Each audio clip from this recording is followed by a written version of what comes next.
We do A/B testing, personalisation, social proof, product recommendations, baseline analysis to bring your bottom line over the line. Visit webtrends-optimise.com or call 0333 444 5502 today.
Weak website?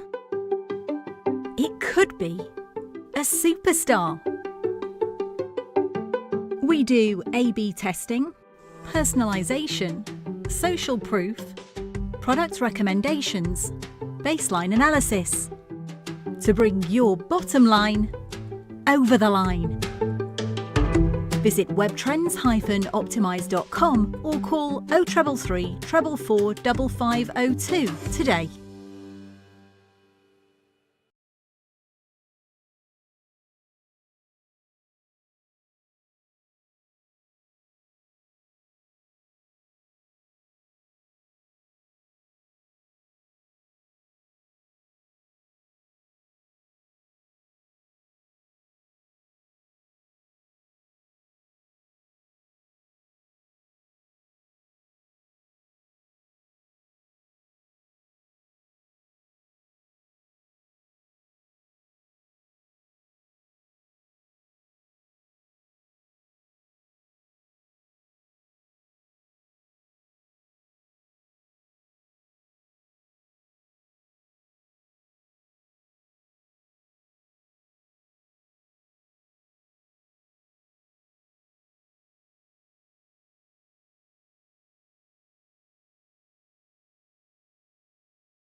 Weak website?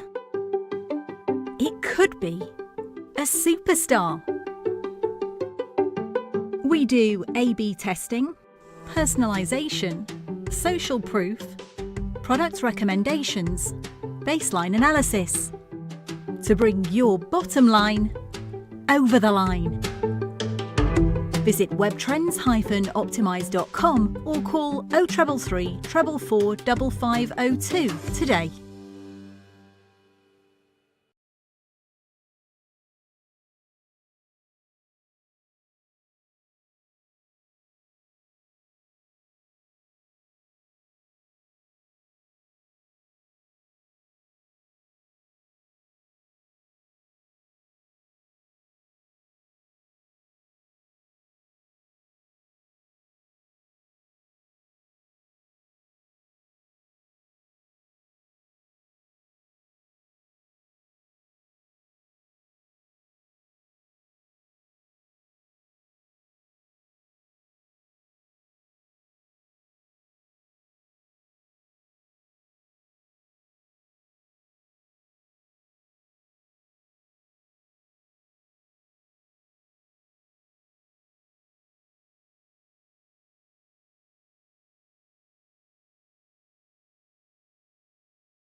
Weak website?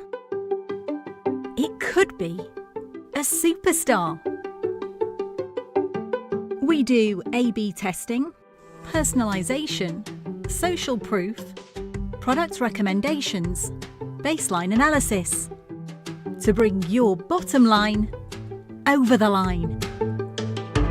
Visit webtrends-optimise.com or call 0333 444 5502 today.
Weak website?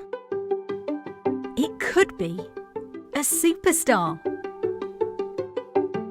We do A/B testing, personalisation, social proof, product recommendations, baseline analysis to bring your bottom line over the line.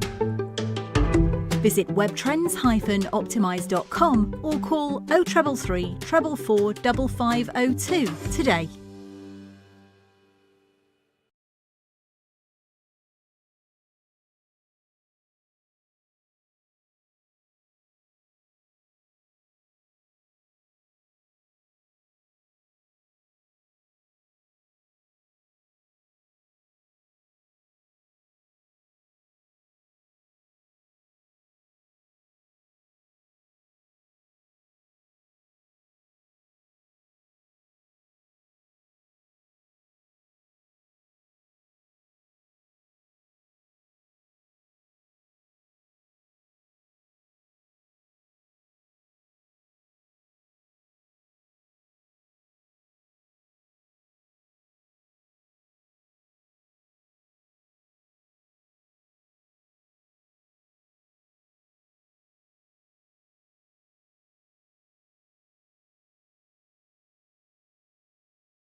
Weak website? It could be a superstar. We do A/B testing, personalisation, social proof, product recommendation.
talking about books, actually, Adrian, I got given a book yesterday, which is in my bag. I'll grab it in a minute. It's a very interesting cricket-based story, but it's a rom-com. Yeah, first of a kind, I believe. I'll give you more details on that as well, but we were giving it down at the Utility Bowl yesterday, and I wasn't going to say no to a read. As in runs Pretorius in again to Clark. Ooh, this one, he flirts with this one, and it's a nick, and it's been taken. Tom Clark will have to go on 49.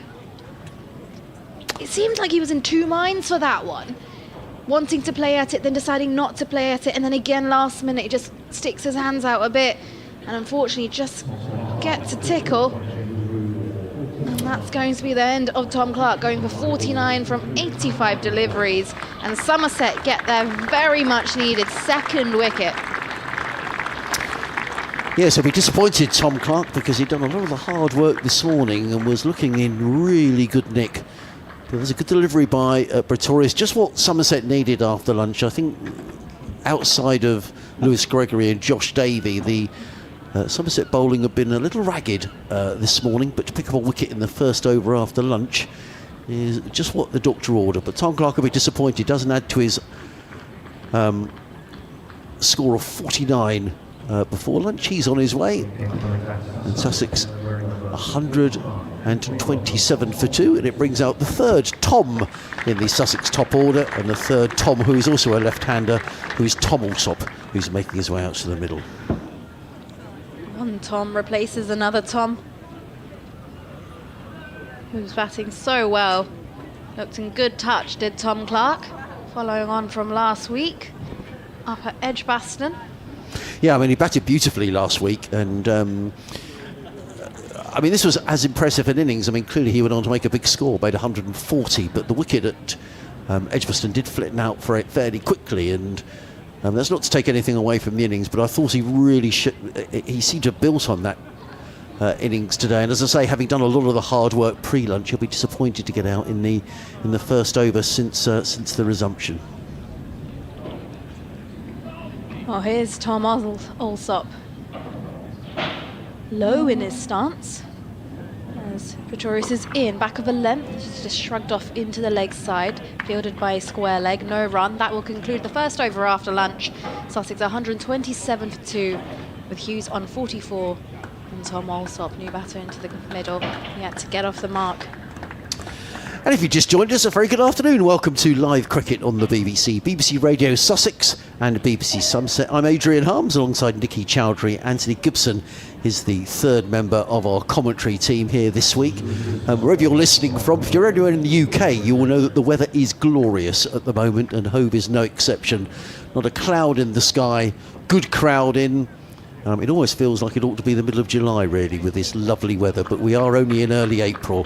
But Hove looks an absolute picture, and Somerset will be delighted to have picked up another wicket or straight away after lunch. It's going to be Lewis Gregory who's going to come in from the Cromwell Road end of the ground around the wicket, bowls to the left-handed Hughes, I think that came off the thigh pad and diverts into the slip cordon, and there is no run. Where we're commentating from this week is pretty much for the left-hander looking over fine leg, so we haven't got an ideal view in terms of LBW decisions, but that will be, we don't want to complain about our view because it's probably the best view in the house, looking out across Hove, looking up at the deck chairs at the far end of the ground, and the pavilion, which is well patronised today, as in comes Gregory, bowls, and Hughes is forward and plays firmly to mid-off. There's a good tumbling stop, and there is no run. It does look like a picture, the ground, but I must admit, don't let the sunshine fool you. I just went out to grab my lunch, and I was so cold.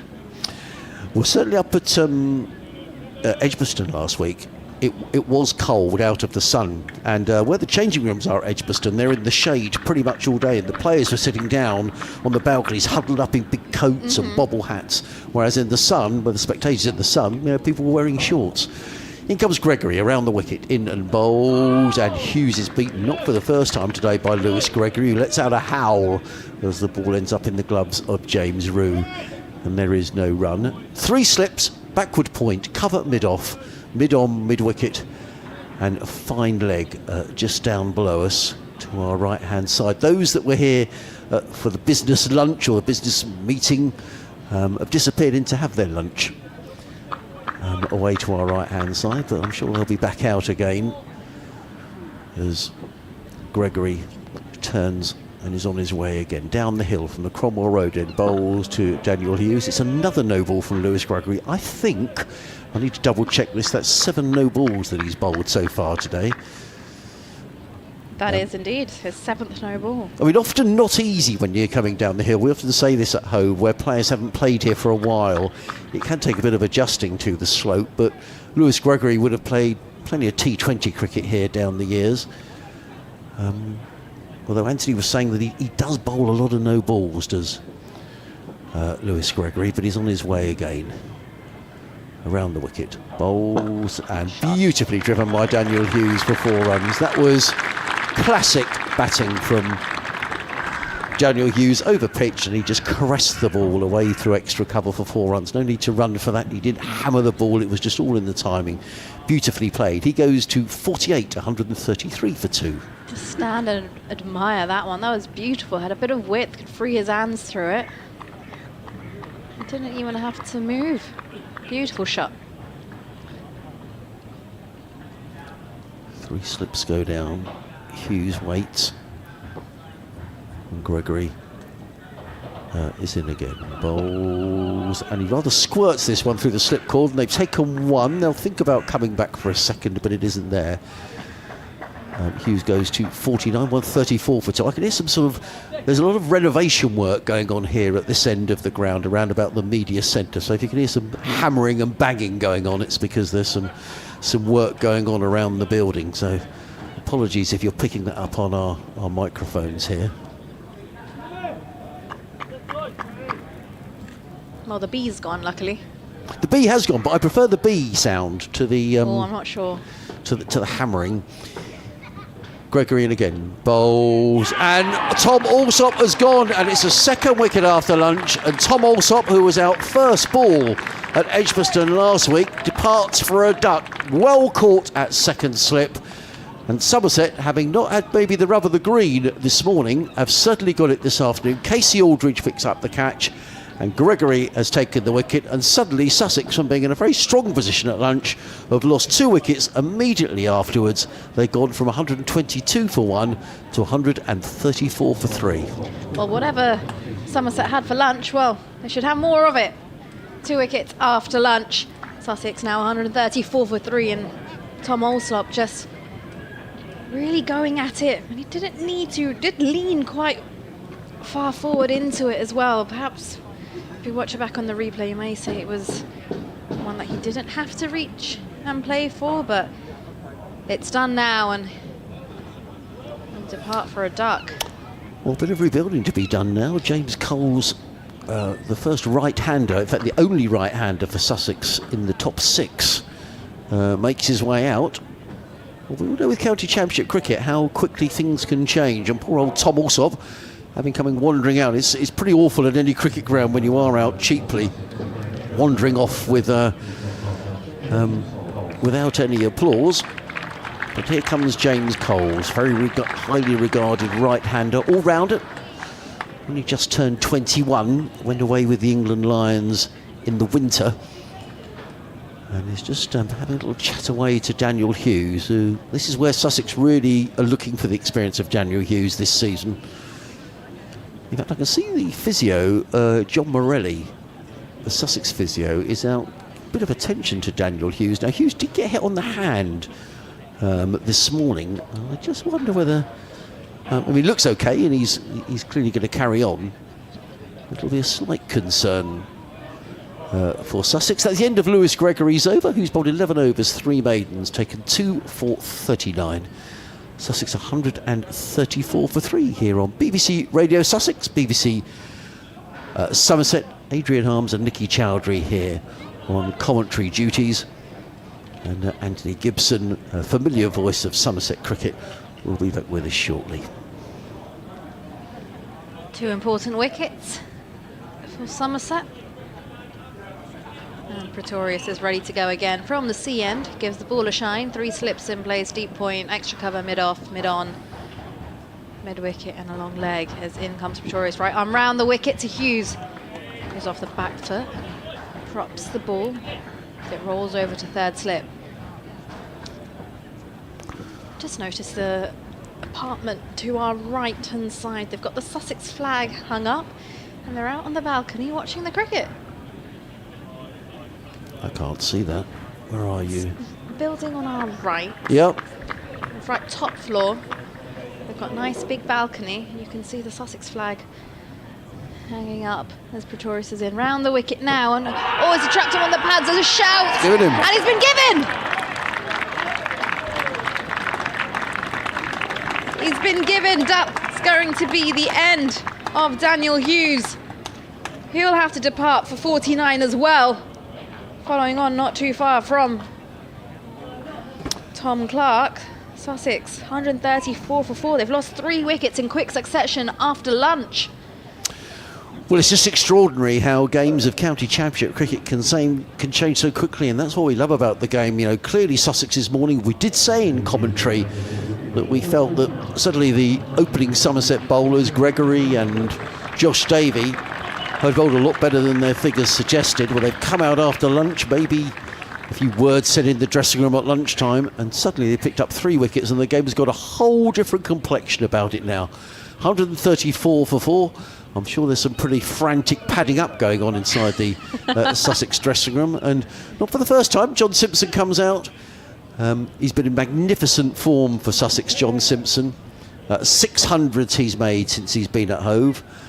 This is only his 16th county championship match. 181 not out up at Edgbaston last week. He made a double 100 at Leicester last year. But he's coming in now, and Sussex will need all his experience because they're in a good position here, or they were, but Somerset fighting back. It's funny you mentioned the word form, actually, Adrian. I read a piece the other day, which I brought with me, about form, where the great MS Dhoni said that nobody has ever seen form. It's something within.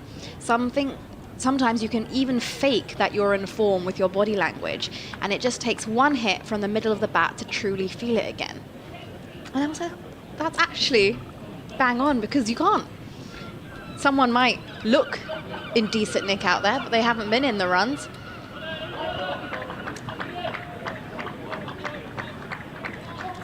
Changed around, Nikki, thank you for that, putting my microphone back on. No worries. But it's been a terrific response. That's been indeed, and suddenly you can just see a bit more oomph in the Somerset players. Deep point's been brought in. Now, as you would expect, Simpson and Coles both yet to open their account.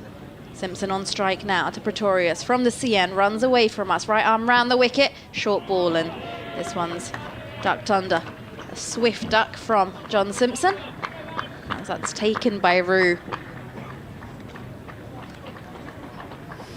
Well, he's suddenly got his tail up here, Pretorius, hasn't he? And why wouldn't he? And picked up 2 wickets at the break. All of a sudden, his figures look decent. 2 for 31.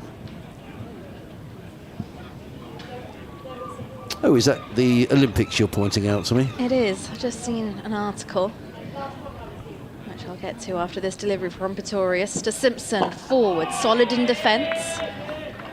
Pretorius picks up the ball on the back end of his follow-through. It says that cricket at the LA 2028 Olympics is confirmed, and it's going to be a 6-team T20 tournament. So it's in Los Angeles in 2028, 6-team T20 tournament for both men and women. The International Olympic Committee has announced. So you will field squads of up to 15 players.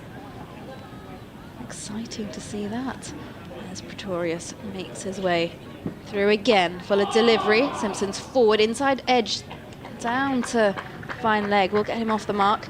Sussex move on to 135 for 4. Well, it's great to see cricket in the Olympics, isn't it? And apparently the ECB is understood to have held preliminary talks with Cricket Scotland about plans to field a Team GB side. It'd be fun to see, wouldn't it? Cricket in the Olympics. Yeah, I mean, it was always going to happen in 2028, but it's great to get the confirmation that is going to happen. Especially it's not far away, just a few years away. Plus in Los Angeles. We've never really heard of cricket in Los Angeles, but we'll be in for a treat. There's 3 slips in place for Pretorius now, and Coles is forward, solid in defence, and that will conclude the end of the 33rd over. Sussex 135 for 4, losing 3 wickets after lunch. 2 new batters at the crease. John Simpson with 1. Jamie Coles yet to get off the mark. So there's a real spring in the step of the Somerset fielders since lunch, as he was saying, picking up those 3 wickets. Clark and Hughes both out for 49. Tom Alsop out without troubling the scorers.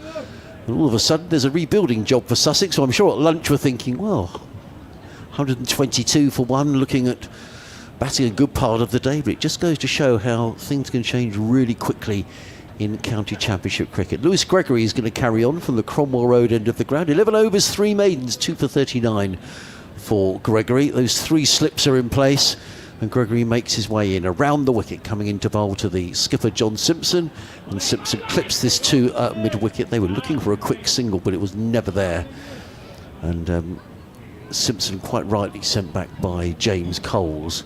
And there is no run. There's a bit of a hush around the ground now. People totally absorbed in the cricket. Before lunch there was a nice hubbub, people enjoying, certainly most of the spectators here, very much Sussex's morning, but very much Somerset's afternoon now, as Gregory turns again, makes his way down the hill from the Cromwell Road and bowls to John Simpson, who is, well, just to tell you what happened there, it was driven back down the track by John Simpson. Lewis Gregory got a hand to it, deflected the ball onto the non-striker's stumps, but fortunately for James Coles, he was in his ground. You've probably heard the appeal in our effects microphone. And it means that umpire Rob White at the far end has a bit of repairing of the stumps to do. Fortunately, Coles was in his ground. And it's a dot in the scorer's scorebook, as in comes Gregory again, bowls, and yet another no ball number 8 from Lewis Gregory. Simpler plays it back down the track, and there is no run on 37 for 4. Just starting to think that perhaps 8 no balls now, all front foot no balls. Gregory bowling from the far end, the Cromwell Road end. Maybe is it worth him coming uphill? Well, I guess he might think he's picked up a couple of wickets, 2 for 41. As he comes towards us, bowls, and Simpson drives without timing down the ground to mid-off, and there is no run. There are 3 slips, a backward point, cover mid-off, mid-on, mid-wicket, and a fine leg. A bit of a discussion going on in the slip cordon, but it's very much been Somerset's afternoon so far. Simpson on 1, Coles yet to score. As down the hill comes Lewis Gregory, bowls, and Simpson's beaten outside the off stump. That's a cracking delivery from Lewis Gregory into the gloves of James Rue. And there is no run. And the whole game, Nicky, has now just got a completely different feel than it had at the lunch interval. Oh, it does indeed. Just shows how quickly this game can change. 3 wickets after lunch, when up until lunch we were really just thinking, wow, Somerset really do need a wicket here. Otherwise, Hughes and Tom Clark looked in terrific form. Gregory in bowls, let through to the gloves of James Rue, and there is no run. Sussex Cricket at bbc.co.uk. If you'd like to get in touch, it'd be great to hear from you throughout the afternoon, or you could tweet us at @AntGib, a regular Twitter or X handle for Somerset listeners. Simpson waits. Gregory is in again. Bowls. Simpson drives on the bounce into the covers. There is no run. End of another Lewis Gregory over. 12 overs, 3 maidens. He's taken 2 for 41. Sussex 137 for 4. If you were listening before lunch, you'll think, well, hang on, they've lost some wickets. Well, they have. They've lost 3 wickets. Clark and Hughes for 49. Tom Alsop without scoring. And all of a sudden the game's got a completely different complexion on it. It's going to be Pretorius who's going to carry on from this end of the ground, the Cromwell Road end of the ground. And he's going to be bowling to the right-handed James Coles. He's in and bowls, and Coles is forward defensively onto the onside, and there is no run. A seamless changeover. I was quite impressed by that. Very good. I missed all of those wickets. I was queuing up for my burger. Oh dear, did it take that long? Half an hour. Oh, goodness me. Yeah, that's a long time to be waiting. Yeah, well, Somerset right back in it now, Anthony. As in comes Pretorius running in from this, the CN bowls to James Coles. He plays stylishly to backward point, and there is no run. I think we were saying this morning, in fairness, that we felt that maybe... I think some of the Somerset change bowling had been a little ragged. But suddenly Gregory and David bowled without luck, and since, I'm not saying they've had luck now, they've just bowled very well and they've picked up the nicks. Yep, there were several close calls, good LBW appeals, plenty of plays and misses. But as you were saying, Adrian, game's got a very different complexion to it now. Pretorius in again, bowls to Coles, who's forward, plays into the offside. There is none, and you'd have missed the fact that I was presented with a very nice chocolate cake by the in the Sussex Museum at lunchtime. Thank you to Margaret who'd made the cake. Where is it? Well, that was probably a schoolboy error on my part, because I've taken it into the main media box. Oh no! And of course, I'll never see it again. No, the Hungary press boys in there. So, oh, that looks nice. I hope they leave some for us to eat at tea, but it's a very nice chocolate cake. Thank you very much, Margaret, for making it. As in comes Pretorius, bowls short, and Coles stands and delivers. I think he quite intended that to go there. It's gone straight back down the track. He was looking to pull that through the onside, and there is no run. But the museum is open for business for another season. Fancy a few more people here this afternoon. Yes, and certainly after tea here at Hove as well, you can come in. I think you can at most county grounds now for nothing. The light aircraft makes its way over the ground as Pretorius is in again and bowls. Coles is defensively forward, but I say defensively, angles the bat and plays it down to third, and that's a very good piece of fielding actually down there. Not only did it prevent the second run, James Coles, I think, was about to set off and come back for the second. Tom Lammonby, that was. Well, decided not to, and a good decision as actually the throw hit the stumps. And John Simpson is very, very quick between the wickets. He was certainly looking for two, but it was a good job from Sussex's point of view. They decided not to. 138 for 4. Coles is on his way with a single, but a rebuilding job for Sussex, and not something that I probably envisaged when they went to enjoy their lunch. Pretorius round the wicket, bowls to Simpson, who drives handsomely through the offside. That's a lovely shot. That's going to be 4 runs. Over pitched, and Simpson, who's just been in wonderful form, came from Middlesex at the beginning of last season. He made 500s last season, including a double at Leicester, and he started this season in very much the same vogue. He made 181 not out at Edgbaston last week. He was out for 22 in the second innings, but he's been in super form, and he'll need to be. He goes to 5, 142 for 4. It's the end of the over. You're listening to Live Cricket on BBC Radio Sussex and BBC Somerset. I'm Adrian Harms, alongside Anthony Gibson. Do you know what John Simpson is averaging since he joined Sussex? Something like about 75. 82.4. Wow, there you go. Not bad, eh? No, he's been in terrific form. Here's Gregory into bowl to Coles, beats him outside the off stump. That was a good delivery. What's your assessment of this pitch?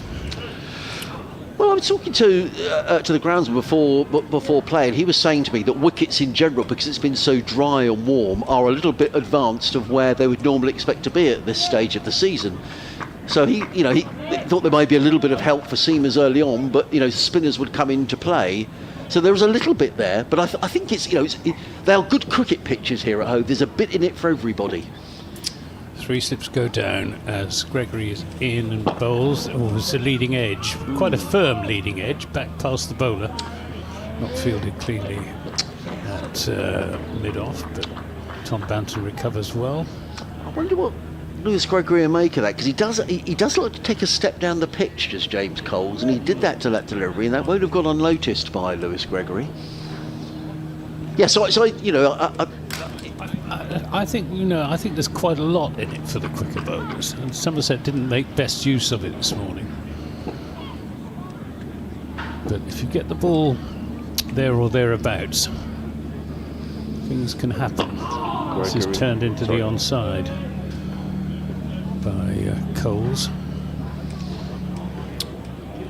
Tom Abel at first slip, Casey Aldridge at second. Casey Aldridge, who put down a chance, I think it was a chance, if you remember earlier on, Adrian, I think it was Daniel Hughes, got a nick from Lewis Gregory. Yes, and that was hit Aldridge on the arm. Yes, I do remember. Yeah, I think certainly the consensus in the press box was that it was a chance. Gregory in and bowls. It takes Coles, mixture of bat and pad. Again, lots of excitement amongst the close fielders. Things happening. Things have been happening since lunch. Is your lunch getting cold? Yeah, it is, but I can live with that. You sure? We can have a little change around. No, it's all right. Do me good. Well, perhaps the Somerset supporters might be saying, "Good job, Anthony's not on commentary." Well, quite. We picked up 3 wickets. Go and queue up. Again, here's Gregory in, bowls to Coles. Caught behind, goes for a big drive, gets a nick, and straightforward catch to James Rue, and that is the 5th Sussex wicket to go down. 142 for 5. It's the end of Coles. It really wasn't a very good shot, No, it Adrian. wasn't. Poor shot. Under the circumstances, it was a perfectly good length delivery. Arnold just outside off stump. He went for the drive without moving his feet, really. And a straightforward nick through to James Rue. And all of a sudden, Somerset are on top. They are indeed. And Sussex, since lunch, they went to lunch at 122 for 1.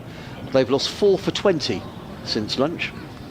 And Somerset are right back in this match with a vengeance. And James Coles, who looked a good nick at Edgbaston last week, and he's a young player who's very highly thought of. It's a steep learning curve in this division. It was something that Paul Farbrae spoke a lot about pre-season, and it's not to be dismissive in any way of second division cricket, but generally in the first division they just keep coming at you, don't they? And Somerset would have known that at a disappointing morning, and they're not right up there amongst the favourites for the county championship without a very good reason, and they are right back in this game. And I would say if you'd have said to Somerset 142 for 5, having been asked to bowl this morning, they'd have settled for that, but they'll really fancy their chances here of bowling Sussex out. Well, we'll see. There's still Hudson Prentice and Lamb to come. Jack Carson can bat, but you have to say the top order has rather been dismantled here. It has. And rather out of the clear blue sky as well. Yes. Because Somerset weren't bowling very well before lunch, and Sussex were going along. Hughes and Clark going along really very comfortably. So Finn Hudson Prentice, who is in his 59th first class game, averages 28.3, yet to score a first class century. Yes, he made 99 while he was up at Derbyshire. Well, Sussex are going to leave this middle order to come to the party here now. Particularly, well, the next 3. Gregory 3 for 41. And Pretorius 2 for 37. Here's Gregory in bowls, and Hudson Prentice is down the pitch at Gregory, which again suggests, Adrian, that the ball is doing a bit. Batsmen are coming down the pitch to try and negate a little bit of seam movement. End of the over, 142 for 5. Simpson on 5 and Hudson Prentice yet to score. So what a fight back from Somerset. I don't think too many people around the ground. Sussex people were sort of smiling broadly at lunchtime, sort of going about their cups of coffee or pints of beer, whatever they were. So there was a very optimistic feel around the museum at lunchtime. Well, I was standing next in the queue to a Somerset supporter. He said, "Oh, wasn't very good this morning, was it?" And then there was a roar. Oh, that's one. 5 minutes later, oh, there's another roar.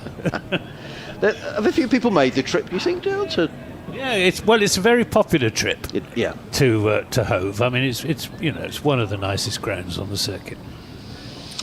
In comes Pretorius over the wicket, bowls to John Simpson. Much depending here on John Simpson, who's 5 not out, 142 for 5. In fact, I'd go so far as to say it's my second favourite. Is it? On the circuit, after, of course, the county ground at Taunton. Which is a beautiful cricket ground. And we love coming down there as well. But all too infrequent, because with Somerset and Sussex, they tend to alternate, don't they? Either you play here or we play there. I don't know why we only once play a season. Yeah, it seems strange, doesn't it? And it was slightly bonkers last season as in comes Pretorius. Right arm over the wicket, bowls. Simpson defends with a very straight bat down the ground. There is no run. We played you, I think it was a Friday night. That's and then we right, were back here to play on a Saturday afternoon. I mean, it was absolutely crazy. I think the blast schedule makes a bit more sense this season. With games on a Friday evening or a Sunday predominantly, that seems sensible. I think Sussex have got one Friday night in Gloucester and back here for a Saturday. In comes Pretorius bowls to Simpson, who I thought for a minute had been strangled down the leg side. Good take by James Rue, diving away to his right hand side, and there is no run. And of course, lots of chatter about change for next season, Anthony, with T20, maybe 14 down to 10, or have to wait and see what Rob Andrew and his committee decide. Yep. I suspect we're going to see slightly less county championship cricket. Maybe in a conference system. Do you? 3 conferences of 6 teams each. Pretorius in bowls to Simpson. That's a good delivery. He's bowling with a bit of extra zip and nip here, does Pretorius. The ball goes through to keeper Rue, and there is no run. If you did that, then in each conference every side could play every other side twice, and that would be 10 games, and then you'd have a couple of playoff games to decide who goes up from the third conference, and the first and the second conference playing the second and the first, and so on. So you could get up to 12, 13 games in the season. Pretorius in, bowls to Simpson, who defends into the offside, and there is no run. With the One Day Cup being played early in the season, but I hope they play all of it early in the season. There's this suggestion that they'll play half of it early in the season, and then half of it in August alongside the 100, which doesn't seem to make any sense to me at all. No, and I think for people who don't follow the game closely, it absolutely makes no sense, because it's just a difficult competition to follow, and difficult to explain to people as well. Why are you doing it? Pretorius again, over the wicket, bowls. Simpson drives firmly into the covers, a good sprawling save. Tom Abel, that is. Thank you. One of the 2 best fielders in the country. And there is no run. It is the end of the over. 9 overs, 1 maiden, 2 for 37 for Pretorius, and Sussex 142 for 5. They've lost 4 wickets since lunch, with the addition of just 20 runs. Clark for 49, Hughes for 49, Allsop without scoring, and Coles for a single. The men out, and Somerset very much on top.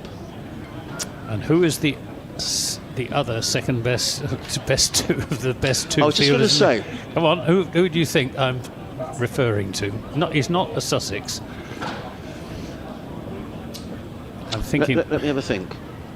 Have a think. And Gregory will have a bowl at Hudson Prentice. He's there and bowls, and Hudson Prentice is reaching for one without moving his feet outside the off stump, looking accusingly back up the pitch, as if to say that, to suggest that ball really misbehaved. We haven't seen the replay yet, but it certainly had him in a lot of trouble. Here is the replay. Well, it was a full-length delivery. It was almost a Yorker and came back between bat and pad. nearly got an inside edge to it. Gregory then in, bowls down the leg side, not a good ball.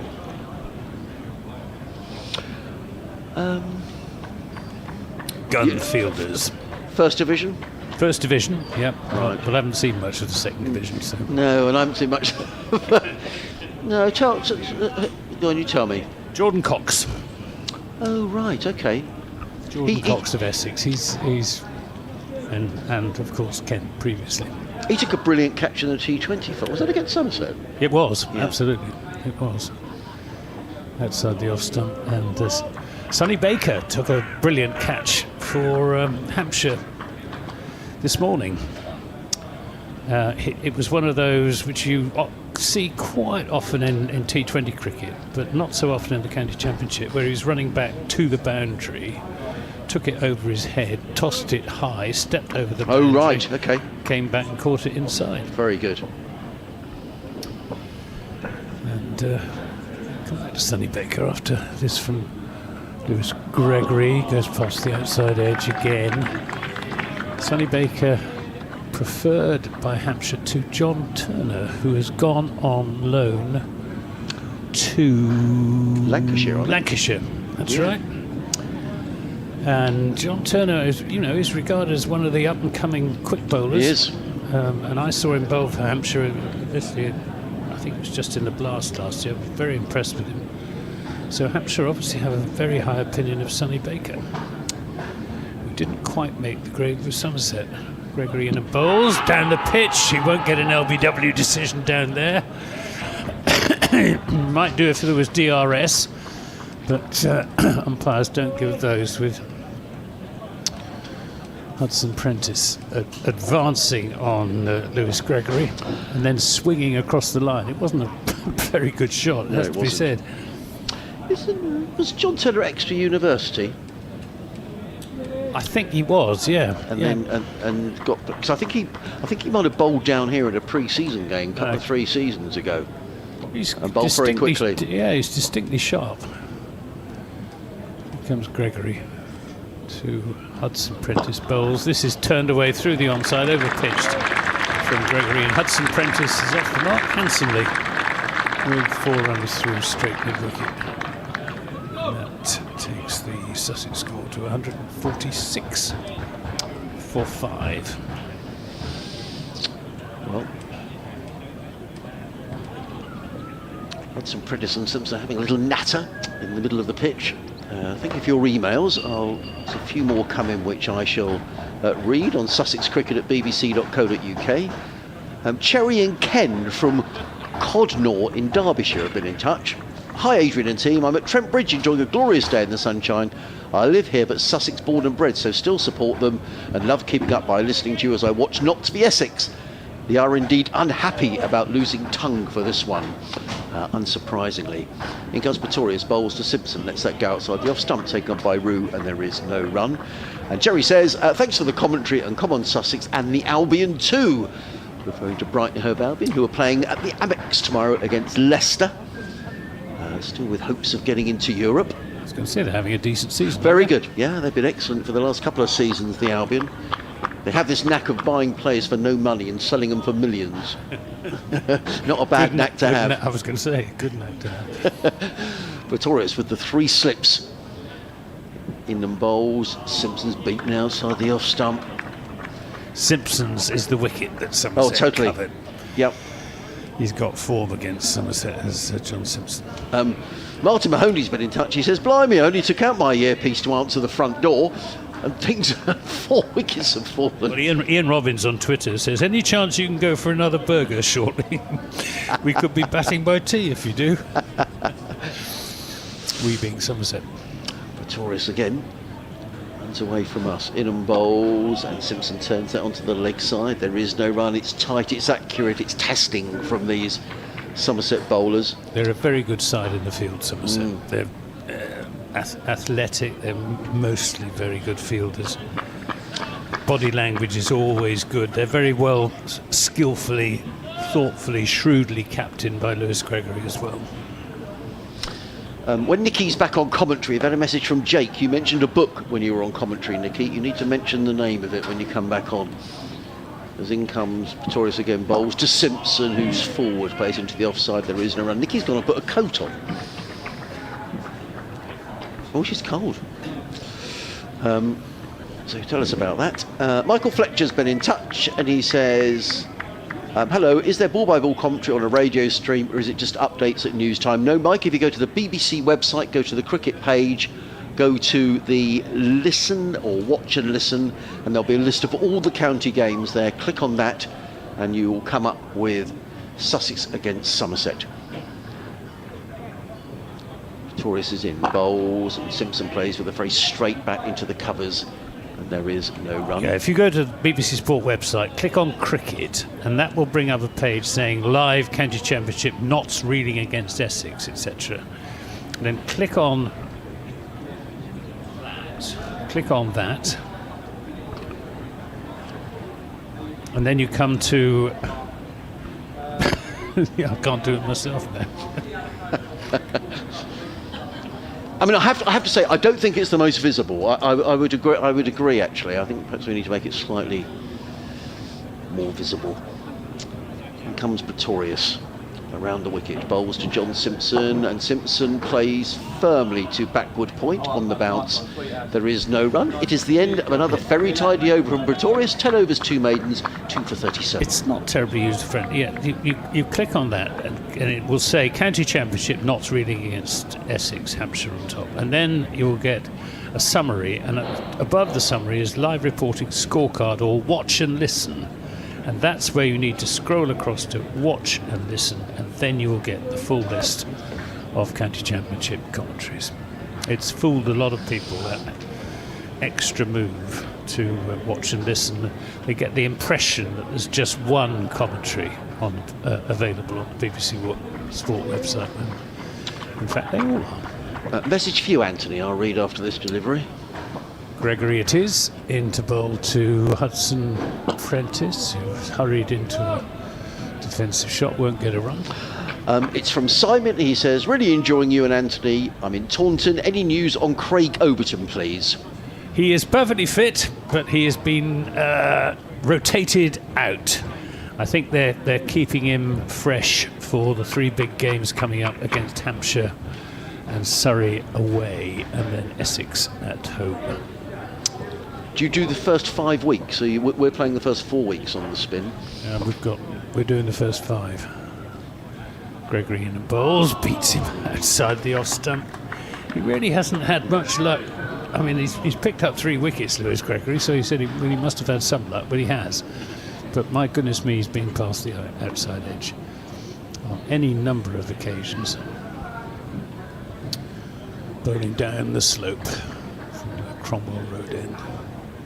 Having a long chat with Miguel Pretorius as he walks back to his mark. 3 slips, Abel, Aldridge, Lammonby. Gregory bowling with good rhythm, a wild drive from Hudson Prentice. Yeah, I don't think you want to see that, really.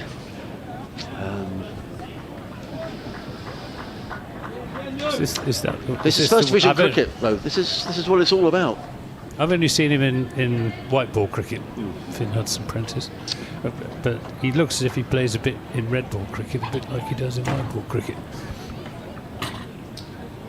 Yes, he certainly likes to get on with it, but it's probably not the situation for against quality bowling. Gregory coming down the hill with the flats behind him. It's there, bowls, and appeal for a catch behind, which is not given. There wasn't any real conviction about that. No. Appeal.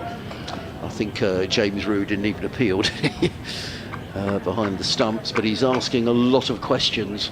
And it's been a quite extraordinary 50 minutes since lunch. What was it, 122 for 1 at lunch? 122 for 1. Yeah. So they're 24 for 4.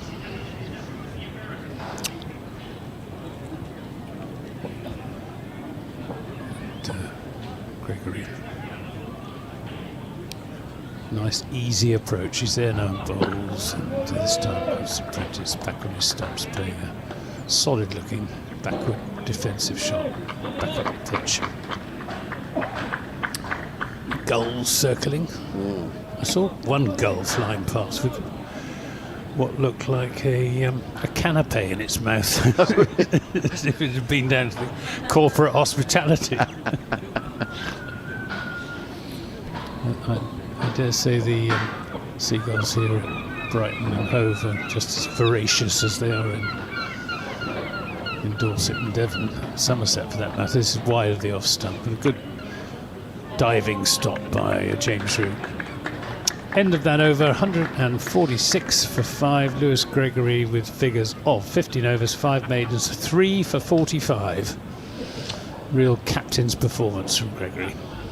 And you're listening to live cricket on the BBC. BBC Radio Sussex, BBC Somerset, Adrian Harms, Anthony Gibson, Nikki Chowdhury, your commentary team. On a lovely sunny day at Hove. If you've just joined us, the news was that Sussex won the toss, elected to bat first.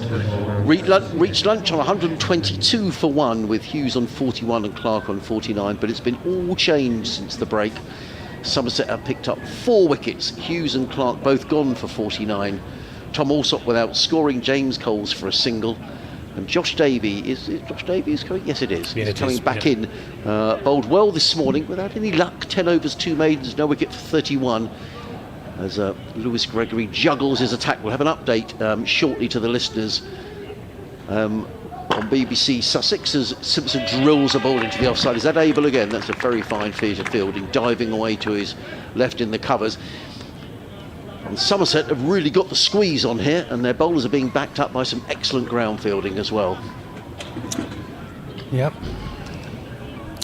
Josh Davey still to take a wicket. First time he's bowled since lunch.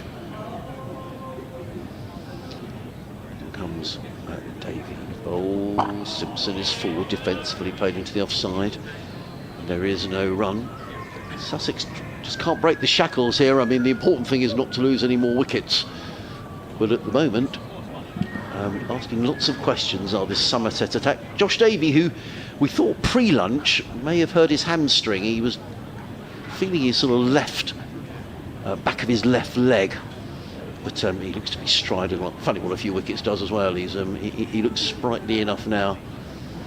As he turns literally down in front of us, it means he's running up the hill. The sea is behind him, and he's running into bowl to the left-handed John Simpson. He's in and bowls, and Simpson defends with a very straight back down to mid-on, and there is no run. He's been round the block a few times as John Simpson. He'll know the importance of the skipper staying there. He arguably cost Somerset the county championship back in 2016 when he carried Middlesex to Middlesex chased down over 300 in about 50 overs to win a match at Taunton, yeah, which Somerset seemed to have made safe. Davey in again, bowls, and Simpson plays firmly onto the onside and picks a gap between mid-on and mid-wicket and goes through for a single. He goes to 6, 147 for 5. And then of course he was involved in that notorious game at Lord's at the end of the season between Yorkshire and Middlesex, when a draw would have given Somerset the county championship, so Yorkshire and Middlesex decided that whatever result it was going to be, it was not going to be a draw. Yes, that's right. I remember being down at Gloucester, where Sussex were playing that day, watching the finale with dear old Bob Hunt, no longer with us, sadly.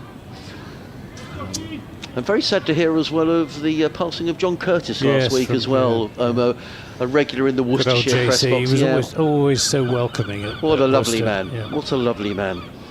In comes Davey over the wicket, bowls, and Hudson Prentice plays firmly into the onside to mid-on and picks up a single. He goes to 5. The scoreboard is quick today, crumbs, 148 for 5. Yes, that's my favourite press box. I think it's mine as well. Yeah. There's always it's quite old-fashioned. It is. Yeah. It is, and there's always banter down there. There'd be John and Dave Bradley, and there'd always be a few jokes and all sorts of natter and chatter. You could sit there all day and listen to them. Yeah, very sad indeed. John Curtis, wonderful journalist in the West Midlands. As in comes Davey, bowls, and Simpson very nearly plays on. That was a very un-Simpson-like shot, and maybe slightly in keeping with the game, really, getting a little tied down. Just update coming in a couple of moments' time. Yeah, just to finish on that, it's a press box, that almost. It's not a media centre. No. It's a press box. Yes, it is. It is, totally. And from where we are commentating on the radio, you can hear the guys down in front and everyone's mixed together. There's a lovely coffee machine there. There's always piles of biscuits. They have a big box of biscuits underneath, and you can help yourself to biscuits. And I love going to Worcester. It's that's a very sad passing. Oh, here comes the update.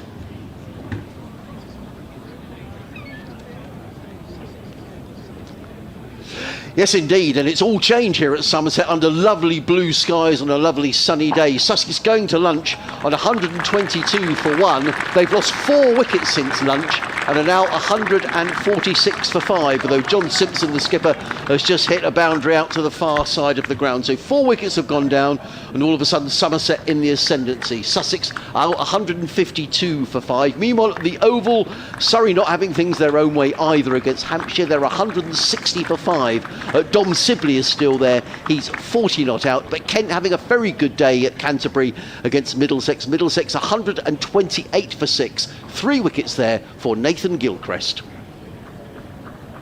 Yeah, it didn't actually go for 4. It stopped. Did they run 4? No, they ran 3. Oh, It right. stopped Oh, dear. a yard short of the boundary rope. In comes Gregory Bowles, and Hudson Prentice is forward, plays to mid-off, and there is no run. And I'm sure there goes the music, which is wonderful. Thank you. Oh dear, I misled the listeners. I'm sure no one will Seriously, bite it. not seriously. They won't know. But you're quite, I mean, I'd given it up as a boundary, but it did actually stop, and it was just picked up by Pretorius, the fielder. Gregory wheels around at the far end of the ground. Comes in again, bowls. Hudson Prentice plays firm. That's a good shot by Finn Hudson Prentice. I don't think that's going to make it to the boundary either, but they will pick up a couple of runs. Will Hudson Prentice, he goes to 7. In fact, it wasn't Pretorius, it was Craig Overton, Oh, who was out on the field as a sub. You ought to recognise him because he's very tall. Yeah, and he is on. Well, I'm not sure actually, because I think that's Pretorius down. Oh, no, Pretorius is outside the boundary. Yeah, down in front of the players' pavilion. So it is Pretorius who's off. Lewis Gregory in his 16th over, figures of 3 for 50. He's in and bowls to Hudson Prentice. Sit on the pad, that looks tight to me. Maybe a bit high. I mean, he was certainly trapped on the crease, Hudson Prentice. I think you're probably right, Anthony. Hudson Prentice survives. Hudson Prentice will have his heart in his mouth momentarily. Come on, boys, is the cry from one of the Somerset fielders. 3 slips, backward point, cover mid-off, mid-on, mid-wicket, and a fine leg. Umpire's call, I think. Maybe just clipping the top of leg. And again, Hudson Prentice takes a couple of steps down the track, and Gregory looks at him rather ruefully, as if to say, okay, so I'll pitch the next one up a little more to you. I'll induce the drive. Again, there is no run. So since lunch, we went to lunch with 30 overs gone. We've now had 42 at the end. So in 12 overs, we've had 32 runs, which will tell you how the runs have dried up for Sussex. But the more important statistic is that Sussex have lost 4 wickets. That's down the hill. Comes Gregory. Bowls to Hudson Prentice, who drives down the ground. That's a good shot. Drills it all the way along the ground, down to mid-on. Nicely played. Hudson Prentice goes to 11. End of the over, 158 for 5. Now, we have a decision to make here. I don't know whether you want to eat your lunch, Anthony, or whether you want to stay on commentary. No, I'm quite happy staying on commentary. Right. Yeah. Well, in that case, we'll have a little switch around, and we'll bring Nikki back into commentary, and you can mention your, for me, you can mention your book, Nikki. So I'll take a leave of absence. I'll leave with Anthony and with Nikki. Thank you, Adrian. 158 for 5. And Josh David to bowl another over from the C end. He's bowling to John Simpson. He's there in bowls. Simpson turns him into the onside and won't get a run. Welcome back, Nikki. Thank you very much, Anthony. Good to be back. Right, there's this book that I mentioned when I was on with Adrian that I got given yesterday. And the book is called Wicket Maiden. It's a rom-com about cricket. And I was so curious to know what it was. Is Davy in and bowls. Simpson turns this into the onside. Should just be a single. Sean Dixon will pick up and return. 159 for 5. Simpson on to 11. So yeah, it's I got given it down at the Utility Bowl last night, and the cover is of a girl in pads and all batting kit, and a man next to her who's got a camera around his arm, and it says this could be the innings of her life. Davy in a bowls outside the off stump. No shot from Finn Hudson-Prentice. I don't think I've come across a novel written about cricket from a female perspective. I know, and this is why I was so curious. And I got given it saying, "Oh, you're always travelling, so in case you need something to have a read whilst you're on a flight or somewhere." And I thought this is so up my street, okay? Because you always hear about these sorts of rom-coms the other way around. But exactly. I'll read you the blurb in a second as well. It's a great title as well. Wicket Maiden. Is Davy in bowls, and this is pulled. Well, it was an intended pull shot. In fact, it's the bottom edge that runs out to Tom Avell. Could have gone almost anywhere. That he's chancing his arm is Finn Hudson-Prentice at the moment. So it says it's the start of a new season for a professional women's cricket team. The Scorpions' acclaimed batter Ellie, 32, is returning to the game after a long injury, determined to regain her form and her place in the England squad. This is her last chance, and she won't let anything stand in her way. And there's more to this. Can't wait. It's already building up. Here's Davy in bowls, and Hudson-Prentice this time plays a perfectly conventional forward defensive shot.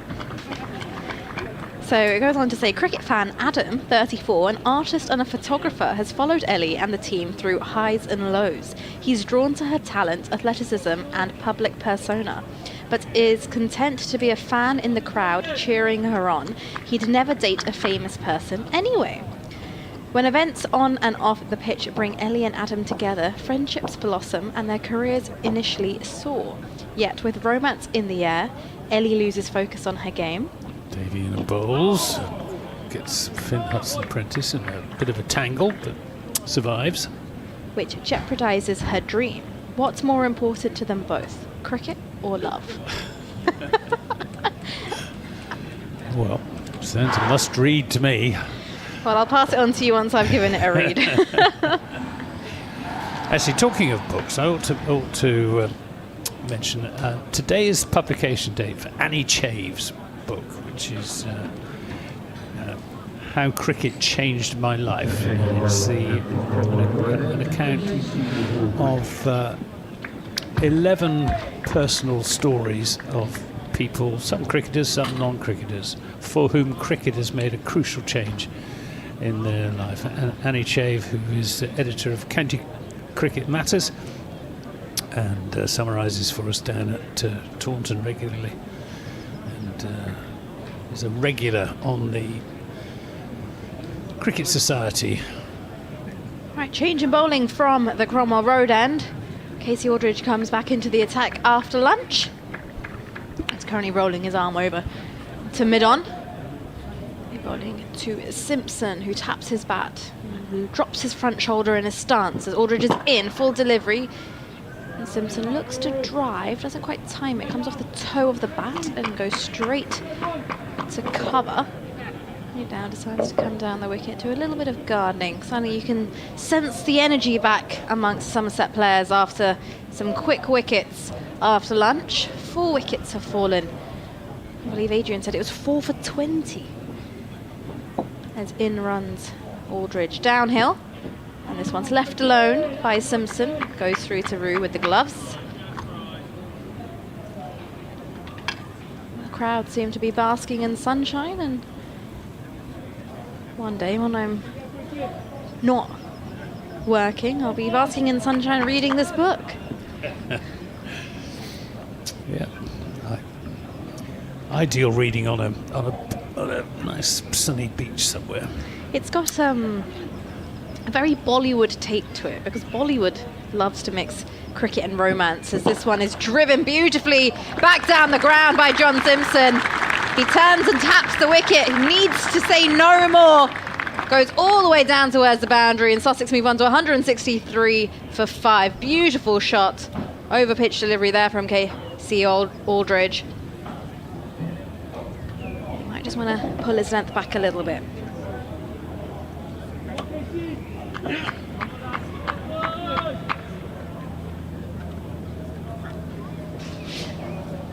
Simpson. Low in his stance, this one flicked off the hips, just behind square. We'll get the 1. 164 for 5 as that brings right-handed Finn Hudson-Prentice on strike. Big news, breaking news on the BBC Sport website. England's all-time leading Test wicket taker James Anderson is to be given a knighthood for services to cricket. Ooh. So well done, Jimmy Anderson. That's impressive. As in runs Aldridge now, and Hudson-Prentice is on the back foot and defends into the leg side. Mid-on comes round to his right to do the fielding. 3 slips in place for Hudson-Prentice. Not many bowlers get knighthoods. That's actually a good point. You normally just see batters getting rewarded. I'm struggling to think of one. In comes Aldridge now, and Hudson-Prentice forward in defence. Off the middle of the bat, the ball dribbles a few steps away from him. He's New Zealand. And that though. will conclude the end of the over with a dot ball. Sir Sussex Curtly Ambrose 164 for 5 at the end of 44 overs. But English bowlers with knighthoods, can you think of any? Well, he was an all-rounder. No, he's Lord both of them anyway now. We'll have to ask the internet. No.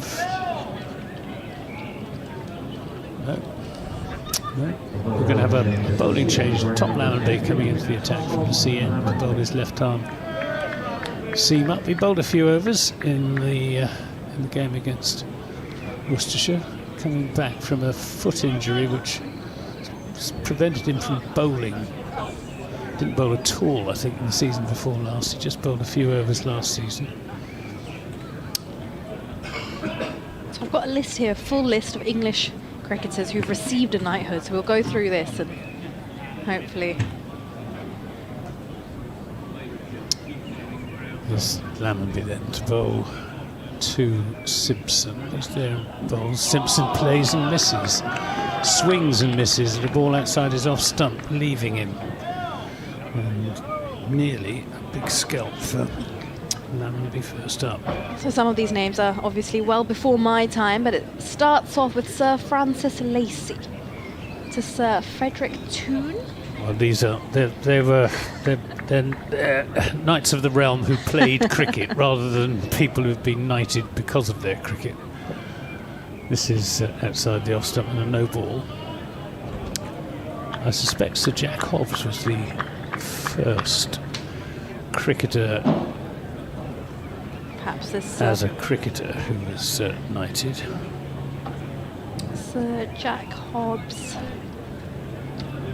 Can't see anyone on here who's just her primary skill is bowling and only bowling. There's Lammonby in bowls, and this is played square of the wicket out to the sweeper on the offside, who is Jack Leach. So it's just a single, means that Hudson-Prentice will be on strike. Simpson on to 17 with that shot, 167 for 5. These two just putting together a little bit of a partnership. Apologies, you're right, with Lacey being awarded a knighthood for services to cricket, including his role as Secretary of the MCC. But he wasn't a cricketer. It comes under the cricket banner for some reason, though. Lammonby in and bowls, and Hudson-Prentice defends. So then Hutton, of course. Most recently, Sir Alistair Cook. Sir Ian Botham as an all-rounder.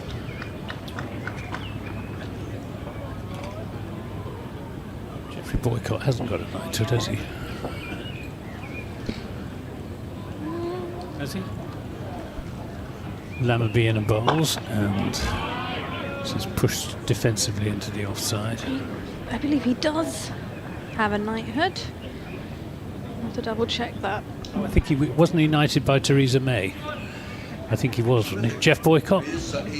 Yeah. He was knighted by Theresa May, who was a great admirer of his.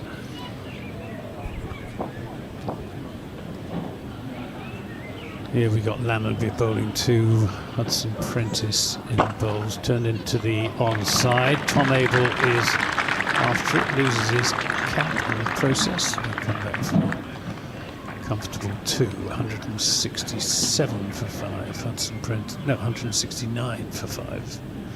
Scoreboard slightly slower off the mark that time. Hudson Prentice on to 13. So yeah, James Anderson will receive a knighthood following his services to cricket, as recognised by ex-Prime Minister Rishi Sunak's resignation honours list. So there's the information. Lammerby in bowls, and a swing and a miss from Hudson Prentice. He's living a bit of a charmed life, is Finn Hudson Prentice at the moment. He's going for his shots and connecting on about 50% of the occasions when he's trying them. Gets away with it there again. End of the over, 169 for 5, 17 to Simpson, 13 to Hudson Prentice.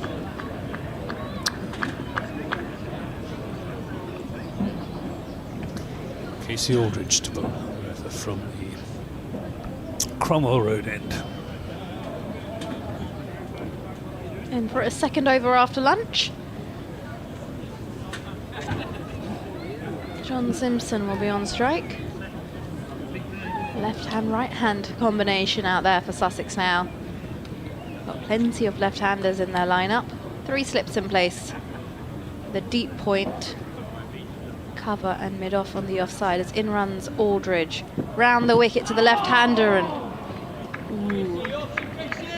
just miscues this one. He's done this a few times and you can just sense few moments of enthusiasm from Somerset here. Plays a stellar shot once and then next ball just seems to be slightly off cue. 169 for 5 as in runs Aldridge now once again. Round the wicket, down the leg side, it's taken by Roux. Very swift with his footwork.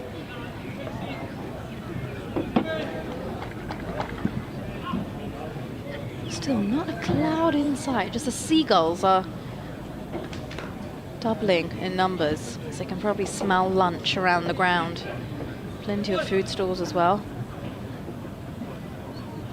You got yours from one, didn't you, Anthony? Eventually. Aldridge in now, short ball, and this is hooked away. It's a great effort at mid-wicket to stop that one, but it was hit with so much firmness. That goes all the way down to the boundary. Sussex move on to 173 for 5. Simpson moves on to 21.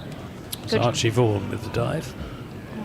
He's a tall lad himself, and he couldn't reach for that one. And good control there from Simpson. Decides to keep it along the ground. Would have been a spectacular catch if he pulled it off. It would have been. That would have definitely done the rounds on all forms of social media.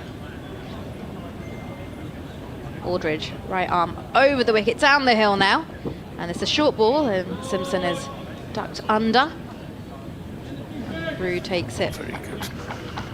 Nice that he decided to come over the wicket for this delivery. Just changes up the angle, bit more body line to Simpson, and plus Aldridge has the height on himself as well. He gets a little bit extra height off the surface, and that always helps. Decides to stay over the wicket, running in from the Cromwell Road end now. This one outside the off stump, and Simpson is forward and watches this pass by.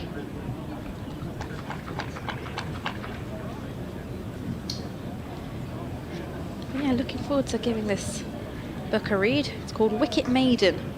For those of you listening who fancy potentially having a new read for the summer. It's a cricket-based rom-com. There's Aldridge in once again.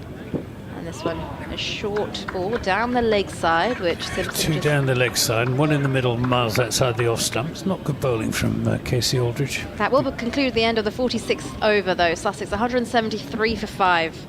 It's a great scraper away at the creases, Casey Aldridge. Scraping away there. But he just bowled really well in the first innings against Worcester, and indeed in the second innings he looked at one of the more likely Somerset bowlers to pick up the wickets that they needed. He's just not been on song here today so far. Tom Lammonby then to bowl another over from the C end. He's bowling to Hudson Prentice, turns that to Pretorius at a shortish mid-wicket.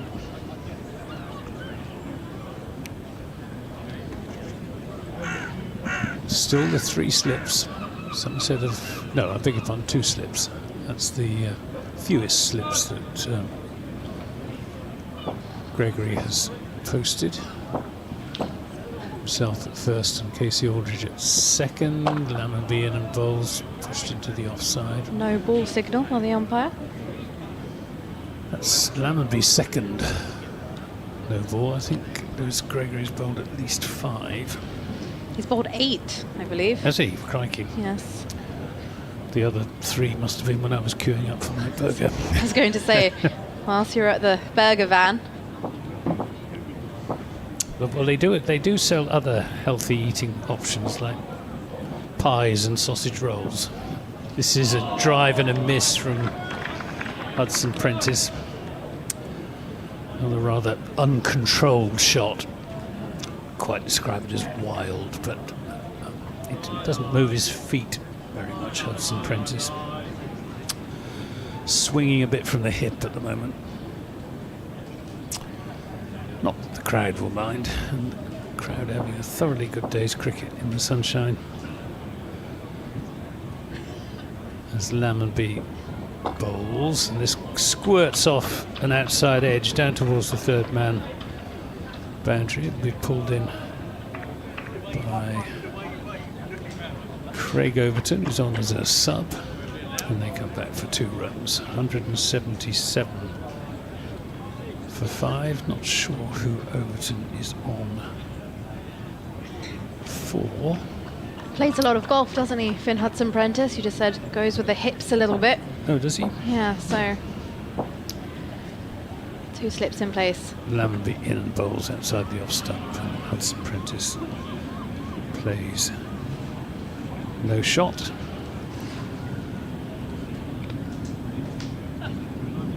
Got backward point, extra cover, mid off, mid on, shortish mid wicket. Tom Abel at a more conventional mid wicket position. And Jack Leach, who is practicing his bowling action down at long leg. Lammonby in and bowls, and that's defended by Hudson Prentice. We haven't seen Jack Leach yet. Archie Vaughan given a couple of overs before lunch. Slightly surprising that he was preferred to Leach as the spinning option, but I don't doubt we'll see Jack Leach in action sooner rather than later. Lammonby outside the off stump and a no ball, so another 2 runs go on the board. 179 for 5. You wouldn't believe this, Anthony. Already had 23 no balls bowled. Excuse me. 23 no balls bowled so far. And by the looks of it, that probably won't be stopping anytime soon.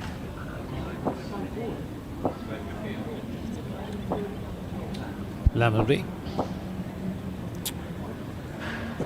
And this is punched back down the ground. I think it's only third. It's it. According to my thing, it's 11. 8 to Gregory, 1 to Pretorius, and 2 to Lammonby.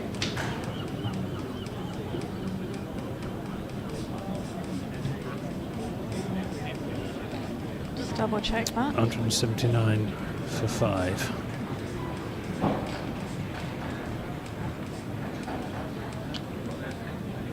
Oh, there must be 12 in that case. There's 2 runs for each no ball. So if there's 24 no balls, it's 12 means there are 24 no ball runs. It means there are 12 no balls actually bowled. Yep. So I missed the last one. Here's Aldridge in and bowls, and this is takes the outside edge down to Tom Banton, third man. I think this pinching or over, Nikki.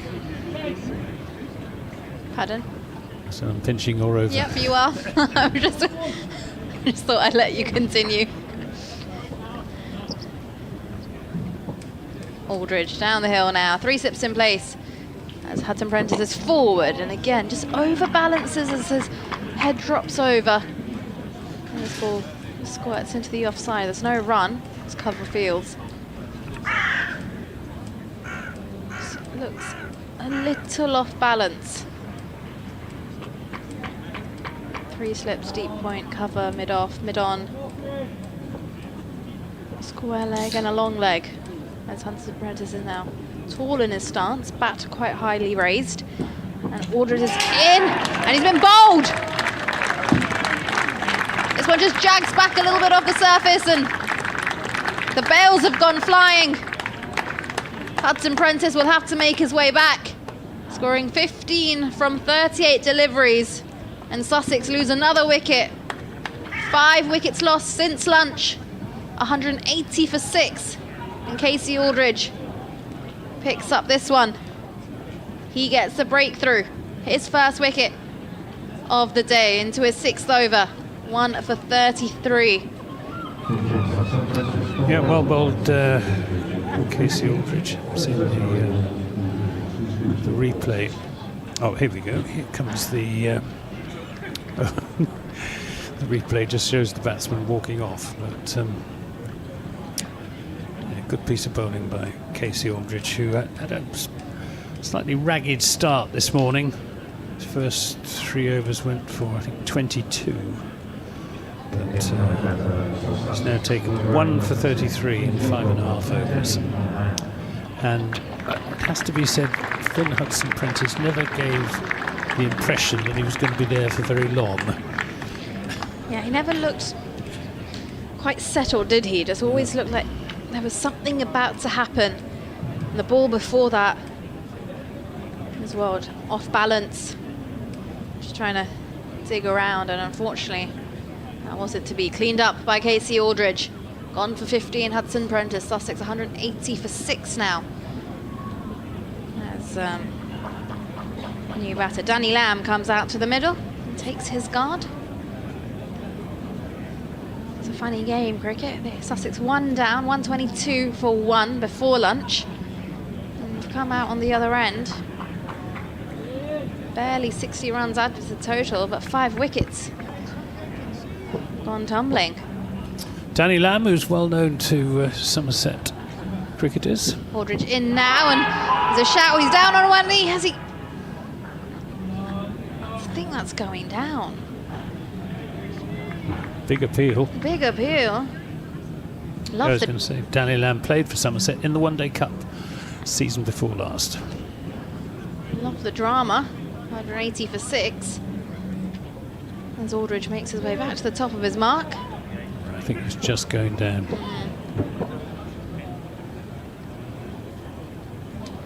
In comes Aldridge once again, right arm over in this one. Lamb is forward and defends into the offside, picked up at cover.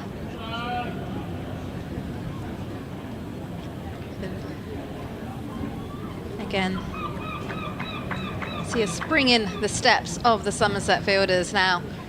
180 for 6 they've got Sussex. Aldridge turns from the Cromwell Road end. Runs down, his shadow's following. This one, has it struck him on the pads? It has, and the finger's gone up! It's another wicket for Casey Aldridge. Sussex lose another. Danny Lamb will have to go for a duck. Somerset are well and truly on top here right now. 180 for 7.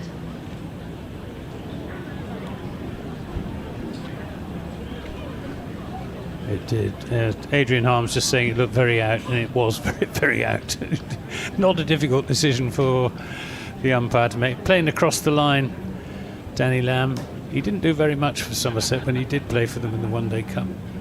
And he hasn't got a very good record against Somerset either, because he played for Gloucestershire as well, and didn't do much against Somerset when he was playing for Gloucestershire. But he's a bit of a journeyman cricketer is Danny Lamb.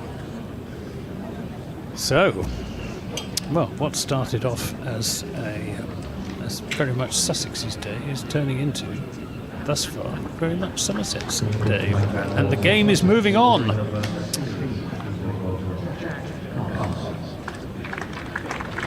Good idea. Yeah, it's good. Time for a swap. Let's do this as smoothly as we can.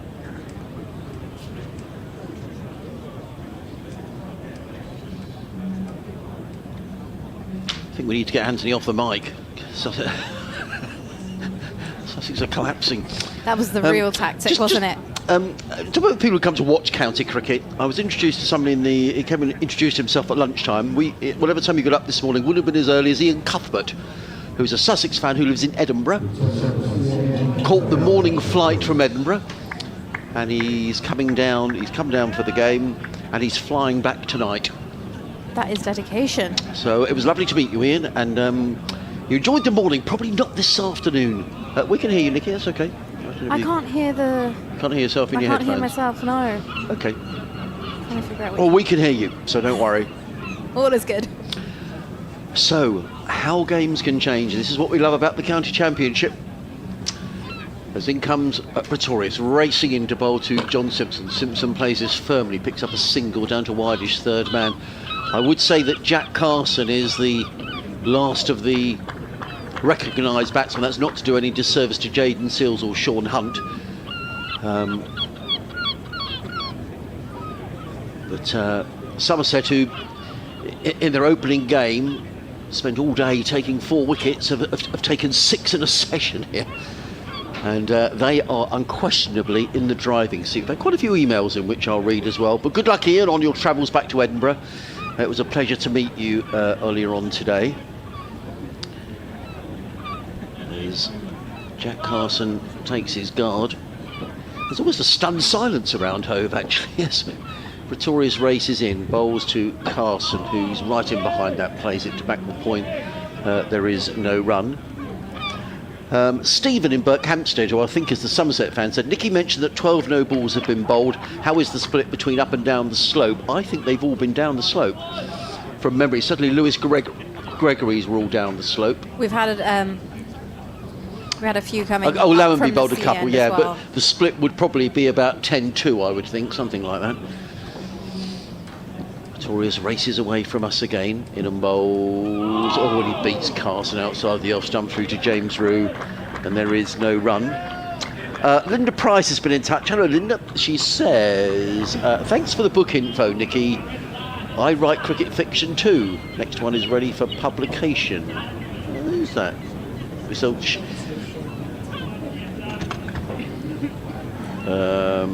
and Mike in Suddlescombe has been in touch. He says, I nominate Sir Alec Bedser as a bowling knight, who played for Surrey. Here comes Pretorius, bowls, and Carstens forward, plays to the onside. There is no run. It's sort of got the feel at the moment, as almost like every delivery, you feel there's going to be a wicket, the way that Somerset have bowled since lunch. But what a turnaround we've had here at Hove.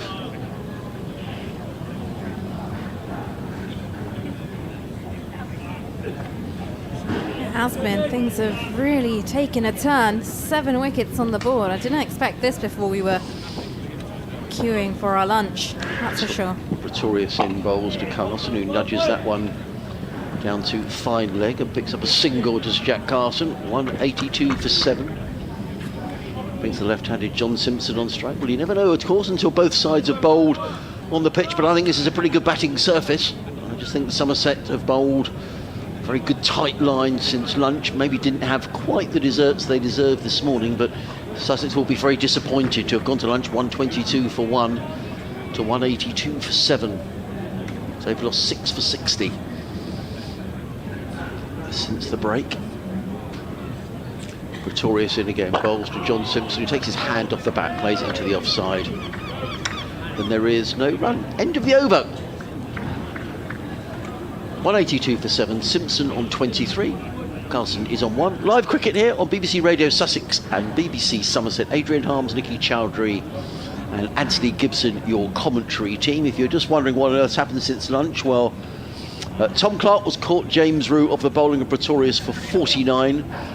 Tom Alsop followed shortly afterwards, caught by Casey Aldridge off the bowling of Gregory for a duck. James Coles didn't hang around too long. He was out for a single, caught by James Roux off the bowling of Gregory for a single. Daniel Hughes, LBW to Pretorius for 49. Hudson Prentice bowled Aldridge for 15. And then Danny Lamb, LBW for a duck. And it's going to be Casey Aldridge who's going to carry on from the Cromwell Road end. He bowled his first spell up the hill from the sea end, but he's now coming in down the hill. He is indeed, as he runs into Jack Carson now, who's forward and some outer edge in this one as it goes along the ground to point. 182 for 7, Sussex. I think you're a little quiet there, Nikki. I'm just going to make sure you're... Something seems off, if I'm honest with you. I can't seem to hear... No, I can't. I can hear you. I don't know if there's something wrong with the headphones. We'll sort that out at the break. Here comes Aldridge in now, and oh, it's a beautiful delivery, and it goes straight through everything and into gloves of Roux. You sound you're loud and clear, so don't worry about that. Okay, as long as people can hear me, don't need to hear myself. Though it is weird when you can't hear yourself. No, it is a bit strange. Yeah. It's a bit strange. Carson on 1, Simpson with 23 to his name. From the Cromwell Road end, in runs Casey Aldridge. This is 2 straight and flicked away. It's going all the way down towards the deep square leg boundary. The ball hits the advertising hoarding. It's a boundary after what seems like a very long time for Sussex. 186 for 7. Yeah, good shot by Jack Carson, who is a top score of 97 as Jack. So he came back. We'll put the mockers on him today. Aldridge in again now, and this is a fuller delivery. And he pushes this towards mid-on, miscues it as it comes off the toe. No run. Yes, 458 runs last season, top score of 97, average is 25. So he's a very capable lower order batsman, is Jack Carson. But Sussex could do with something special from him today. I'll say these two will be the last 2 recognised Sussex batters. Aldridge in again now to Carson, again beats the bat, beautifully bowled and taken by Roux. And bowling really well after lunch has Casey Aldridge into his 7th over, 2 for 37, both wickets picked up in the same over as well. Hudson Prentice bowled. And then Lamb trapped LBW. As he's ready to go again, and straighter delivery, flicked away, and it's going to run down towards the deep mid-wicket boundary this time. 2 boundaries from the over to conclude the 50th over. Sussex are 190 for 7. Yes, they are. So read you some of the scores from the other matches around the country. Durham 187 for 3 at the Riverside against Warwickshire. Ben McKinney going on very nicely there. He's 66 not out. David Bedingham making 58. 2 wickets there for Michael Booth. Trent Bridge, Nottinghamshire 154 for 5. Something of a recovery there, because at one stage they were 78 for 5. Lyndon James going on nicely. He's 39 not out as Pretorius comes racing in from the sea end, bowls to Simpson, who's up at his toes and steers that to third man, picks up a single. He goes to 24, 191 for 7. At the Oval, Surrey 181 for 5 against Hampshire. 3 wickets there for Brad Wheel. Dominic Sibley, though, as obdurate as ever. He's 53 not out. Ryan Patel on 27. Bit of a recovery there for Surrey, who at one stage were 129 for 5. Headingley, Worcestershire have fought back. Yorkshire 191 for 4. Victorious in bowls to Carson, who that was momentarily in the air. No, it's just dribbled down in front of him and there is no run. David Malan, 32 not out. And for Yorkshire. Second division, Gloucestershire 170 for 1 at home to Glamorgan. Cameron Bancroft 91 not out for Gloucestershire. Middlesex struggling at Canterbury, they're 173 for 8. 3 wickets there for Nathan Gilchrist. Notorious in again bowls. Carson is solidly forward to bowl of good length, plays it on the offside, no run. At Old Trafford, Northamptonshire 170 for 4 against Lancashire.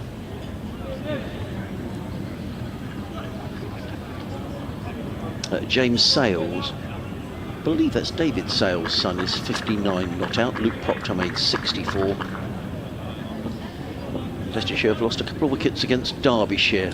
Sol Ballinger out for 81. They're 220 for 4 as in comes Pretorius again. Bowls to Carson, who's forward, plays down on the onside. There is no run. Ian Holland making 74 for Leicestershire. Here, Sussex 191 for 7. John Simpson on 24, Jack Carson on 9. Gorgeous sunny afternoon, big crowd. And Somerset very much in the ascendancy. 3 slips go down, there's a backward point, cover mid-off. Mid-on, mid-wicket and a fine leg as Pretorius is in again and bowls, and Carson defends solidly from the crease, plays it back down the track. Pretorius fields up his own bowling. And again, there is no run. At the lunch club, still seem to be having their lunch. I haven't seen anybody emerge since lunch. They were enjoying a glass of whatever, weren't they? It's called a leisurely lunch, like they do in France. That's what I hear. Well, certainly been leisurely. The over 8 has slowed quite a lot because we've had so many wickets this afternoon. So we're not going to be... Tea should be at 20 to 4, but we're not going to get anywhere near that. Still 45 overs remaining after this one. As in comes Pretorius. Bowls to Jack Carson, who pulls the ball away through mid-wicket. That's going to be a good job, but that's going to run away for 4 runs. 2 short from Pretorius, and Jack Carson is onto the back foot and hammers the ball away through mid-wicket for 4 runs. He picks up another boundary. He goes to 13. 3 fours in that 13. Bit of respite for Sussex. They're 136 for 7. A nice pull shot off the front foot there from Carson to end the over, making sure they don't miss out on those sorts of deliveries. Yes, they may be 7 down, but when there's a ball to hit, make sure you attempt to hit it. 195 on the board. And Casey Aldridge has ball in hand at the top of his mark from the Cromwell Road end. Ready to go. Simpson is on strike. No change in the field. Aldridge comes downhill, right arm round, and Simpson forward, looks to drive through the offside. Miscues, bottom hand comes in a little bit too early on the shot. And that ends up going straight back to Aldridge as he completes his follow through, no run. But, I must say the fans look to be enjoying themselves. They've got sun hats on, some of them are a little pink as well. Make sure you've got your sunscreen on. Aldridge in again now. This is full delivery and Simpson is forward and pushes it to mid-off. No run. Seems to be hitting the bat slightly harder. Casey Aldridge. Compared to that of Pretorius from the sea end.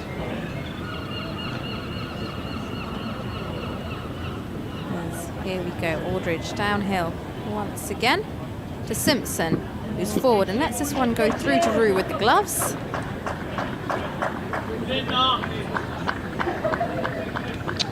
Those headphones any better?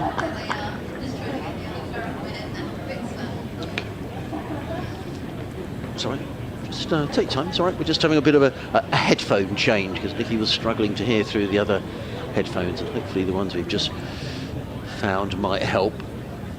A bit better? Yes, it is. It would help if I actually spoke through the mic when it was on as well. That's all right. Good, as long as you can hear, that's the main thing. Loud and clear. It's Aldridge in, round the wicket, and this is a short ball that Simpson is back to and defends. Oh, this seems like we're back to business now. It's normal. I can hear myself. The listeners can hear us.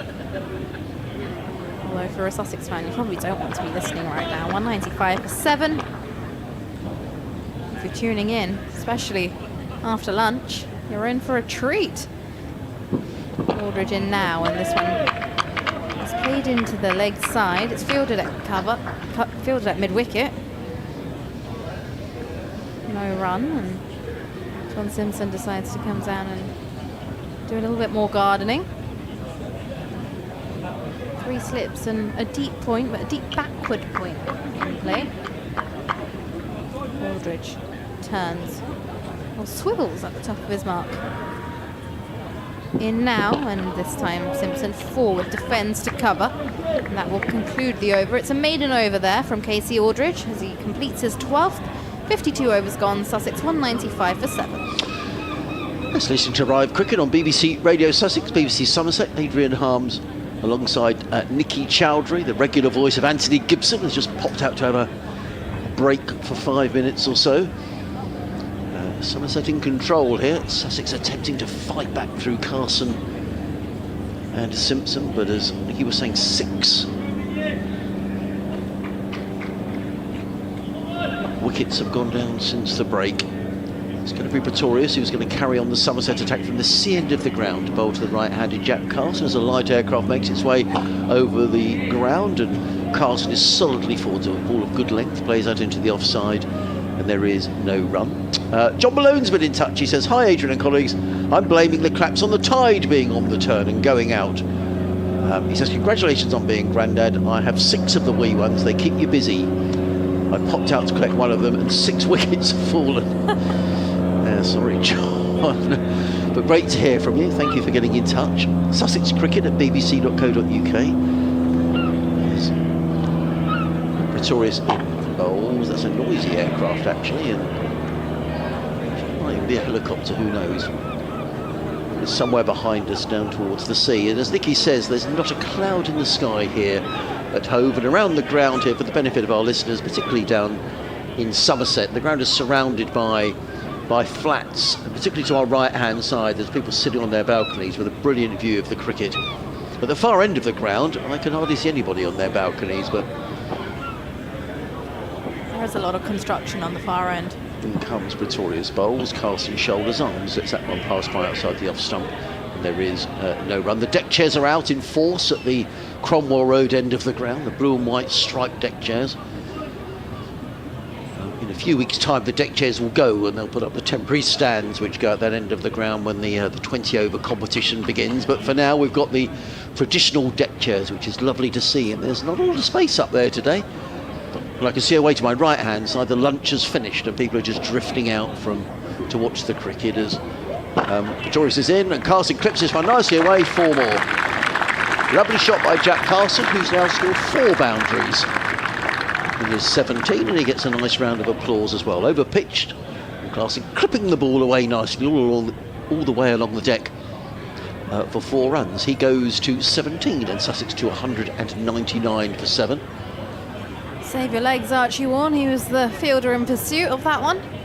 He timed that brilliantly, did Carson. And again, all along the ground. Pretorius again in and bowls. Carson defends down the onside of the track, and there is no run. Well, the lunch club are coming out. You can probably tell by the additional noise. A gentleman's just sitting down on a bench down there with a rather nice looking glass of beer. The glasses of wine down there as well.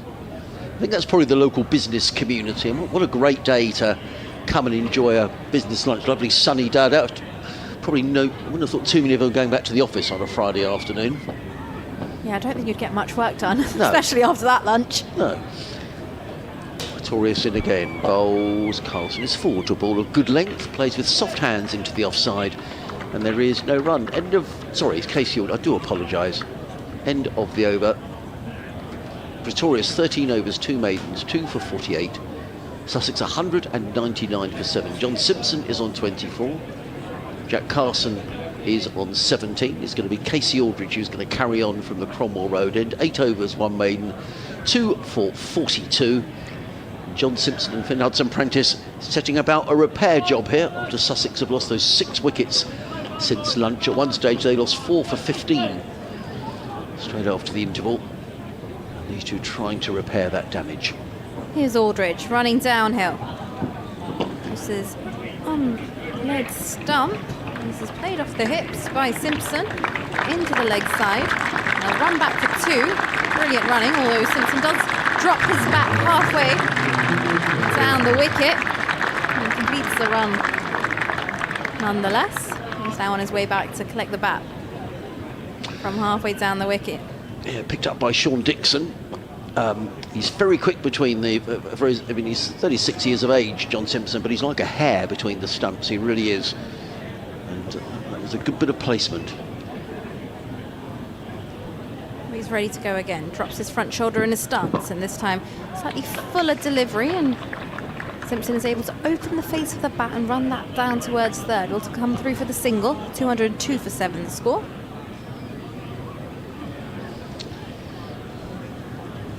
He just needs someone to stay with him, John Simpson, doesn't he? He's such a good player. You feel if Simpson can stay there, and Anthony was absolutely right, he would be the prime wicket now.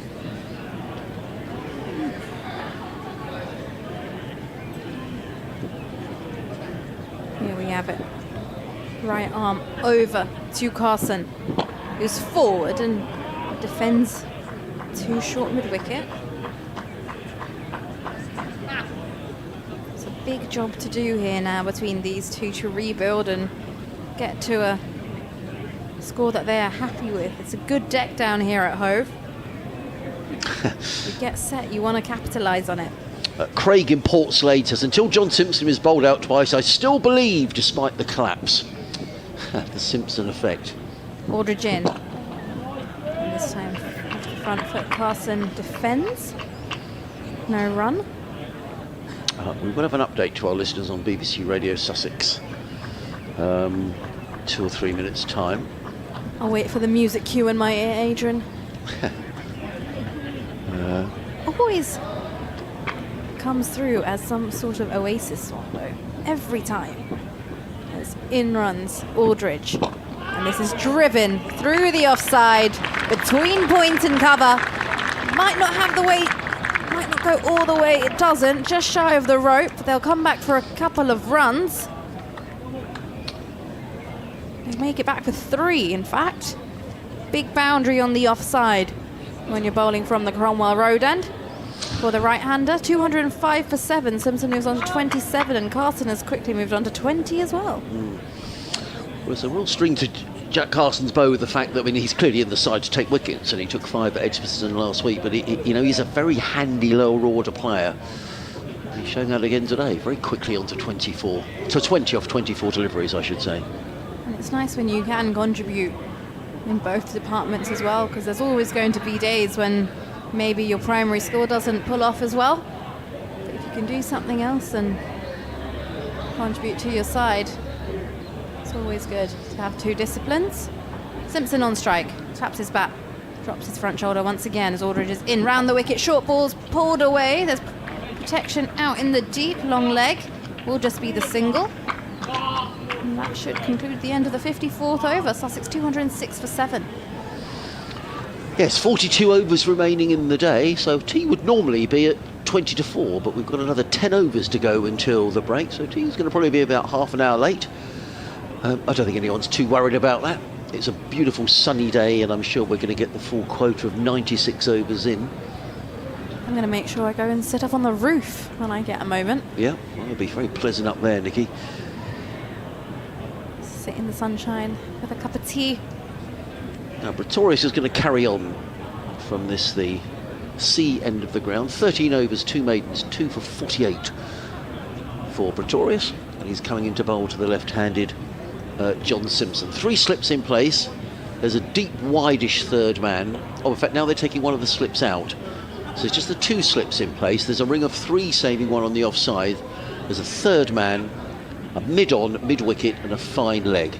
As Pretorius is on his way, running up the hill away from us, in and bowls to Simpson, and Simpson is wrapped on the thigh pad. The ball bounces in front of him. He made as if to take off for a quick single. I don't think he was ever seriously thinking of taking the single, and there is no run. 206 for 7, Sussex. Began this session on 122 for 1. Hughes 49, Clark 49, Allsop without scoring, Coles for 1, Hudson Prentice 15, and Lamb without scoring. Pretorius in again, bowls to Simpson, who shoulders arms, gets that one passed by outside the off stump, and there is no run. We'll have a little change around. I think Nicky's going to go and enjoy some sunshine. Oh, it's time for a change. I'll be back. At the end of the over. I might have to adjust my little schedule that we've put together. His tea is going to be a little later. As Anthony comes back into the commentary box. Pretorius runs away from us, in and bowls, and John Simpson is wrapped. We'll see where that was. He's taken his way for the umpire's signal. It's a leg by, must have come off the thigh pad. Another sharp bit of fielding from Somerset, keeping Sussex very much on their toes. But a leg by is run, 207 for 7.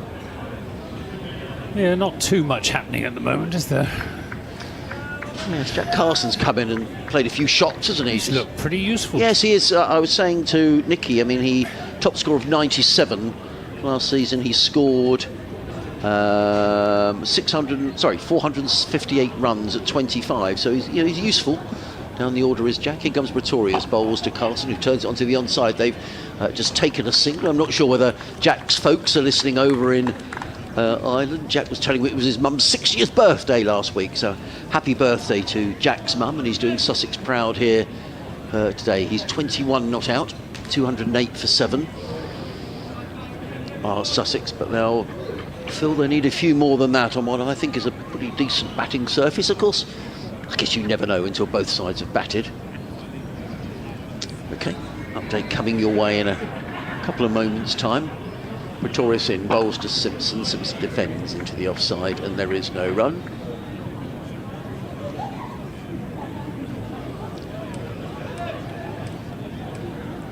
Yes, under lovely blue skies. It hasn't been a very good afternoon for Sussex so far. They went to lunch on 122 for 1. They're now 208 for 7 and in all sorts of trouble. They're relying on their skipper, John Simpson, who's 28 not out, Jack Carson on 21 to try and rebuild the innings. 3 wickets for Lewis Gregory, who's been excellent for the visitors. Meanwhile, up at the Oval, Surrey also struggling. They're 186 for 5 against Hampshire. Dominic Sibley, though, he's still there. He's made a half century, but a good day again for Kent. They won last week, and they've started off well against Middlesex at Canterbury today. Middlesex, 191 for 8. 3 wickets there for Nathan Gilchrist, and 3 for Kashif Ali. Middlesex, 191 for 8.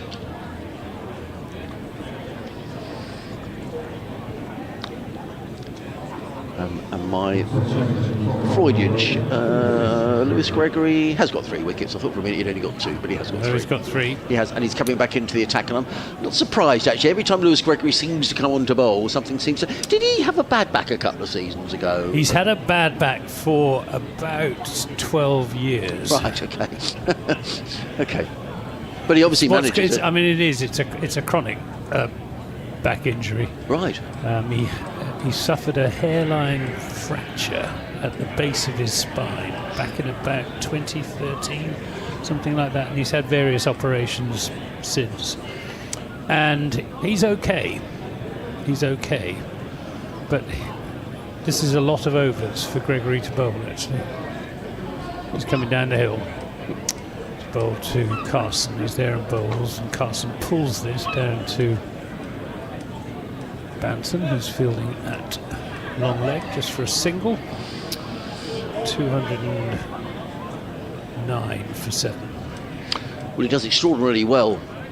Anthony, I guess it's like a lot of these things, isn't it? You do worry a bit about players at the end of their careers with this sort of injury, but I'm sure it'll be carefully managed by Somerset.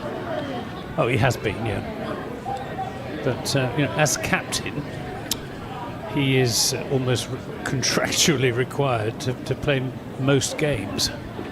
He's bowling around the wicket now to Simpson, who turns this into the onside just for a single, 210 for 7.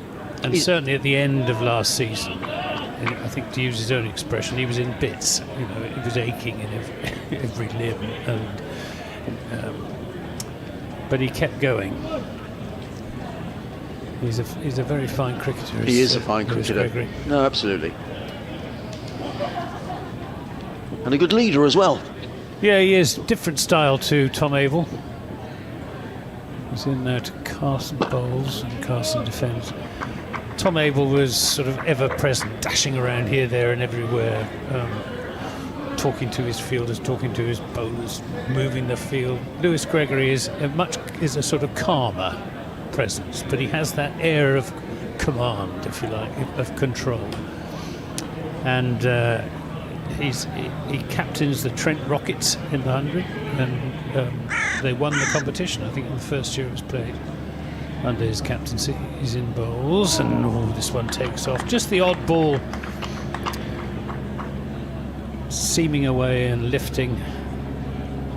The pitch is getting easier, but there is still something in it for the quick bowlers. And Jack Leach reckons there's something in it for the left-arm spinners as well.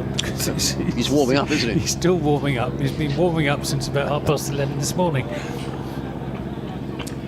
But so far hasn't had the call. 210 for 7. As Gregory is into Carson, who gets in behind a defensive shot. Looks to have a good technique. Does Jack Carson. Yeah, certainly in his early days of youth cricket, playing over in Northern Ireland, he used to bat well up the order, Jack. And in fact, David's been in touch as if to make the point. He said, I'm very impressed with Jack. He looks at home in the first division. Well, let's hope that doesn't put the mockers on him, but he bowled very, very well at Warwickshire last week. The best of 97. Yeah. In first class cricket against Derbyshire here. Gregory in bowls, and Carson plays a checked defensive shot out of the offside, won't get a run. I bumped into a well-known cricket journalist last week in the lift at Edgbaston, who was extolling the virtues of the way Jack Carson bowled at Edgbaston. I hadn't seen a lot of him bowl, and was very impressed with him. End of the over. 210. And we are going to see some Jack Leach. We are going to see some Jack Leach. He's been warming up. And now we're going to see Jack Leach.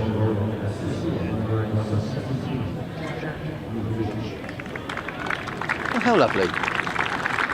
Nice round of applause. Yeah, very nice, very gentle. There are, I was been out in the crowd, and there are a surprising number of Somerset supporters.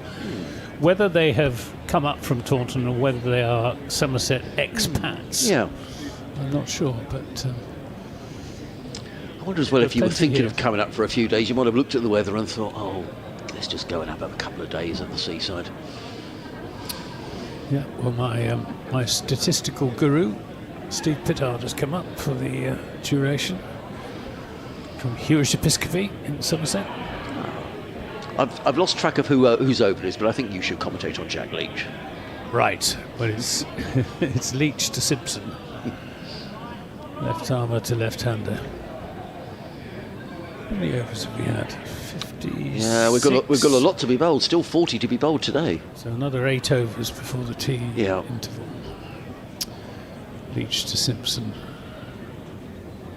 Full toss, driven into the offside. Tom Abel quickly across to his right at extra cover to do the fielding. Nice buzz of conversation around the ground.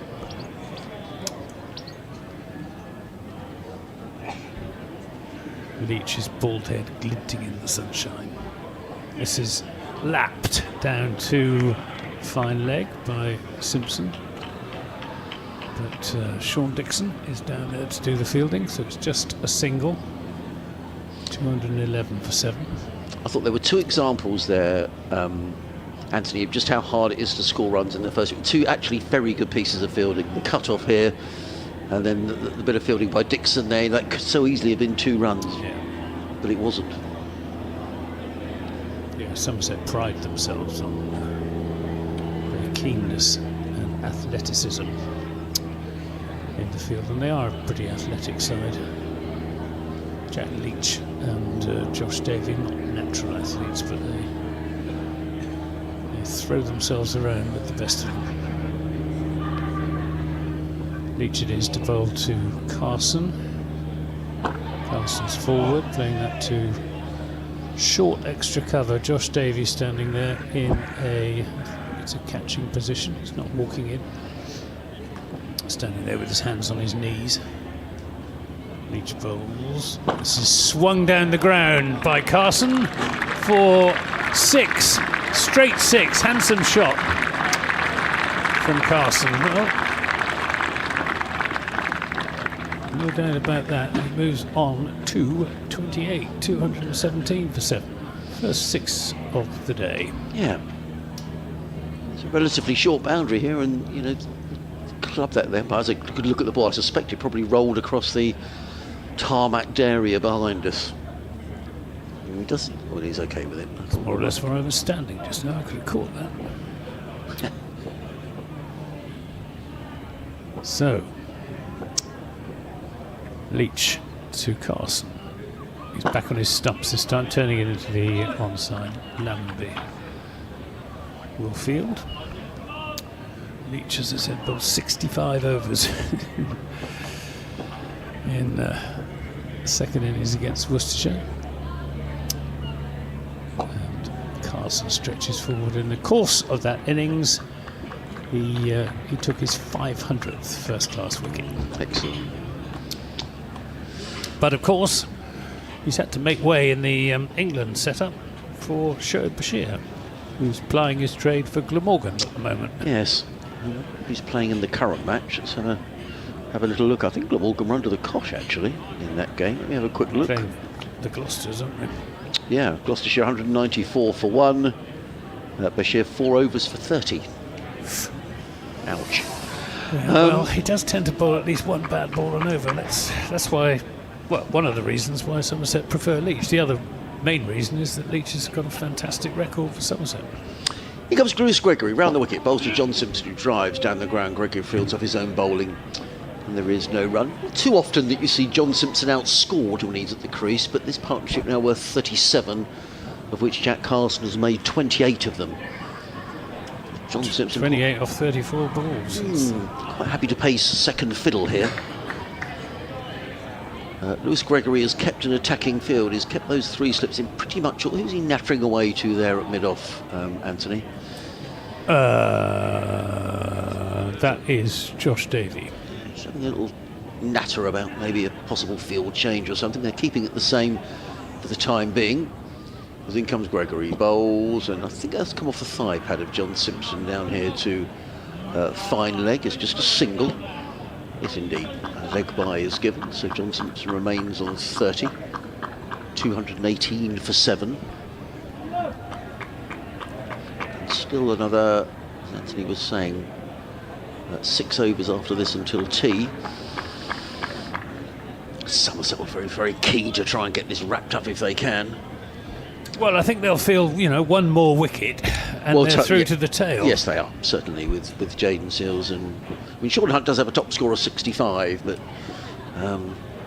yeah, these are the 2 last recognised batters. As in comes Gregory, bowls to Carson, who, not sure if he got any bat on that. It's come down to fine leg. I suspect that might have come off the pad. Let's wait and see the umpire's signal. No, I'm wrong. Came off the bat. Carson to 29, 219 for 7.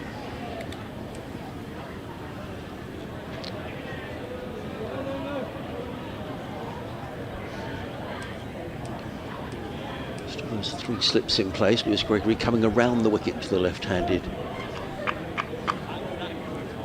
Jack Carson. There's a wideish third man. Cover mid-off. Mid-on 2 in set back on the leg side as Gregory is in and bowls, and Simpson placed firmly into the offside. And there is no run. I think it's a very competitive first division of the county championship this year, Anthony. I mean, I know Surrey are going for 4, but Surrey, Somerset, Essex, Hampshire. I thought Durham might well be in the shake-up this year, although they got beaten last week at Nottinghamshire. It's a good win for Notts. A very good win, yeah. I mean, they're struggling today, aren't they? They're playing Essex. Well, they have recovered a bit, 167 for 6. Here comes Gregory bowls, and Simpson defends down the offside of the track. There is no run. You know, Sussex up in the First Division for the first time 9 years ago. They were relegated. Now, miss Ollie Robinson in this game. He's out with a foot injury. But as Paul Farbrae said, Paul season, no, it's a step up. Division 1 from Division 2 is no quite, well, it would be, wouldn't it? But I think it's quite a considerable step up. In comes Gregory Bowl. Simpson plays firmly through mid-wicket, picks up a single, but he's someone who's been there, seen it and done it. He's won a county championship, John Simpson, and he's showing just the resolve that Sussex need here today. He goes to 31, 220 for 7. Sussex here on BBC Radio Sussex, BBC Somerset, Adrian Harms, Anthony Gibson on the most perfect spring afternoon at Hove. Yeah, out in the crowd, it's noticeable how many youngsters are here today. It is, of course, the school holidays. Yes. And good to see young people taking the opportunity to come and watch some proper cricket. And if you want to come again on Sunday, you can come for nothing. Just go onto the BBC, the Sussex Cricket Club website, click on the link, and you can get yourself tickets and come here for nothing on Sunday and watch another day's cricket. Talking of improper cricket, I was slightly concerned.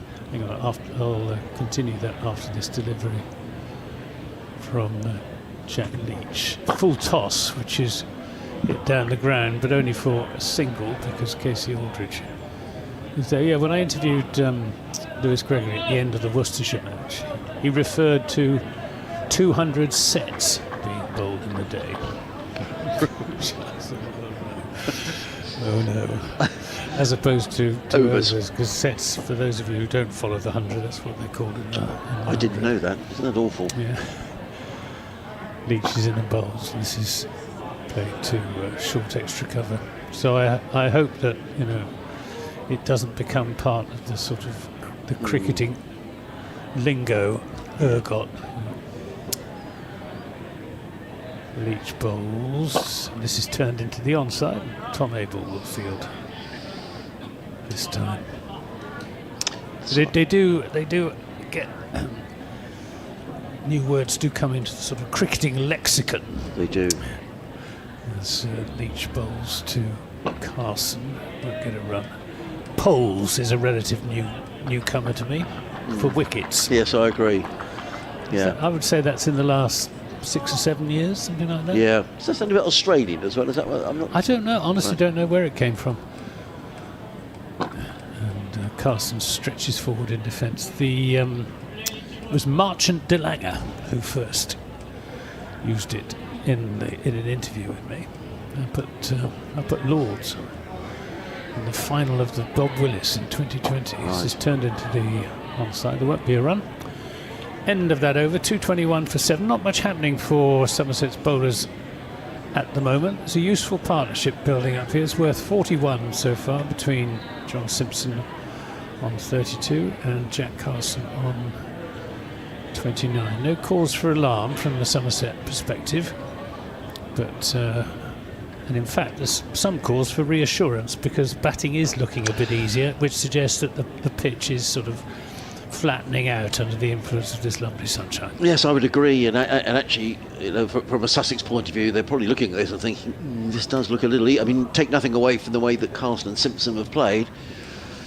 In comes Gregory around the wicket to bowl to John Simpson, who drives straight down the ground, 4 runs. A lovely shot by John Simpson, who is. Spoke to John last week. It's another boundary. He goes to 36, 225 for 7. I said, is this sort of the best form you've been in your career? And he said, yes, it probably is. He'd made 10 first-class hundreds for Middlesex. He's made 6 in the 15 matches he played up until last week. He's been in tremendous form here. That's another lovely shot. And a good job Sussex have got him. In comes Gregory, round the wicket bowl. Simpson defends back down the track, and there is no run. How come he left Middlesex then? I think the general feeling. I mean, I think the Paul Farbrae's connection helped. So it was John Simpson's decision. He Yes, decided very much so. he'd had Yeah. enough at Middlesex, Yes, and Farbrace Farbrace tempted him to approached Sussex. him, and I think the project down here, they wanted some older heads around these younger players. And John had been at Middlesex a long time. It was probably time for a change. Gregory in, bowls. Simpson drives. He's going to get more runs here, at least a couple of runs through wideish mid-on.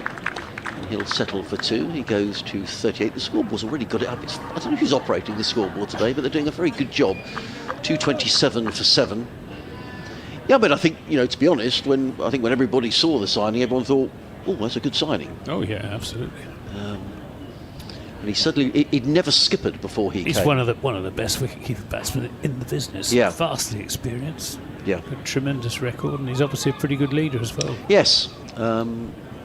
Just break off for a minute as Gregory is on his way down the slope. Bowls. Simpson drives handsomely through the offside, and it's gone through the fielder at mid-off, who is... Banton. Thank you. Well done, Anthony. Slight misfill, maybe, nonetheless. You can tell Banton he's wearing fielding pads. Oh, right. Oh, does he get the dubious pleasure of short leg? Yeah, he's the short leg. Yeah. Right, okay. Simpson goes to 39. Yes, he'd never skippered in any form of cricket, John Simpson, and when he started last season, the plan was to do it for the first 7 block of games. Gregory in again, bowls to Carson, who whips that one away down to fine leg, picks up another single, does Jack Carson. He goes to 29, 228 for 7. But having been very successful in the first 7 games, it was, it was a very short conversation about, do you want to carry on for the rest of the season, which he did, and of course Sussex won the 2nd division and got promoted.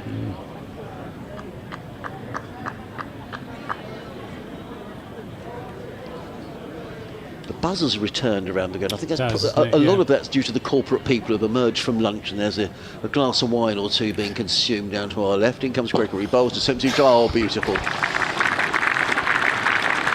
50 partnership. Yeah, 50 partnership, and a beautiful shot to bring it up as well by John Simpson. Just drills the ball away through extra cover. 53 in 72 balls in 47 minutes. And I think Lewis Gregory should give himself a rest. Yeah. He went for 12 runs in that over. A couple of half volleys. Yes, he was chatting away to Josh Davey. You said it was Josh Davey. He was talking to a couple of overs ago. I wonder whether that might be the change that's going to be made. But Sussex just... Well, they'll still feel they're below par here. They were 122 for 1. So 233 for 7's a lot better than 180 for 7. How long until tea? Is that 30? 4 overs. 4 overs to go. Yeah. The first of which will be bowled by Jack Leach, without Tom Banton at forward short leg. Tom Banton's coming into short extra cover. We've got 2 short extra covers, which suggests possibly the ball's just sticking in, holding in the pitch a little bit. Leach bowls. This is driven nicely, but will be cut off in the covers by Archie Vaughan.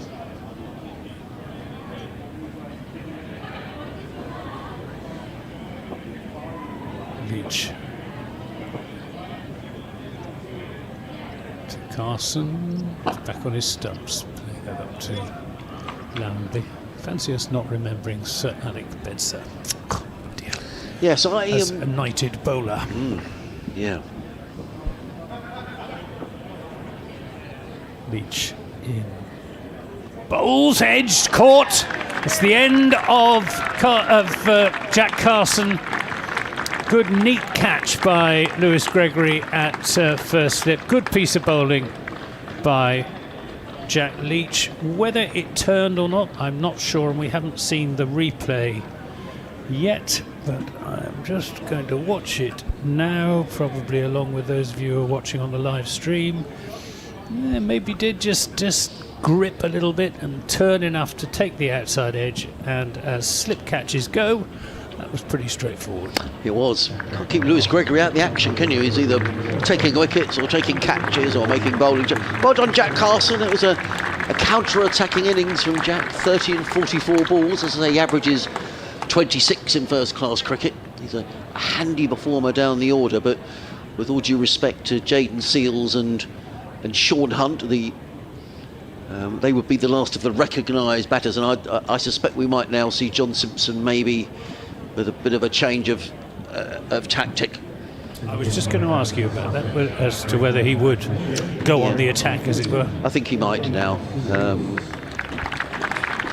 Very popular figure, Jayden Seales. I think you'll enjoy watching him bowl. He's genuinely quick. He was here last year, wasn't he? He was here last year. Yeah, he was here for the first 7 games last year before the West Indians arrived for their tour.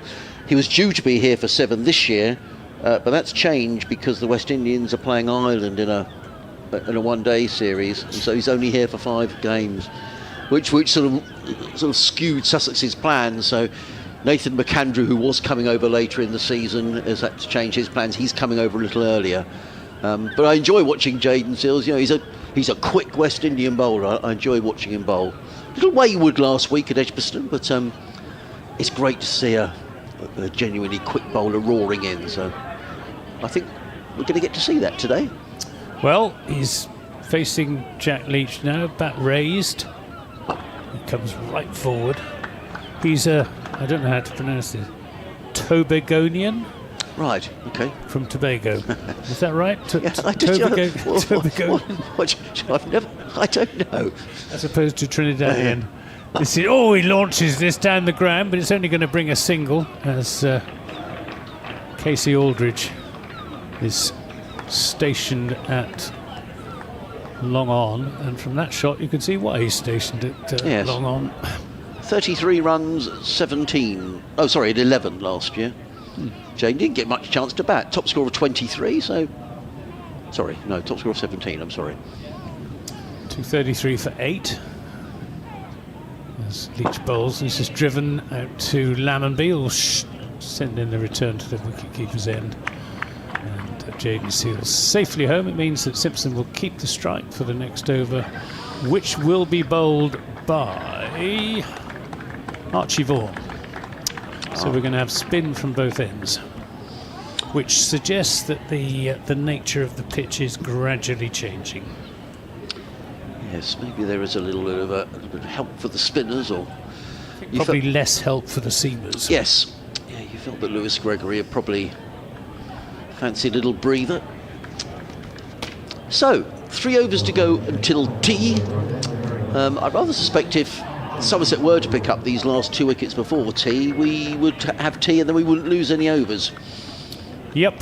But if we go to tea and then we come out afterwards, we will still apply if they're 9 down. Yes, of keep course. Them out? Yes, of course. It's a very good point.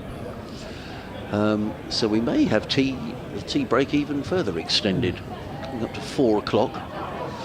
So it is going to be Archie Vaughan who's bowling from the Cromwell Road end of the ground. It means he's bowling down the slope. He's just got the 1 slip in place, a backward point, sweeper on the cover boundary, cover, short extra cover, long off, long on, mid-wicket, and a backward square leg. Is there leg. a little bit of slope on the pitch, or is the pitch itself, the square itself, pretty flat? The square itself is pretty flat, yeah. Now this fielder at backward square leg is now going to more of a deep backward square leg, about 10 yards inside the boundary rope, as in comes Vaughan bowls. Simpson drives to short extra cover, and there is no run. So we'll rattle through these last few overs before tea with Vaughan and Leach bowling. He's in again, bowls. Simpson back on his stumps, turns this down to long on, so he's quite happy to give Jayden Seales the strike. Simpson to 45. Got long off and a long on. He's got long arms, hasn't he, Jayden Seales? If he connects, it's going to go a long way. He's a very powerfully built man. Very popular in the dressing room. As in comes Carson bowls, and Carson bowls. What am I talking about? Vaughan and bowls through to keeper Roo, who whips off the bails, and there is no run. He's turning the ball away from the left-handers. Archie Vaughan with his off breaks. Yeah. In the game. Bowls and Just short of Gregory, I think. yeah, a nudge from Seals. He's got a very similar action to Jack Carlson, which is probably why I said in comes Carlson. They're not dissimilar. You'll see Jack Carlson when he comes to bowl. It's a nice, easy, rhythmical bowling action. In again, bowls. Seals cuts firmly, and he's going to get a boundary. Through backward point, and the ball races away more down towards third man. So Jayden Seals picks up his first boundary. He goes to 5, 240 for 8, and Sussex closing in on a bonus point. Yeah. And Somerset have got 2 bowling points so far. They need 1 more wicket for a third. Yeah. Well, a 122 for 1. Sussex would have fancied a bit more than 1 batting bonus point, but see if they can get there. In comes Vaughan, bowls and Seals his back and plays that firmly into the covers. There's no run. It stings the fingers of the fielder there in the covers. And it is the end of Vaughan's over, who's now got 3 overs, no maidens, no wicket for 9. Sussex 240 for 8. Simpson on 45. Seals on 5. And you're listening to live cricket on BBC Radio Sussex, BBC Somerset, Adrian Harms and Anthony Gibson on commentary duties. And we've got 2 overs to go until tea. We have. Archie Vaughan is a very useful acquisition for Somerset. He's an opening batsman by trade, and he enjoys opening the batting. That's what he wants to do. That's where he wants to bat, which is very commendable. Yeah. It's, particularly in red ball cricket, it's the toughest place in the order to bat. And his off breaks are a very useful adjunct to his batting. But it's Jack Leach to bowl. Next over to Simpson, who's pushing that into the offside using his feet. These two have played a lot of cricket against each other down the years. Simpson for Middlesex, Leach of course for Somerset. He's in and tosses this one up, or not tosses it up really. Jack Leach very rarely tosses the ball up, just gives it a little bit more air. He could perhaps vary his flight a little bit more. Jack Leach is there now, bowls. This is a quicker ball, played back to him by Simpson. I like to see him just getting it above the batsman's eye line from time to time, occasionally. He's in bowls. This is shorter and turned away through the onside for a comfortable single. Vaughan the fielder. He's only 19, Archie Vaughan. Yep. No, he's went to Millfield. Is that how the Somerset connection came about? Or? Yes, I think so. Yep. Leach in bowls and Jayden Seals back on his stumps. But he sees his future with Somerset. He's got no plans to go back to Yorkshire. Right, yeah. Good for him, yeah. Perhaps that would be difficult, following in your dad's footsteps. Yeah, I think it would be more difficult, particularly in Yorkshire. Leach tosses this one up to Seals, who is not to be tempted, comes forward with his back angled down, just plays it back up the pitch. Leach picks up end of that over, 241 for 8, so was it 124? 122 at lunch. 122, so we've had 119. 119 for 7. It was for 1, wasn't it? Yes, it was 120. Yeah, for yes, it was for 1 at lunch. So we've had 119 for 7 in the afternoon session, which is eventful. It is, yeah, completely different. So tea is around the corner. We'll have to be a bit sharpish, Anthony, if we're going to get any of that chocolate cake. I suspect it's all gone, probably. He comes forward, final over before the break, bowls to John Simpson, who has been his usual steady self for Sussex, really holding things together, because it could have been an awful lot worse for Sussex. 241 for 8. Vaughan in again, bowls. Simpson drives through the covers. There's a sweeper on that cover boundary, and he will settle for a single. He goes to 47. But bear in mind, Sussex got 2 players who got to 49. Both Daniel Hughes and Tom Clark got to 48. So that's 98 of the runs that are scored. So between three of them, they've scored 150. So really been that many other contributions. Jack Castle next with 30. Vaughan again. Bowls. Stretching forward is Jayden Seales, who I didn't mean to do a disservice, but I say the recognise batters were out. You might say, oh, I'm perfectly capable. Vaughan in again, bowls, and he cuts away firmly on the bounce into the covers, and there is no run. 2 balls to go until the break. Vaughan tosses the ball from hand to hand and is in again. Bowls, Seales stretches forward, plays that into the offside, and there is no run. 1 ball to negotiate before the interval. It's been a busy session with those 7 wickets going down, and Somerset really fighting their way right back into this match. In comes Vaughan, Seales stretches forward, plays into the offside, and that will be tea. Very much Somerset section. 242 for 8. John Simpson on 47. Jayden Seales is on 5. I think we did say before lunch, Anthony, although I thought some of the Somerset bowling, the change bowling was a little ragged. We felt that Gregory and Davey had been a little unfortunate this morning. They've all bowled well this afternoon. Wickets shared around. Gregory 3 for 70, Aldridge 2 for 48, coming back well after a slightly ragged start this morning. Pretorius ditto 2 for 49, and Jack Leach just picking up that 1 wicket of Jack Carson, 4 overs, 1 for 11. But Somerset will be very happy indeed at that session as they go in for tea. They certainly will. Anthony, thanks very much indeed. So Sussex 242 for 8 at the break. People getting up, going for a cup of tea, and I don't think many will be leaving early because it's the most glorious late afternoon here at Hove as the players wander off. So the grounds will wander on. Anthony and myself are going to have a cup of tea and a piece of chocolate cake if there's any left, and we'll be back with you in good time for the post-tea session.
Weak website?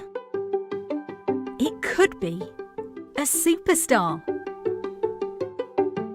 We do A/B testing, personalisation, social proof, product recommendations, baseline analysis to bring your bottom line over the line.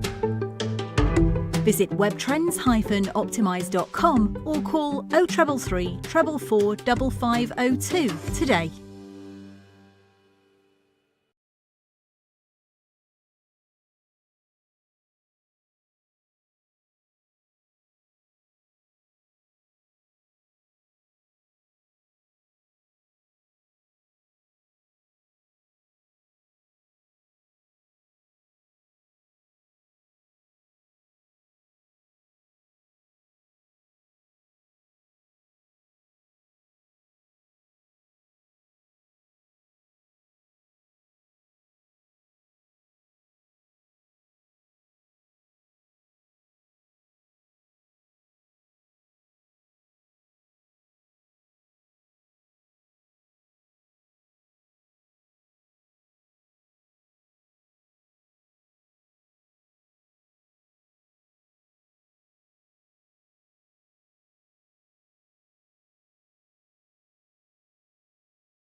Weak website?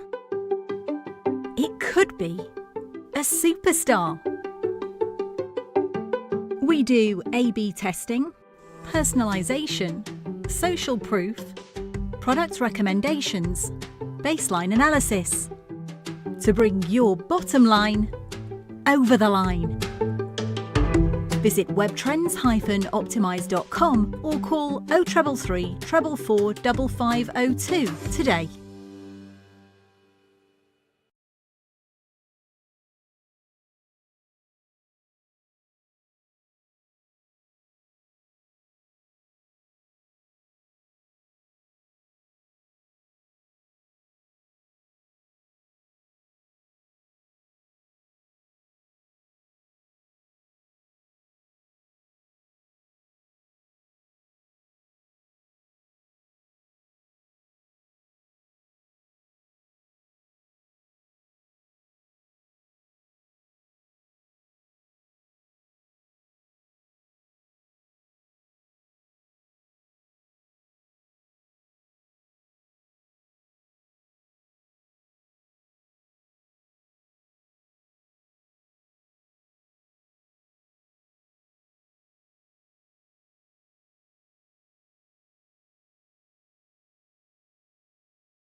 Weak website?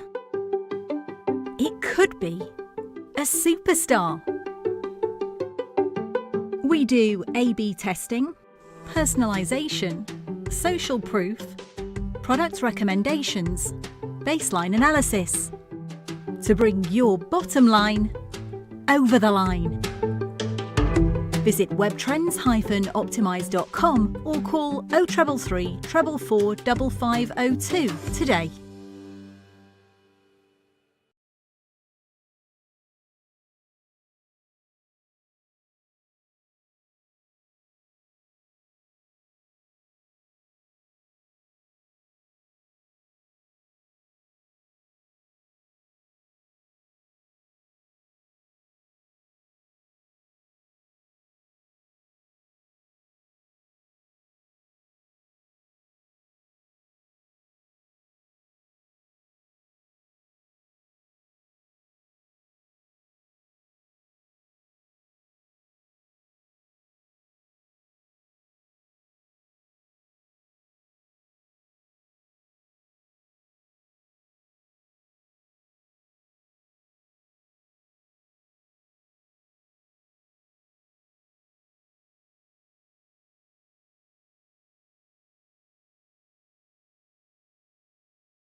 Weak website?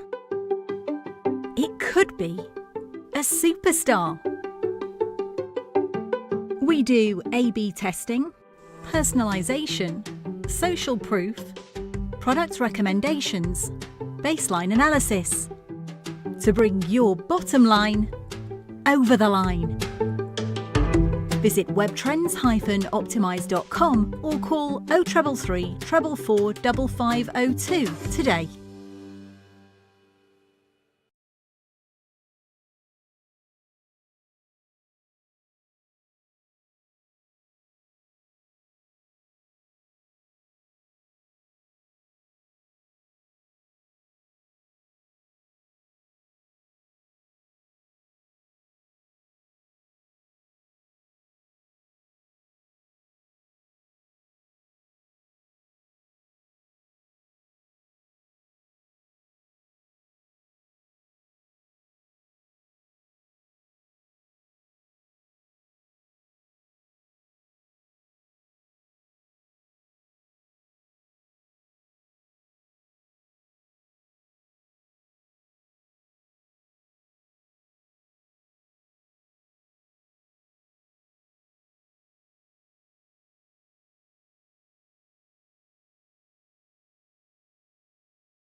Weak website? It could be a superstar. We do A/B testing, personalisation, social proof, product recommendations, baseline analysis to bring your bottom line over the line. Visit webtrends-optimise.com or call 0333 444 5502 today.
Weak website?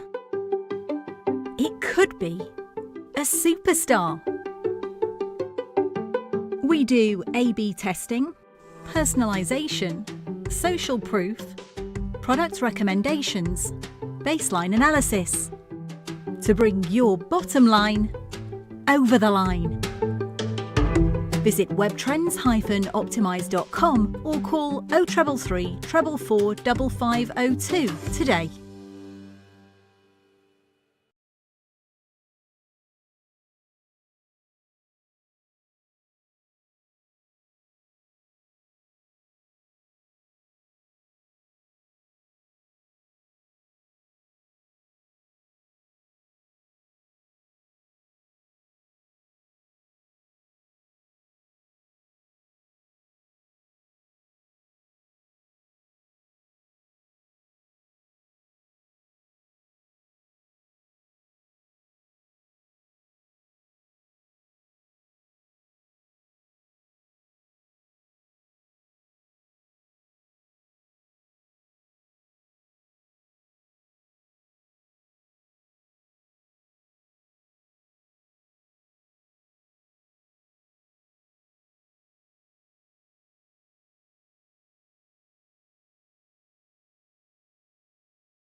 Weak website? It could be a superstar. We do A/B testing, personalisation, social proof, product recommendations, baseline analysis to bring your bottom line over the line. Visit webtrends-optimise.com or call 0333 444 5502 today.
.40 for 8 is the tea time score. The rather bad news is that I popped next door to look at the chocolate cake that we were baked for us, and it's all gone. There's one slice left. Can you believe that? One slice. So the gannets in the press box have had the lot. So Margaret, thank you very much for baking the cake, and that's all been very well received by the press, not by the commentators because we haven't had any. But we have got. You might want to use the other headphones, Nikki, if you want to hear. So those ones.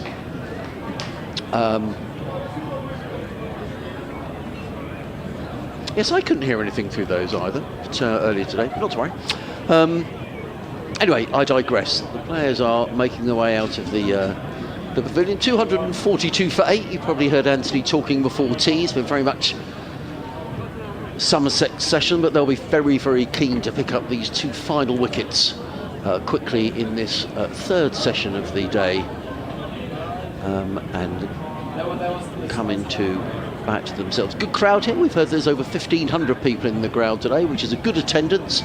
And just to repeat, if you'd like to come on Sunday for free, go onto the Sussex cricket website, click on the link, and you can get yourself a ticket. I don't think you can just come to the ground and walk in on Sunday. You have to go on the website and have got yourself a ticket. But should be well worth it. And I think the forecast originally for Sunday wasn't that good, but I think it's a lot better now. So fingers crossed, we're going to see lots of cricket on Sunday. The two umpires are just emerging from the pavilion on the left-hand side of the ground, which will slowly go in shade, and you'll notice that that stand, the Spenkham Pavilion, will slowly empty out because it gets pretty chilly over there, and you'll find spectators migrating to other parts of the ground. So here come the umpires to a smattering of applause around the ground. Out come the Somerset side, led by Lewis Gregory, and the Sussex pairing of John Simpson and Jaden Seals, who I can't see at the moment, but I'm sure they're going to emerge down the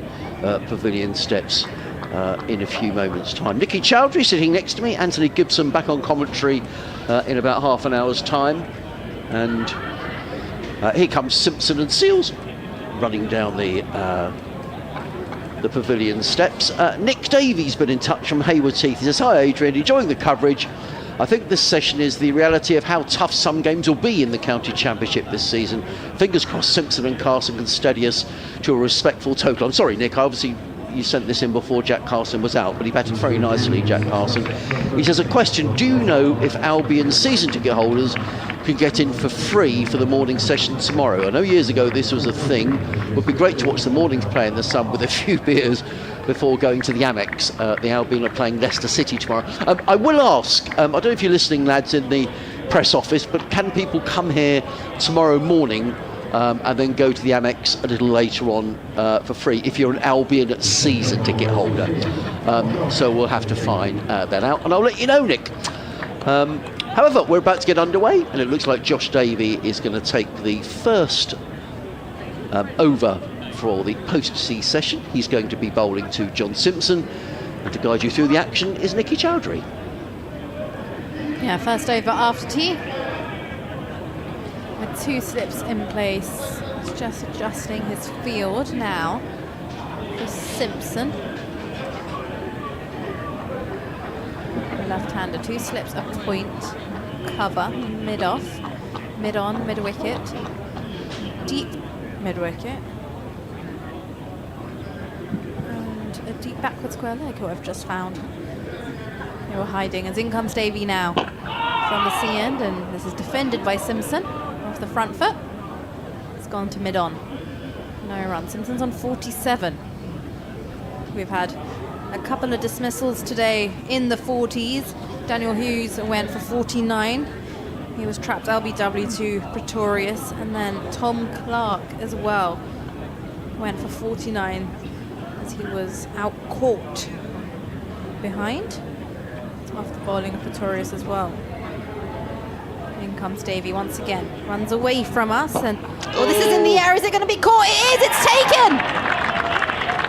Tom Abel with the catch, diving to his left. This one just pops up and Simpson can't keep it along the ground. He kind of rides with the ball.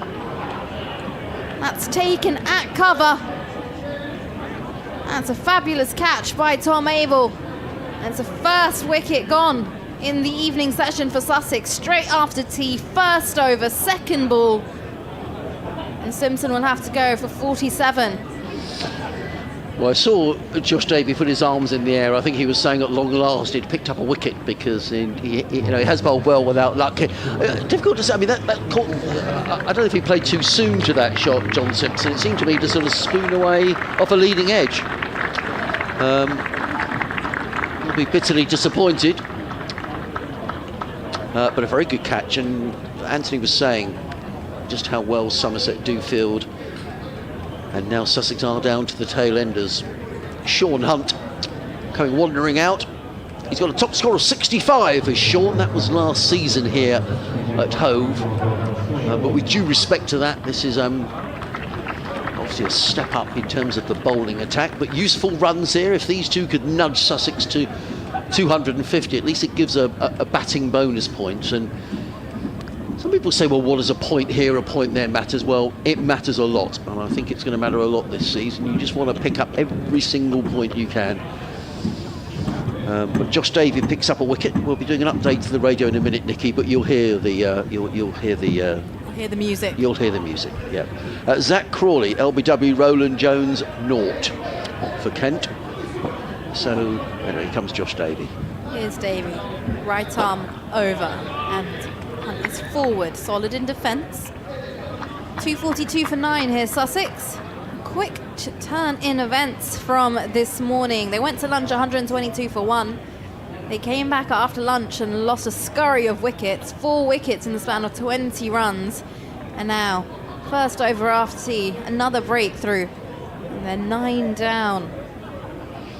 Yet to see a half century be achieved. There was a few opportunities. They haven't crossed the line. As in comes Davey again. Hunt is forward beaten. Good ball straight into the gloves of Rue. I was talking to a friend of mine at tea time, Anthony. I was saying I was lucky enough to spend a day or two in Antigua, and I thought there must somewhere be a statue of Vivian Richards, and I couldn't find one, so I trekked up the hill from the port. I found the old recreation ground, which is really in a state of disrepair now. And someone pointed me in the direction of Vivian Richards Street, which there is in Antigua. Break off. Here's Davey in again. And Hunt is forward, defends, back down the line of the wicket, no run. And I found his street, and I found the statue, which there is, of the great man. And as I was standing there, I asked a chap who was there, I said, oh, which house did Vivian Richards grow up in? And he said, well, I don't know, mate. He said, but if you go and talk to that bloke over there, that's his brother. And I thought he was winding me up, and I said, oh, yeah, right, you know. And he said, no, it is. He said, his name's Mervyn. So I'll tell you more at the end of this. Here's Davey in now, and Hunt clips it off his legs down towards long leg. Will get himself off the mark and add a total to Sussex's score to end the 65th over. Sussex are 243 for 9. So I went and I called out to this chap and I said, hey, I hope you don't mind talking. I'm told you're Viv Richards' brother. And he said, yes, I am. I'm Mervyn. And he said, I'm one of 4. He said, Viv was the worst of all of us at cricket. And I got a photograph with him as well. So I'm assuming Viv Richards has 3 other brothers. I'll have to find the photograph and see if I can show it to you. It's a very brotherly thing to say as well. Yeah, I mean, you know, unless I've been conned. You never know. But you know what? That's something that I do find out in the Caribbean. Many people I know have gone out there on holiday and they tend to just bump into these cricketing legends There he is. off the hook. We'll be having an update very shortly. So that is Viv Richards' brother, apparently. In comes Pretorius, bowls to Sean Hunt, who plays very nicely through the offside and picks up a couple of runs. And he goes to 3, 245 for 9. Sussex would dearly love another 5 runs here. Sean Hunt in the side. No Ollie Robinson for Sussex in this game. But Sean Hunt brings a nice variation to the Sussex attack. He'll be bowling his left arm over.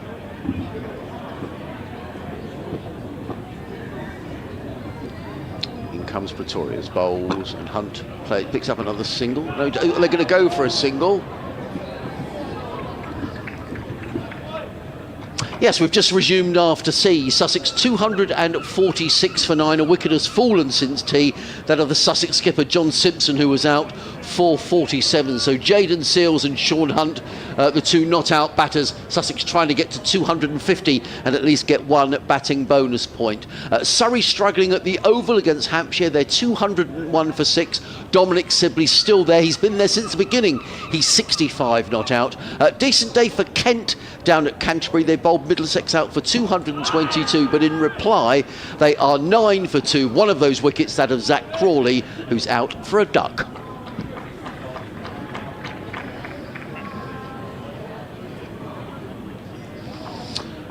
In the meantime here, Sussex have picked up another run, 247 for 9. A bit of indecision between the 2 batters. 3 slips in place. Did you manage to bump into anybody else whilst you're out in the Caribbean? No. Well, and it may not. Well, I need to check. Know. I need to check whether it was Viv Richards, his brother. In comes Pretorius, bowls to Sean Hunt, who's going to get a single. I think that probably came off of the 5 pad. No, came off the bat. I do Sean a disservice. He goes to 4, 248 for 9. So one lusty blow would at least get Sussex over the 250. Give something for their endeavours. They'd have hoped for a lot more, having been 122 for 1.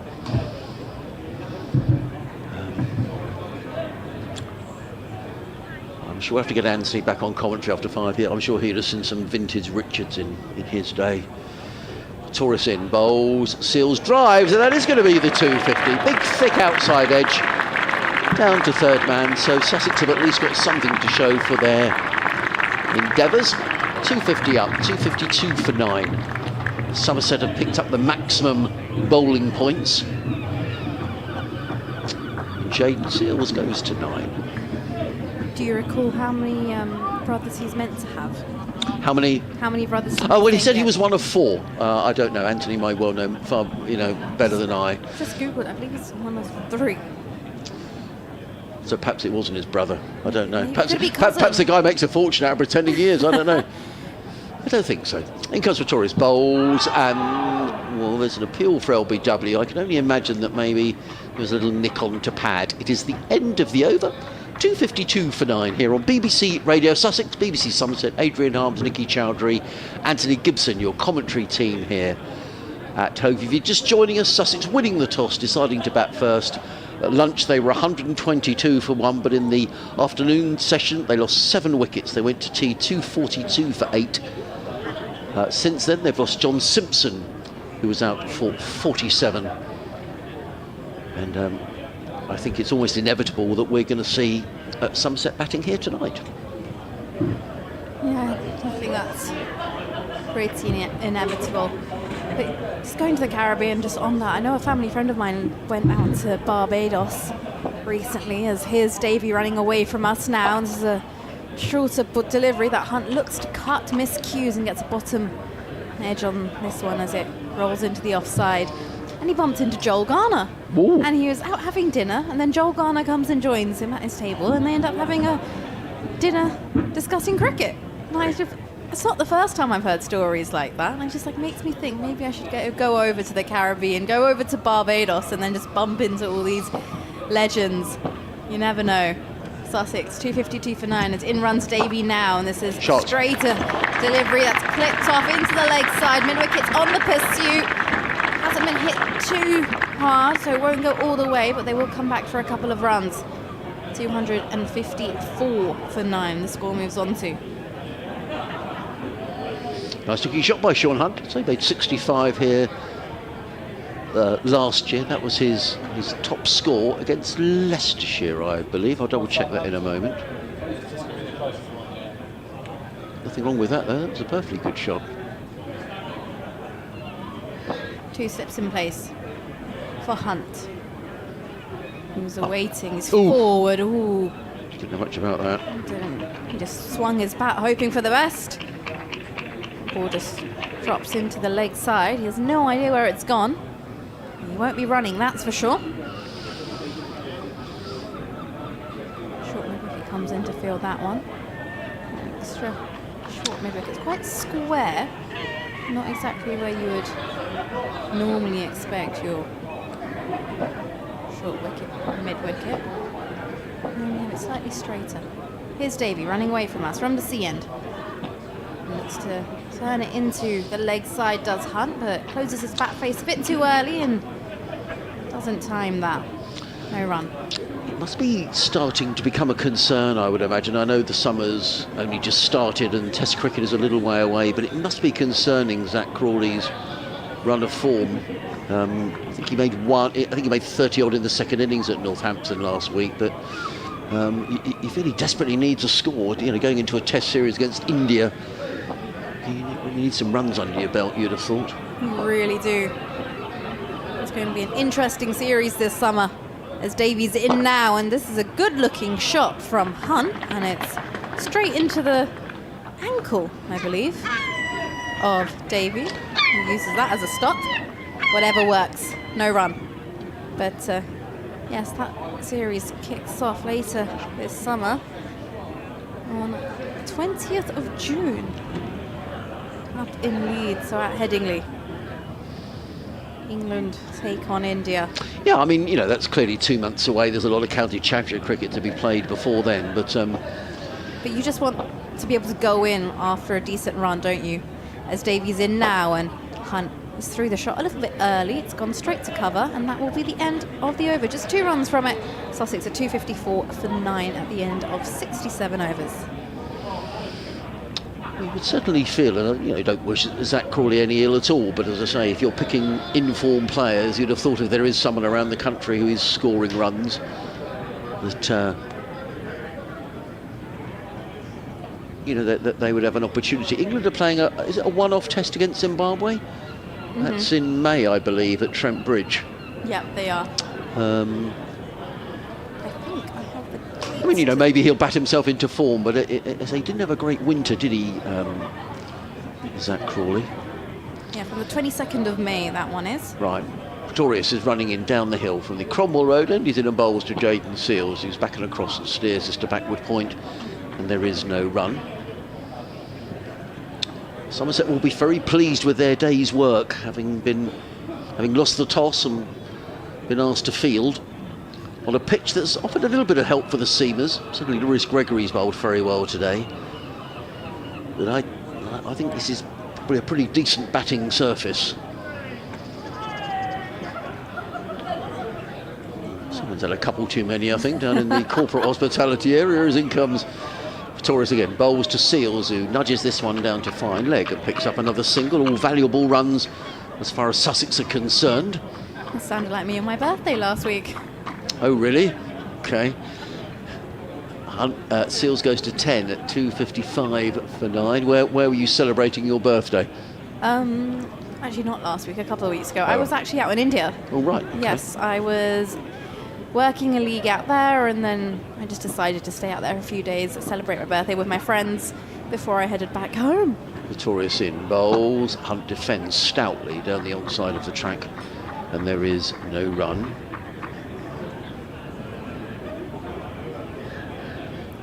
Three slips in place for Hunt. Yes, 3 slips, a backward point, cover mid-off. There's a mid-on, mid-wicket, and a fine leg.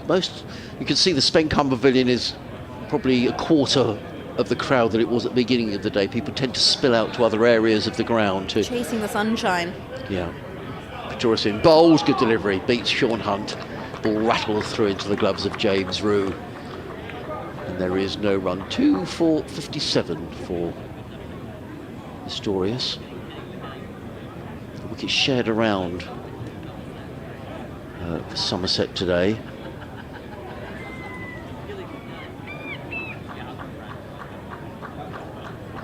I'll run through the other scores actually at the end of the over.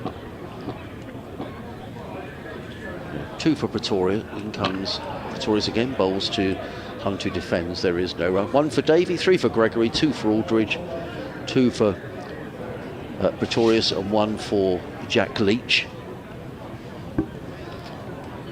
Elsewhere in the county championship today, Durham 239 for 7 against Warwickshire. Nottinghamshire 222 for 6 against Essex. Surrey 217 for 6 against Hampshire. Yorkshire 287 for 4 against Worcester. Pretorius in bowls to Hunt, who's beaten again outside the off stump. There is no run. It is the end of the over, 2:55 for 9. I'll just read this email from Nick that came in a little bit earlier on. And he says, do you know if Albion's season ticket holders can get in for free for the morning session tomorrow? I know years ago this was a thing. It would be great to watch the mornings play in the sun with a few beers before going to the Amex. I don't think that's right.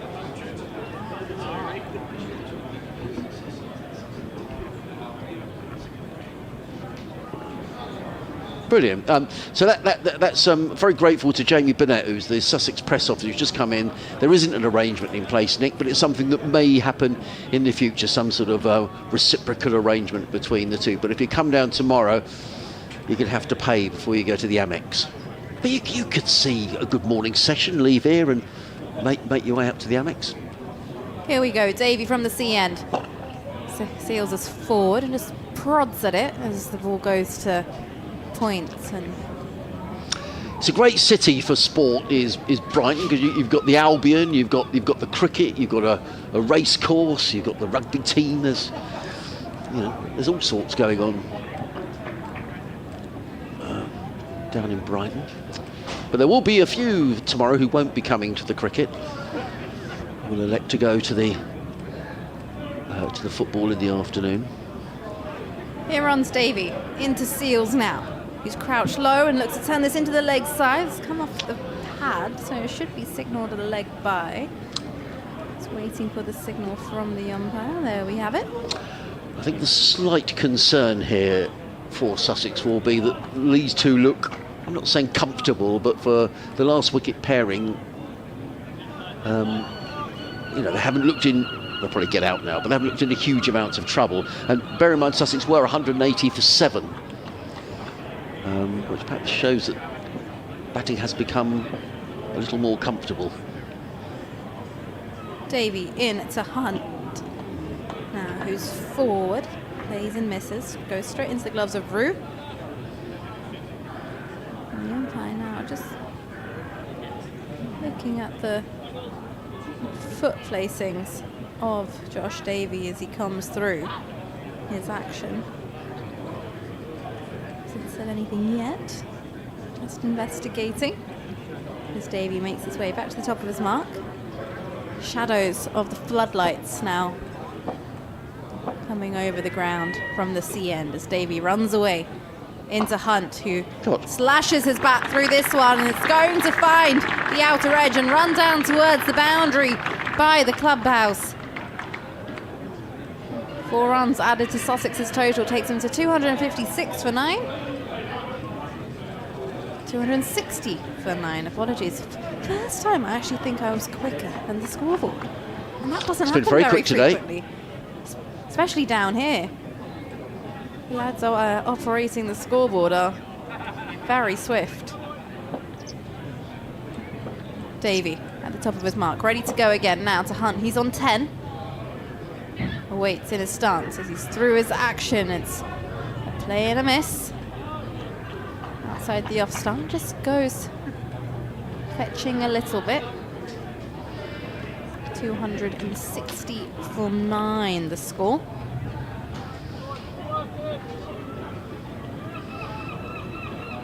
Two slips, point, cover, mid-off, mid-on, a short mid-wicket who's slightly squarer, square leg who's in front of square, and a long leg as Davey makes his way in through again. He'll be eager to get this final wicket.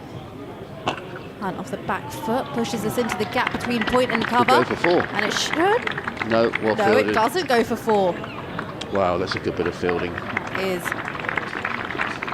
Sean Dixon, the man behind the ball.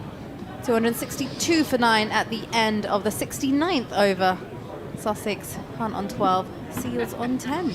Well, useful runs for Sussex, and sort of irritating runs and time, really, as far as Somerset are concerned. Just looking at the over rate on the score, it's +2. I'm a little surprised. I mean, we are running a bit behind time, but there's been wickets tumbling throughout the day.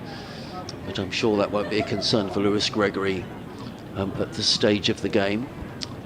It's going to be Pretorius who's going to come in down the hill. 16 overs, 2 maidens, 2 for 57 for the South African as he makes his way in around the wicket to bowl to Jayden Seals, and Seals with a swing and a miss.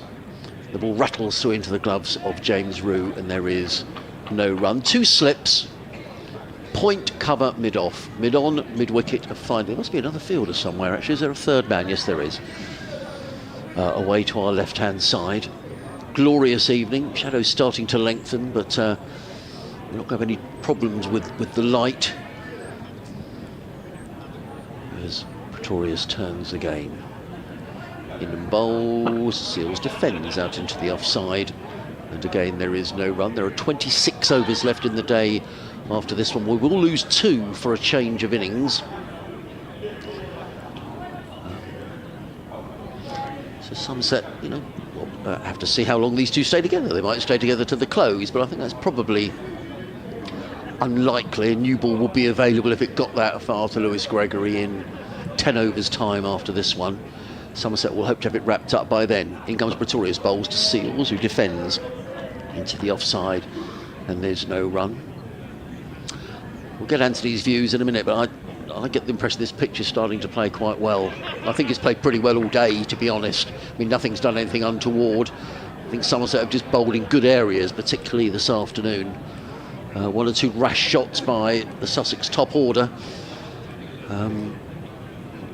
And my feeling would be, I mean, famous last words, who knows, until both sides have batted, that Sussex are a bit under par here. Pretorius in again, bowls, Seals, plays into the onside, takes a single, if he hits the stumps, he's out, or he misses. But he would have been run out by a country mile. It was played into the leg side. Tom Abel, thank you, Anthony, was in very quickly. He shied at the stumps, so had he hit, Sean Hunt would have been out by several yards, I think. However, the shy at the stumps missed. Jayden Seals picks up a single. He goes to 11, 263 for 9. And Hunt, the right-handed Sean Hunt, waits. As Pretorius is back to his mark. 3 slips in place, 3 men saving 1 on the offside. Pretorius in, down the hill, bowls to Hunt, who's beaten outside the off stump, taken by Rew, and there is no run. I've enjoyed watching James Rew keep wicket today. He just looks to me to be a very sort of unfussy wicket keeper. He's not one of these wicket keepers who spends all his time, diving around and making every take look as if it's a brilliant take. He just looks unfussy to me, and I like that with a wicket keeper. You often say with a wicket, if you don't notice him, he's probably kept well, and I would say that about James Rew. I think he's been very impressive behind the stumps. Pretorius bowls, taken again by Rowe. Hunt beaten yet again. End of another over drifts by. 26 overs left in the day. 260, is that 265 for 9? Yes, it is. With Seals on 11, Hunt is on 14. And we're going to see, and what if we might see a bit of spin at the end of the innings here? Let's just wait and see whether they might be tempting Seals or Hunt to have a hoik down the ground. Just what I was thinking, maybe. But I think we're going to carry on. It's still going to be Josh Davey who's going to carry on. I nearly said Ed Davey then, but of course he's the leader of the Liberals, isn't he? I don't think he's playing. Don't think he's changed profession that quickly. He does do sorts of things. He did a bungee jump, didn't he, during the election campaign? Do you remember? Anyway. Here's Josh Davey, right arm round the wicket to Jordan Seals, who's forward. It's a beautiful delivery, beats the bat, goes straight through to Rue. I do like this turquoise branding around the ground. The first central branding looks very nice. It's a nice turquoise that's scattered evenly around the ground here at Hove, on each floodlight panel as well, as Seals taps his bat, crouches low in his stance as awaits Davey. Back of a length ball, stays low, gets an outer edge on the ball as it runs down towards third. There is no third. Backward point will be doing the chase, and they'll come back for a couple of runs. 265 for 9, the score moves on to. Well, useful runs from this last wicket pair. What do they put on now? 42, well, 23. Yeah, it just makes you think of these two look pretty unnerved Well, I out think there. they look quite comfortable, yeah. Here's Davey. Seals forward. Ooh, a little bit of height on this one. Previous delivery stayed low. This one took off a little bit as that goes through to Rue with the gloves. Seals just going with his hands a little bit.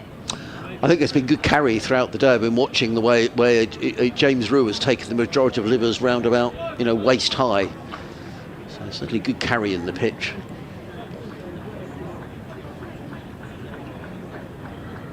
Yeah, if these two, the last wicket stand, look this comfortable, it'll be interesting to see how Somerset's top order look.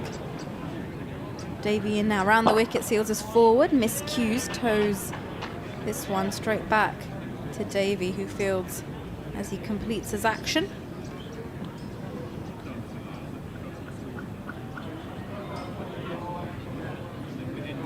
The sky is so clear that you can just see the planes leaving their, what do you call it? The lines that the planes give off. Yeah. What's the word? Trails. The trails, there we go. Contrails, as Davies in now.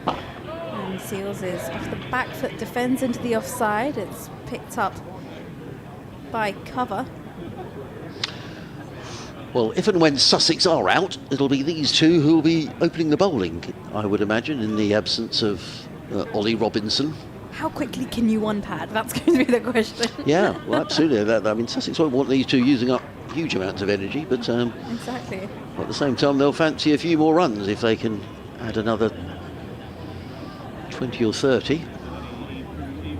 Davey runs away from the sea end, full of delivery, Seals is forward, finds the gap between cover and mid-off. Won't go all the way, but enough to come back for a couple of runs. And that should conclude the end of the 71st over as well. Sussex are 267 for 9. I'll do one more over, then I shall hand over to Anthony and Nikki. That's on our rotor, I think. Where's our rotor gone? Yes. There we are. I'm here for a double stint. Ooh. Yeah, you're on. And then Anthony and I from 5:30 till 6. So, it is going to be Pretorius who's going to carry on from the Cromwell Road end of the ground. There are 3 slips, backward point, cover mid-off. 17 overs, 2 maidens, 2 for 58. Can he make it 3? The onside field, there's a mid-on, mid-wicket and a fine leg. 1 or 2 people starting to drift away as Pretorius is in. Bowls to Sean Hunt, who clips this one away down to fine leg and picks up another single over this immaculate outfield here at Hove. Sean Hunt goes to 13, I think the scoreboard says.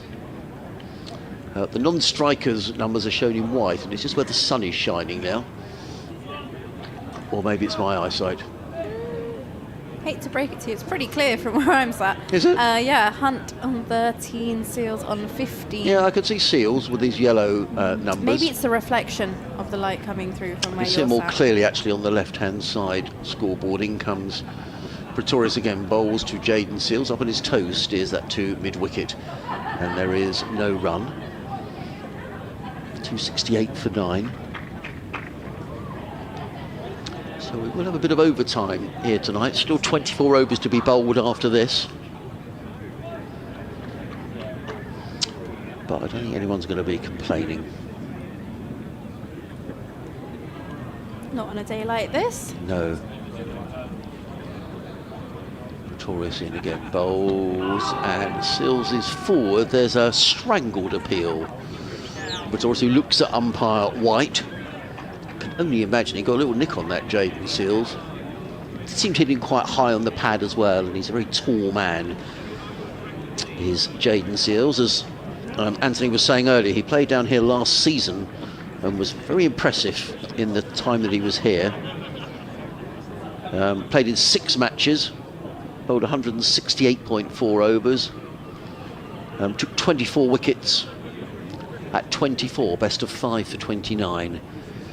Because Pretorius bowls to Seals, who's hit on the thigh pad, the ball bounces down on the onside, and again there is no run. But only here for 5 matches, we were saying earlier on today, due to commitments with the West Indies, who are playing a series against Ireland. So Nathan McAndrew, the Australian, will be coming over earlier than was anticipated. 2 slips in place. Pretorius again around the wicket, in and bowls. Seals defends into the offside, and again there is no run. Nor did that second slip. Somerset have had a good day, but I'm sure they'll want to get this wrapped up if they can. This is sort of irritating for them. But these two have batted very sensibly. It's always rather frustrating when the last wicket stand goes on for longer than you wish. Pretorius in, bowls, Seals drives, lovely shot by Jaden Seals. That's going to be 4 runs. Over pitch, drilled away through the covers by Seals. The ball trickles over the rope. Lovely shot by Jaden Seals. He goes to 19, and Sussex to 272 for 9, which means this last wicket partnership has now yielded 30 runs, which is good news for Sussex, but also maybe shows that this is a decent pitch on which to bat. I'm going to leave you with Nicky, and with Anthony we'll have another of our seamless changes, and Anthony will be the next voice you will hear on BBC Radio Sussex and BBC Radio Somerset. Thank you, Adrian. It's Adrian Harms from BBC Sussex. I'm Anthony Gibson from BBC Somerset. Our third voice is Nikki Chowdhury. Hello, hello, hello. And it's frustrating, this, for Somerset. Useful last wicket partnership for Sussex. Lewis Gregory thinks that it's time that he had a go, and is going to bowl for the first time from the C end to young Master Hunt.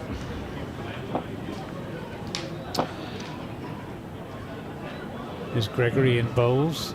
Hunt slashes at this. Sean Hunt. Wide ball outside the off stump. Didn't bounce as much as some, and just played over the top of it. You've been impressed with Somerset today, Nikki? I have been, especially how they came back after lunch. It was like there was something in their food. Probably got a good talking to. That also sometimes does the trick, doesn't it? There's Gregory in bowls, and comes off inside edge and pad out into the onside. I think momentarily about stealing a single, wisely decide against it. Hunt very nearly run out a couple of overs ago by Tom Avell. He only had 1 stump to aim at. and sadly from a Somerset perspective missed it. Gregory. He's in and bowls. This is a fine flashing off drive from Sean Hunt. Brings him 4 runs, short and wide from Lewis Gregory. And dispatched to the extra cover boundary. Yeah, Handsome shot. Gives him a little bit of width, and he's not going to miss out on that one.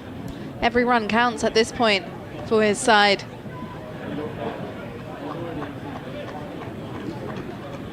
Gregory takes the ball and gives it a 276 for 9. Gregory to Hunt, who plays this again, and that's through the hands of the third slip, I think is Tom Lammonby. He's flat on his back now. And, well, very nearly a chance to Lammonby at third slip. Is it Lammonby or is it? Yeah, it is. But I don't think he got a hand to it. Or he may just have got fingertips to it. I think he got something to it, just given the reaction. Technical chance. 4 more runs. And this time Hunt is back on his stumps defending. So 280 for 9 now. Hunt on to 21, which is not his highest score because he's got 65 to his name. So he can certainly bat. He's demonstrated that he's a pretty useful number 11. Gregory in and bowls, and again he drives through the offside, this time over pitch from Lewis Gregory. And Sean Hunt needs no second invitation. It's a lovely looking shot. And that's no, it's not 300. What are they applauding? It seems to be quite a lot of applause. Yeah, they're just a lovely shot. Yeah, deserves a round of applause, that shot. Lovely looking drive once again, all along the ground. Takes Sussex 284 for 9. Well, not Lewis Gregory's best move, that, bringing himself back into the attack. That over went for 12. A little bit annoying when that decision backfires a little bit, isn't it? Casey Aldridge from the Cromwell Road end. He's going to be bowling to Jaden Seals, who's on 19. He's crouched low in his stance, bat in the air. Seals is forward and pushes this off the front foot to mid-off. No run. 242 these two have added now.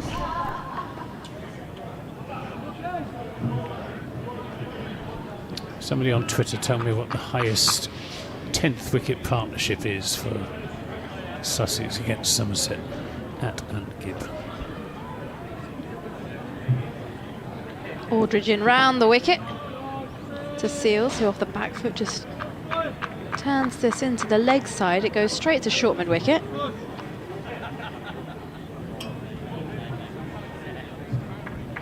We got some news on Viv Richards' brother. Yeah. But Cider and Saints has given us a tweet or an X saying after a bit of research online, it seems that Adrian's Viv Richards question, he has 2 brothers, one of them after this delivery, which is pushed into the gap between cover and mid-off by Seals. Wouldn't go all the way, but they'll come back for a couple of runs off the front foot, just timing it well enough to come back for a 2. Sussex 286 for 9, Seals on 21.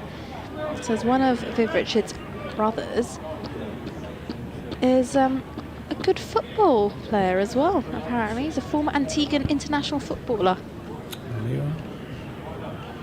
But it's definitely not 4 brothers, 1 of 4. Round the wicket comes Aldridge. Nice delivery, takes a little bit of height as Seals watches this one through to Rue with the gloves, decides against sticking his hands out at it. But yes, you can get in touch with us on Twitter or X, as it's known nowadays. I believe it's at Ant Gibbs, am I right? That's right. There we go. Reach me on at Nikki Chowdhury.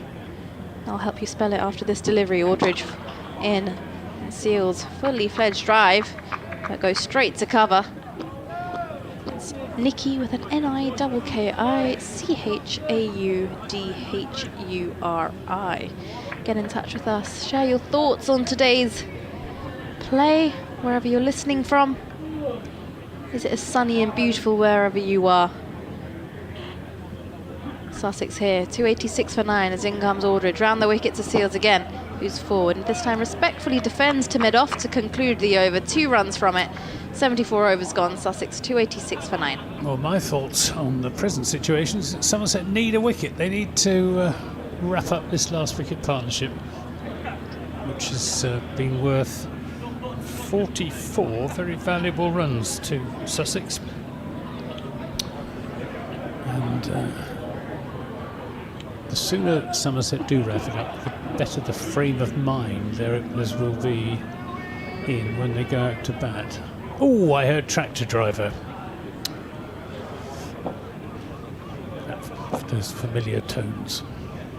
That means Here's Gregory in the bowls, and this is punched through the offside. That's going to go for 4. Sean Dixon can't stop that. That's another 4 to Hunt. He moves on to 29. Yeah, tractor is Somerset's most famous supporter. And he's also Somerset's loudest supporter. He's got a very loud voice. at least He's a he great bloke. makes himself known. And he goes to every county championship match, wherever in the country it may be. He even goes up to Chesterley Street. So, 290 for 9, and Lewis Gregory's gone for 16 runs in 1.1 overs recently. In his last 7 deliveries, he's in bowls, and this is driven away through the offside, and that's going to be 4 more runs. Tom Banton can do nothing about it, except watch the ball speed over the extra cover boundary.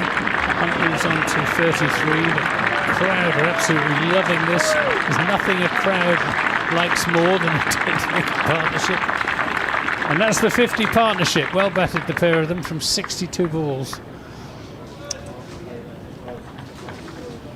And that's, what's that, 5 boundaries in 8 balls that Gregory has conceded. He's in and bowls, and this is driven up to Banton at mid-off, and there won't be a run this time. Banton quite deep at mid-off, and Archie Vaughan quite deep at mid-on as well. Somerset being forced onto the defensive by these 2 tail-enders, who are demonstrating that this is a pretty good batting pitch, or has become a pretty good batting pitch. Gregory in bowls, swing and miss and bowled. That is the end of Sean Hunt. A comprehensive castling. He's lost 2 stumps. There's only 1 left standing, and that is Sussex bowled out for 294 with Sean Hunt clean bowled by Lewis Gregory for 33.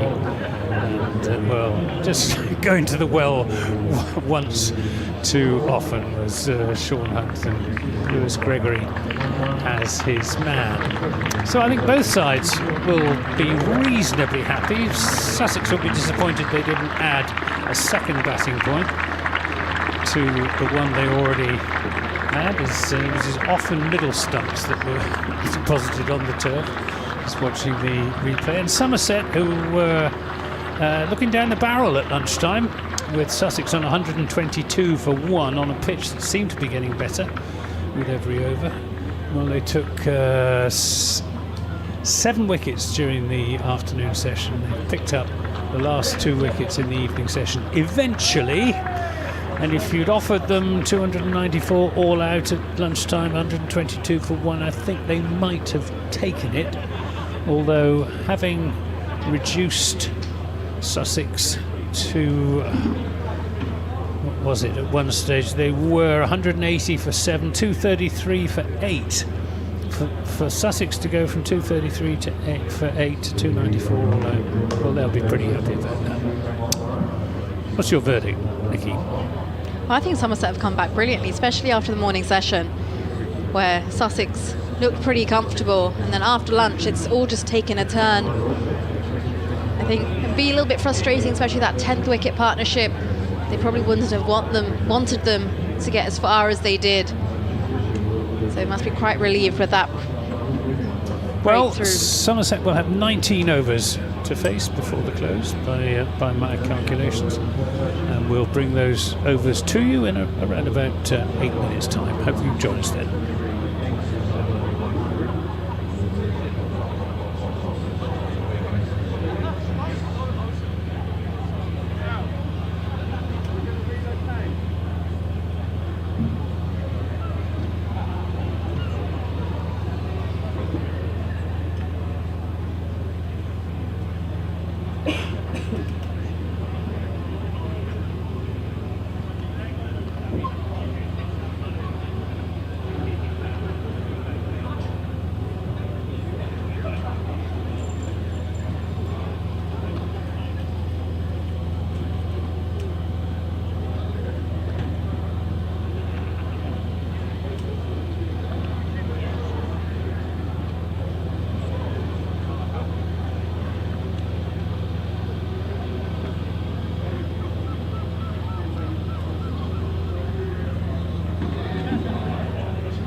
Well, a very good afternoon. Welcome back to Hove, where we've got the final session of the day. What's been an enthralling day's cricket. Sussex bowled out for 294 in their first innings. Lewis Gregory claiming 4 of the wickets to fall. Joint top scorers, Daniel Hughes and Tom Clark. John Simpson weighing in with 47. And then a last wicket partnership between Sean Hunt, who was eventually out for 33, and Jayden Seales, getting Sussex some respectability over the 250, so they've got 1 batting point. But now we'll just see what's in this pitch for the quick bowlers, because it looked quite comfortable for Seales and Hunt at the end. It looks a good batting surface, so we'll see how Somerset will do. I'm Adrian Harms, Anthony Gibson next door to me, and I think these next 19 overs might tell us quite a bit about how this game's going to unravel, Anthony. I think they might, Adrian. It'd be interesting to see how particularly Jayden Seales goes, because he I'm guessing, I haven't seen him bowl, but I would imagine he's significantly quicker than anything in the Somerset attack. Yes. Somerset's seam bowlers sort of fast, medium, high 70s, occasionally getting up into the low 80s, but no quicker than that. Yes, he bowled very quickly at Edgbaston last week. Their action wasn't great, but second innings he did bowl a lot better, and he's got this lovely approach to the wicket. He's in and bowls, and that's a pacey delivery. First up from Jayden Seales, and Archie Vaughan plays down the wrong line and taken by Simpson, and there is no run. Yeah, that was probably as quick as anything we've seen. He is sharp, Jayden Seales. Yeah, good test this for Archie Vaughan. Only the fourth game that he's opened the innings for Somerset. Did it first against Lancashire at Old Trafford, in Hampshire at the end of last season, and Worcestershire last weekend. Seales runs away from us up the hill, bowls, and again he beats Vaughan. 2 cracking deliveries from Jayden Seales, both taken by John Simpson. There are 3 slips in a gully, a point, extra cover, mid-on, mid-wicket, and a fine leg. They seem to be getting a little bit more vocal down in the corporate hospitality. They're down there a long time, and 1 or 2 red faces down there. They've been sitting in the sun, but they've had a good time. But Sussex could really do with a couple of wickets here tonight with this new ball. Quite sharp away movement there off the seam from Seeds. In again, bowls, and another go. I think he's beaten him again there. I think that's 3 times in a row he's beaten Vaughan. I think so. Archie Vaughan given plenty to think about by Jayden Seales. Are you sure you want to open the batting, Archie? Yeah, I think I might have offered to come down the order. Got that hamstring strain to the coach. Come on, Sealsy, says Jack Carson, clapping his hands at mid-on. It's an original nickname, isn't it? Yes. Seals in again, bowls.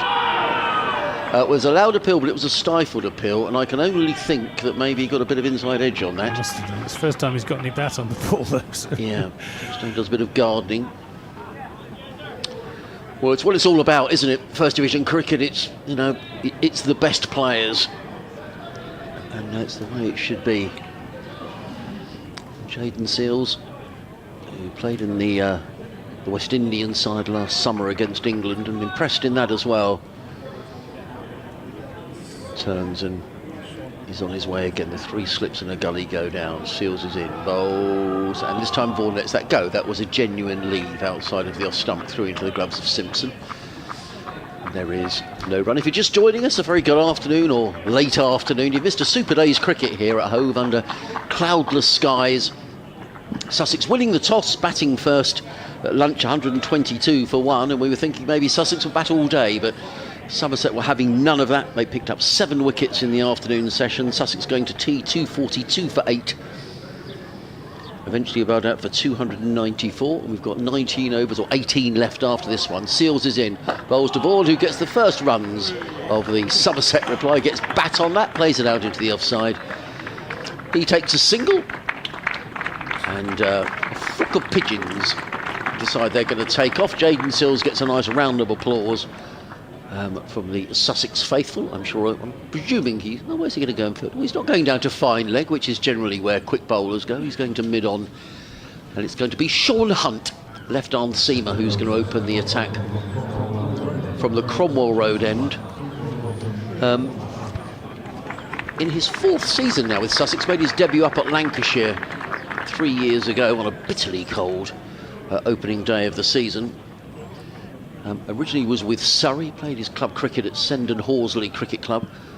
Has got himself very fit, Sean, by his own admission. He probably carried a bit of weight when he arrived here, but he's worked incredibly hard and gets his opportunity with Ollie Robinson out the side. He gets good bounce to Sean Hunt, so it'll be interesting to see how this goes. He's bowling to Archie Vaughan. He's bowling over the wicket, left arm over the wicket to the right-handed batsman. We've got 4 slips, who are Tom Alsop at first slip, Tom Clark at second slip. We have got James Coles at third slip and Tom Haynes at 4th. So 3 Toms in the slip cordon. I wonder if that's a record. As Hunt is in down the hill, bowls a long way outside the off stump, and Vaughan can let that go through. That could be awkward, couldn't it? You know, over to you, Tom, and they're not sure which Tom it is. Who's this having a meander? That is Jason Kerr, the Somerset head coach, and he seems to have had all his hair shaved off. Here comes Hunt in the bowls, and this is slashed away through the offside for the first boundary of the Somerset innings, short and wide from Hunt. And Archie Vaughan probably heaved at least a mental sigh of relief when he saw that one halfway down outside the off stump. I thought, I can get this one away, and get it away he did. 4 runs to him, he moves on to 5. Somerset 5 without loss. On this beautiful sunny spring late afternoon. Hunt comes in, bowls again outside the off stump. Maybe trying a little bit too hard at the moment, Sean Hunt. Yeah, there'll be a few nerves. I mean, certainly in terms of the Sussex seamers, clearly Ollie Robinson would have played were he not unfit with his foot injury. Henry Crocombe might well have played. He was away with the England Lions at the bowling camp in South Africa pre-Christmas, but he's, as I understand, he's got some sort of a shoulder injury. I'm not sure of the severity of that. So Sean Hunt would have certainly been 2nd or 3rd in line. So this is a big opportunity, and he will have some nerves. Hunt in bowls, and this is turned nicely away down to long leg by Archie Vaughan, just for the single. 6 without loss means that Sean Dixon is on strike, and just better get the Sean Dixon stat in sooner rather than later. Oh, do. This is courtesy of Steve Pittard, retired joint landlord of the Rose and Crown at Hughes Episcopi, better known as Eli's. Don't get out this delivery, Sean, as Hunt is in bowls, and that's outside the off stump. Sean Dixon, when opening for Somerset, averages 20.48. This is the lowest average by a regular Somerset opener in the past 35 years. Wow. He hasn't had a great time of it opening the innings, says Sean Dixon.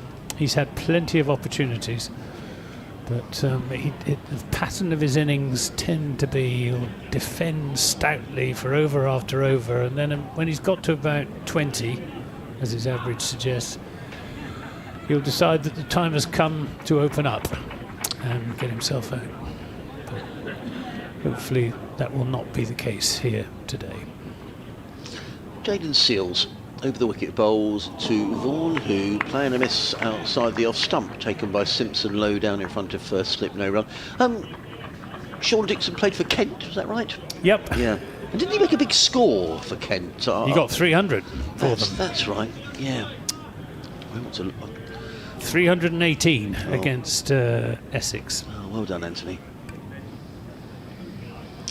He's leaning on his bat at the He also played 18 games for Durham. Right. Seals, with the shadows lengthening, runs away from us. In and bowls to Vaughan, who does legitimately let that one go outside of the off stump, taken by John Simpson. There is no run. You're right, though, Anthony. You said earlier on during today, you know, it's the hardest place to bat red ball cricket, particularly this time of year. So Yeah. you know, if you're 19 years old, that takes a bit of gumption, doesn't it? It does, but for Kent he averaged 35.4, for Durham 35.6, for Somerset he's averaging 20.5. Yeah, it's a big difference, isn't it? It is a difference. He's been, you know, if we're being honest, he's been disappointing. Vaughan waits again. Seals is in bowls, and I think we give Vaughan credit there. I think he let that one go outside of the off stump. There is no run. Jack Carson claps his hands furiously at mid-on. He made a very nice looking 30 today. The trouble was the Sussex middle order fell away rather. Allsop out for a duck, Coles for a single, Hudson Prentice for 15, Lamb for a duck. And that's really where it all went wrong for Sussex today. It was the middle order sort of melted away, didn't it? Completely fell away after lunch. Seals in. Bowls, Vaughan.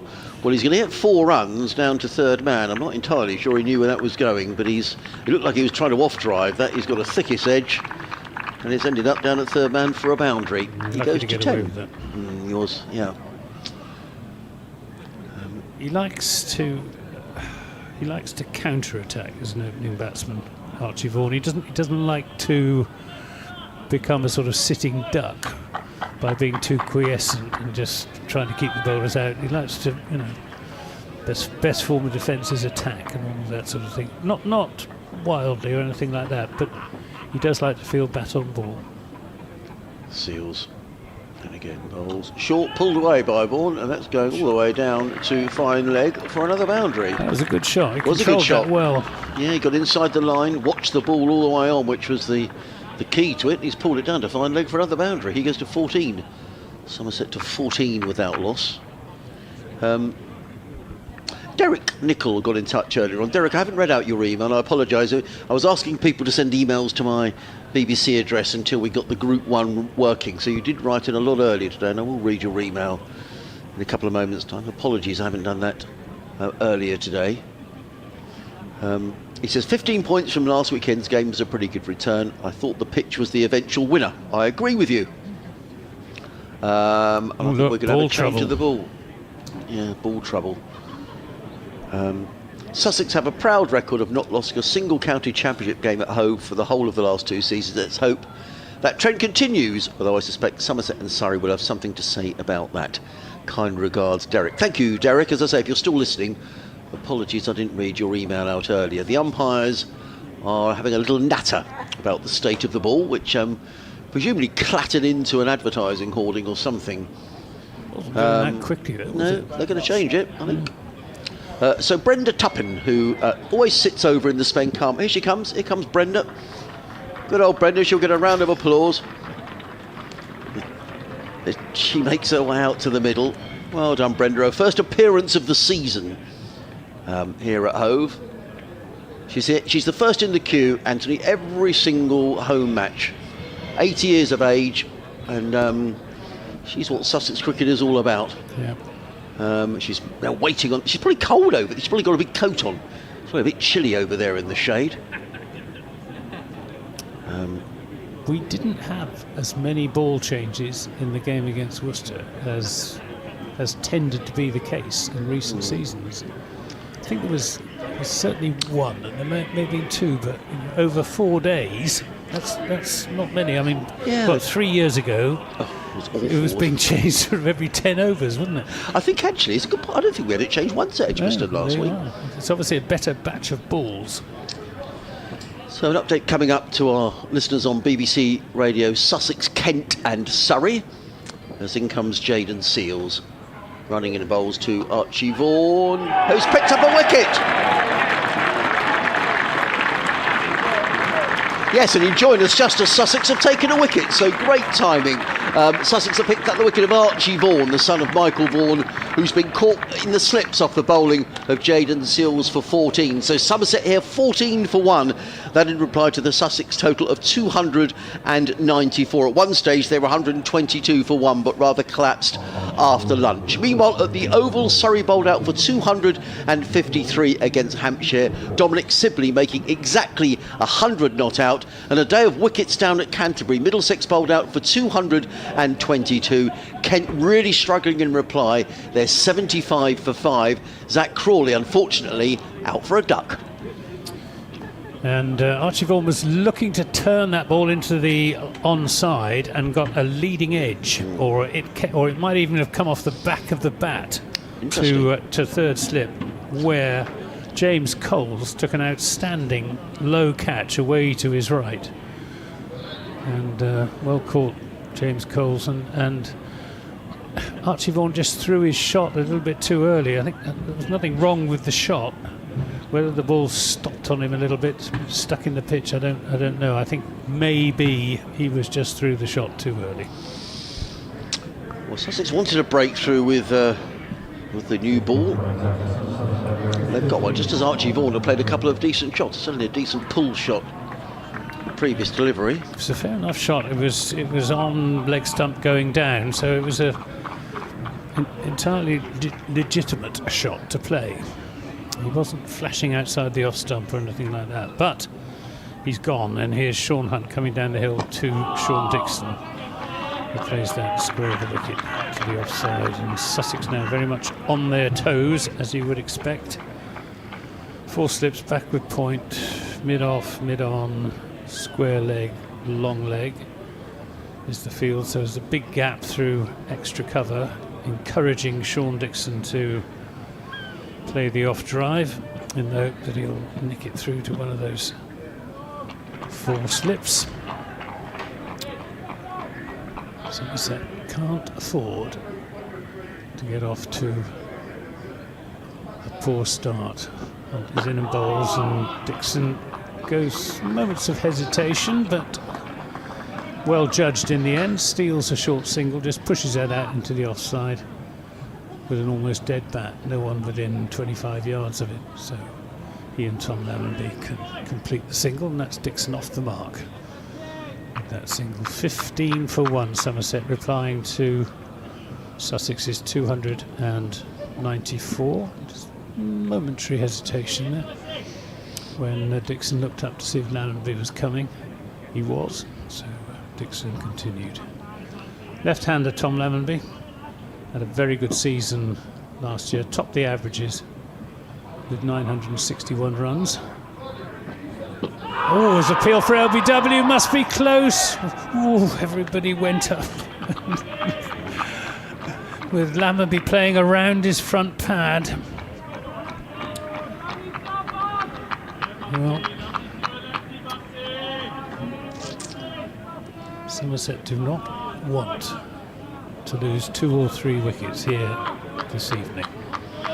It's probably helping Sean Hunt as well, the fact that Jayden Seales has picked up a wicket, because it means Somerset are not off to a flyer. It will just help him. Tense moments as Hunt is into Lammonby, who again was playing around his front pad. Looks a candidate for LBW at the moment, Tom Lammonby. Coming right across his stumps to play those defensive shots. You can see how the ground has filled up now at the Cromwell Road end, around the deck chairs area, where people have sort of drifted out of the main stand, which is in the shade, and it's pretty chilly over there now. But those at the far end enjoying an excellent view of the cricket and the late afternoon sunshine as well. Yeah, absolute picture this is. Hunt bowls to Lammonby. This time gets the middle of the bat into that, plays it down into the offside. Somerset got off to a bad start in their only innings against Worcestershire. 39 for 3 they were. And that's when Tom Banton and Tom Abel got going. And then Banton and James Rew. Banton finishing with 371, James Rew with 152. Record 5th wicket stand for Somerset between the pair of them. outside the off stump, and Lammonby, I don't think was trying to play that. He was trying to take the bat away. Just came down off the bottom edge into his pads. Could easily have come back onto the stumps, but he survives. But batting looking distinctly precarious at the moment against this quite pacey opening attack from Jayden Seales and Sean Hunt. Yeah. It is going to be Jayden Seales who's going to carry the fact they're just showing that dismissal again. You called it absolutely correctly, Anthony. He was looking to clip that on the leg side, and it was a good low catch by James. Sussex have been pretty good in the slips. That little quartet, Alsop, Clark and Coles. Generally, famous last words, got good hands. Seales racing in, bowl. Oh, that was a quick delivery. And it just made Sean Dixon just sort of jerked his head back as he played that. That was quick from Seales. He didn't sort of climb out of nowhere. It was just a very fast delivery. And there is no run. Just looking at some of these other scores around the country.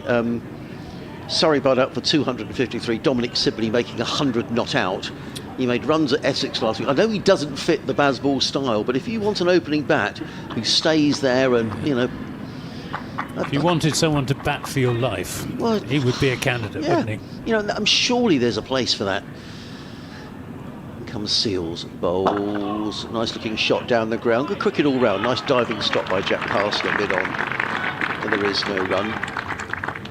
Yeah, I mean, I know the way that the game is played seems to have changed, but has it really changed that much? You know, if you're England out in Australia and you're up against, you know, Cummins and Hazelwood and Stark. It was interesting contrast between Zach Crawley today. Totally, yeah. But he seems to be really out the frame, Sibley. Anyway, he's made 100, well done him, and he made the runs that saved Sussex the game at Chelmsford last week as well. In comes Seales over the wicket, bowls. Dixon plays there, they're going to have to get a hurry on here. The throw comes in. Ooh, I suspect that might have been close. I mean, we have no way of telling that because we're at the other end of the ground, but it was a risky single. I guess Sean Dixon called Tom Lammonby through. The throw came in from, who's that at square leg? Let's wait for him to turn round. It was Sean Dixon called it. I'm not sure it was his call. No, it was Danny Lamb who was in very quickly. I mean, the reaction of the close fielders was, had it hit the stumps, the umpire I'm sure he would have been gone. Yeah. Lammonby was slow taking off. It was well, it was borderline. It was a square of the wickets. It's hard to say whose call it was, and in the end, I don't think either of them did. Seales in again, bowls. Lammonby just lets that one pass by. Outside of the off stump, taken by John Simpson. There is no run. 3 slips in a gully for Tom Lammonby. Backward point. Jack Carson is waving to someone on the back. I think is he waving to the Sussex coaching staff? I don't know. Maybe he wants a jumper or something. But I don't know. He's quite animated, isn't he, Jack? Or maybe he's got a friend in the crowd. I don't know. Anyway, he's at point. There's a mid-on square leg and a long leg in the shade of the players' pavilion and the balcony away in the distance. In comes Seales, roaring in, bowls to Lammonby, who I've not really seen play before. I might have seen him in a T20. I don't know, but he looked to have plenty of time to play. That delivery from Seales plays into the offside, no run. Very stylish left-hander. Had a brilliant breakthrough season in the Bob Willis in 2020 when he scored 3 centuries and played a big part in Somerset getting through to the final of that competition against Essex. And then he had a couple of probably 3 slightly disappointing years, but had a great season last year. Well, he's waiting now as Seales comes in around the wicket, bowls to Lammonby, who, as they go outside the off stump, the slips have all got their hands on their heads, and there was an ooh as the bowl passed by the off stump, suggesting it didn't miss by much, but you have to see that's a good leave. It's the end of the over. 14 overs remaining in what's been an absorbing day's cricket. Somerset 16 for 1. Lammonby is yet to score. Dixon on 2, and thank you everybody for tuning in and listening. And just to reiterate, the BBC have got a 4-year deal with the ECB to cover county cricket. So That's great news, and if you get more days like this, well, hurrah, 'cause it's been a super day's cricket. Certainly has. Certainly has. Right, Sean Hunt to bowl another over. He's bowling to the right-handed Sean Dixon with 4 slips. He's in bowls to Dixon. He plays this solidly into a gap on the offside. Trots through for a single as a blue light goes past the ground. Yes. 17 for 1, the one being Archie Vaughan, who was caught at third slip by James Coles. Very good catch, low down, away to his right. Off the bowling of West Indian quick Jaden Seals. Shadows lengthening as Hunt comes down the hill. He's in a bowls. Appeal for LBW, and umpire White makes no move. It's very hard for us to comment really on LBW appeals until we see the replay, because we are at long leg or fine leg to a left-handed batsman with the ball bowling from the Cromwell Road end. That one was going down the leg side. See from the replay. Hunt in again, bowls and just turns Lammonby right around as he tries to adjust to some late away movement from Sean Hunt, and Tom Lammonby's finding it tough going out there at the moment. Played and missed a couple of times. He's been subject of a couple of vociferous LBW appeals, one off his very first delivery that must have been close. Yeah, that one hit him quite high up and I think would have gone over the top of leg stump. Hunt in and bowls, and he's caught behind, I think, not playing a shot. Lammonby doesn't move. Everybody else thought he was out except umpire White, and he's the only one who matters. Lammonby stayed stock still, but he tends to do that even when he's out. It's like quite a lot of batsmen these days, they just sort of stand there and reflect on their fate and how unjust it is before walking off. Well, I don't think he got anything on it. Just be a little careful there. I mean, I can understand there's disappointment if you think someone has got a nick, but there was some pretty long and sustained appealing there. Yeah, a few absolutely. glances. Somerset had one like that, didn't they? With be a bit careful. Lewis Gregory. There's Hunt to Lammonby, and he turns this away for his first run down to deep backward square leg, just for a single fielded down there by Finn Hudson-Prentice. First time he's been in the game with Sussex in the field. 18 for 1. Sean Hunt is a point of difference in the Sussex attack because outside of Jaden Seals, they've got Hudson-Prentice and Lamb, both who bowl, you know, the quick side of medium, but they're both right arm, so it's quite samey. He's in and bowls and takes Dixon on the pad. He's not got a particularly athletic run-up, has he, Sean Hunt? He's sort of all arms and legs, but when he untangles himself, yeah, he's tall, got a, you know, that famous high release point that they talk so much about. Yeah. End of the over, 18 for 1, 1 to Lammonby, 3 to Dixon. Yeah, and I think it's good to have, you know, something a little different in your armoury, really. So we shall see how things progress. Jaden Seals is going to carry on. He's bowled 3 pacey overs. He's taken the 1 wicket to fall, that of Archie Vaughan, who was caught by James Coles in the slips for 14 when the score was on 14. And he's running away from us now to bowl to the left-handed Lammonby, who drives nicely through the covers. I don't think this will go for 4. There's a flock of birds who are going to be disturbed if they don't get out of the way. Now they do. And the very competitive Jack Carson races back towards the boundary edge, feels the ball, gets the throw in, but not before Lammonby comes back for a couple of runs. He goes to 3 and Somerset to 20 for 1. No question Somerset would settle for just being 1 down at the close tonight. They're probably not too bothered about how many runs are on the board. They certainly would. With Seals coming around the wicket. bowls, and lets that one go. Going to the gloves of John Simpson, and there is no run.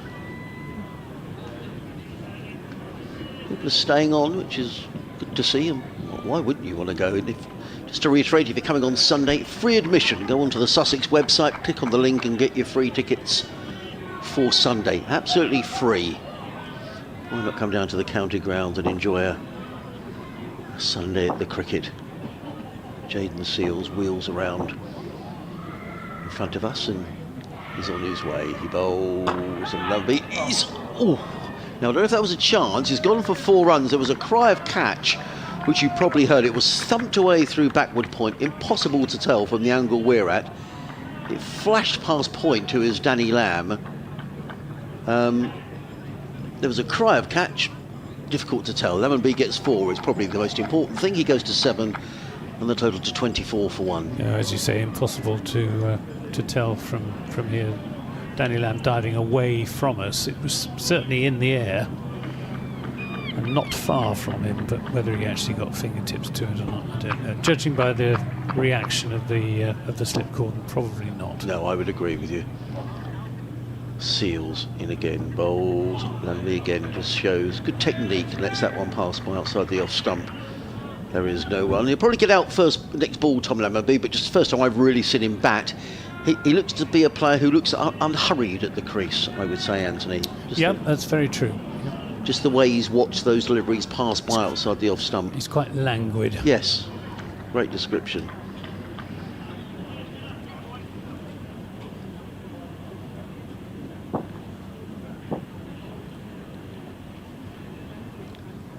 Seals again. And again he lets that one go through to John Simpson, who again takes that about waist high. Good pace. Yeah, very good. Definitely the quickest we've seen today. You can see how it would have been very exciting if we could have had Seals, Archer and Robinson. That would have been quite some attack. Well, I bet Somerset are hugely relieved not to have to face Ollie Robinson today. Yeah. Let alone Geoffrey Archer. Yeah, and he bowled very well at Edgbaston last week, I thought. Ollie looked very fit. Missing this week with this foot injury. In comes Seals again. Bowls. Oh, Lamberty's beaten. John Simpson doesn't take it cleanly. He's annoyed with himself as well. That's a collector's item. End of the over. And Somerset are 24 for 1. Lemon B is on 7. Dixon is on 3. Jaden Seals 4 overs, 1 for 16. Earlier in the day, Sussex making 294, and we still have another 12 overs to go. And the way that overs get bowled these days, probably looking at a 6:30 finish, unless we get a bit of Jack Carson. Might even be 20 to 7. Might even be, yeah. Yeah, loose shot that from Tom Lamond with the last ball of that Jaden Seals over. Drawn into having a drive outside the off stump. Sean Hunt then to bowl another over from the Cromwell Road end to the right-handed Sean Dixon, who turns this into the onside. Won't get a run. You see, look at the Surrey opening attack. I'm just seeing Hampshire 8 for 1 in their first innings. Opening attack of Kemar Roach and Dan Worrell. I mean, that's useful, that's pretty useful. Yeah. Yeah. And then they've got Matthew Fisher, who signed from Yorkshire, Jordan Clark. They are a very powerful side. And they're missing so many players as well. They are. Yeah. No Gus Atkinson in the side. No Jamie Overton. Correct. Yeah.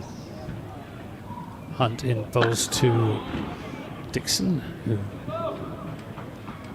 plays that as if there was a little bit of extra bounce, almost backing off, but got plenty of that onto it, out into the offside.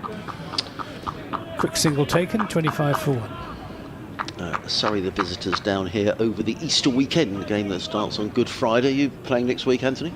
Yep, we're at the Utilita Bowl against Hampshire, and then at the Oval the week after that. So it's a tough series of fixtures coming up for Somerset. Hunt in bowls to Lammonby, who lets that run off the face, I think. Might have been a thick edge, but he was certainly intending to let it run off the face, and probably went a bit finer than he was aiming for, but he picks up 4 runs down to third man, moves on to 11, 29 for 1. Yes, it is. I mean, Sussex have got a tough start. So, you know, Somerset this week, Surrey next week, then a trip to Trent Bridge. It's a tough opening 4 weeks.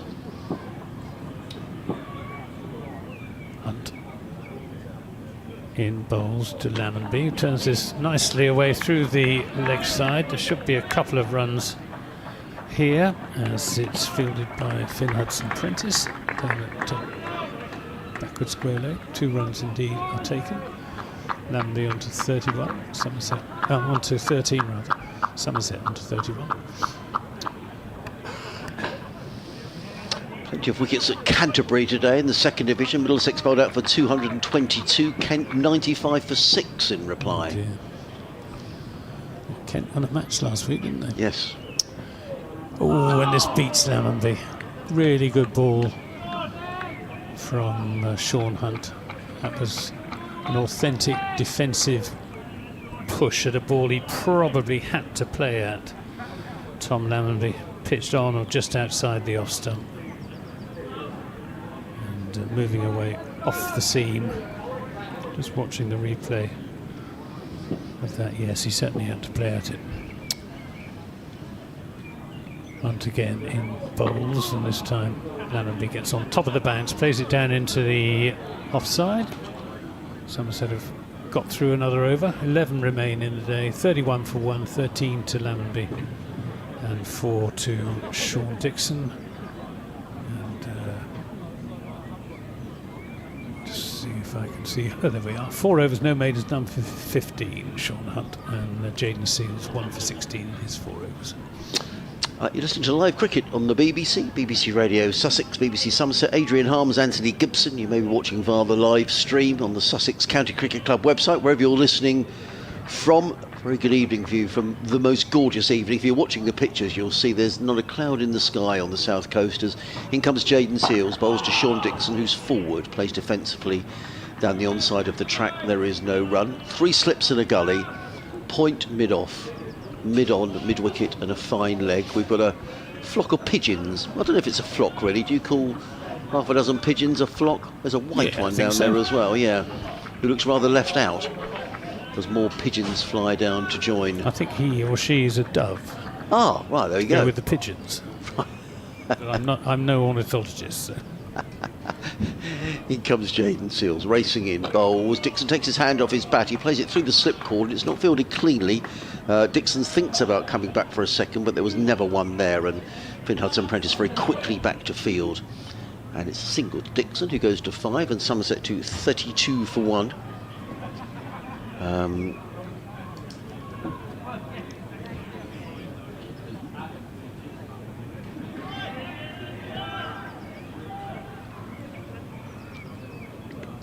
change around in a couple of moments' time. Just trying to work out where we are as in comes Jaden Seals. Racing in bowls. Lammonby is right in behind that. That was an element of thou shalt not pass about that defensive shot from Lammonby, played out into the offside, and there is no run. Yeah, I think from a Somerset point of view, if you've lost the toss on what looked a good pitch, you bowled the opposition out for 294. If you go in at the end of the day, sort of 50 or 60 for 1, I think you think that's been a good day's work.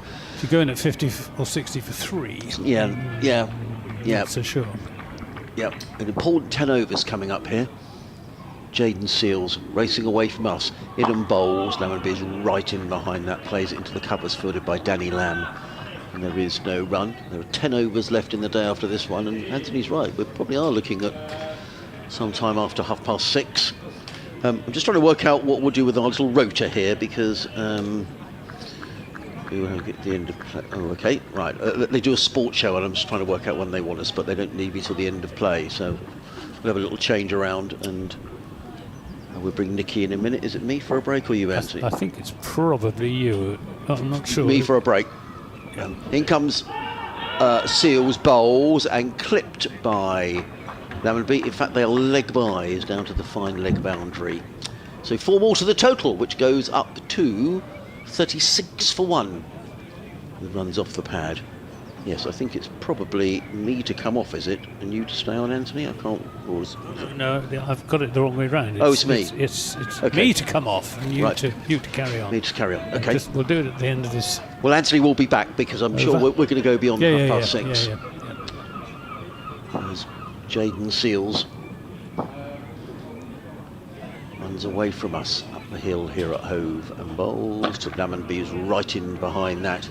Plays into the onside. Survived a big shout, did Tom Lammonby, for a caught behind, but he's still there and he's looking increasingly confident. He's on 13. Dixon is on 5. 36 for 1 are Somerset. Anthony's going to leave us for a little while, and Nicky Chowdhury is going to come back and join us. 10 overs left in the day. Still a large proportion of the crowd have stayed inside the ground. There's a lot of people sitting in the deck chairs at the far end enjoying the sunshine. I think probably what we'll do, perhaps we've got 10 overs left.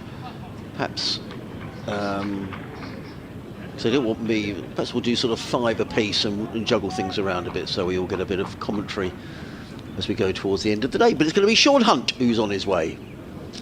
From the Cromwell Road end, bowls to Sean Dixon. Dixon back and across, steers into the offside, and there is no run. Have you been enjoying the sunshine, Nicky? I was up on the balcony, but it wasn't very warm. Right, yeah. Hence the jacket, but it's nice and pleasant up there. It's a lovely view. I was speculating whether there was a flock of pigeons. There was about a dozen down here. Now there's probably about 2 or 3 dozen. There's more joining all the... Oh, they all come. Look It's at like that. family with all the Loads brothers, sisters, cousins. Yeah, they're all coming down, here. having a party. Look at them all. It's a Friday night in Hove. In comes Hunt, bowls to Dixon, who plays forward, and the sound of bat on ball scared the pigeons, and they all flutter away to somewhere else on the outfield. It's like they've gone to another bar. It's like bar hopping for the pigeons. Tom Clark and Tom Haynes enjoying some sort of man hug out in the middle. Not quite sure what that was all about. 3 slips and a gully. Point, mid-off, mid-on, mid-wicket and a fine leg. Hunt in his 5th over. It's bowled very tidily. In and bowls, Dixon drives, good shot, well fielded. Good cricket all round. Driven very firmly to mid-off. I think that's Jack Carson there who fielded the ball. Can't quite see the number on the back of his shirt. But it was driven very firmly by Sean Dixon. And that was a very good stop. At mid-off, and there is no run. Might be Danny Lamb, actually. Either way, no runs resulting. Hunt in again, bowls, Dixon drives, and he gets a thick inside edge, and the ball ends up down at fine leg, where it's fielded by...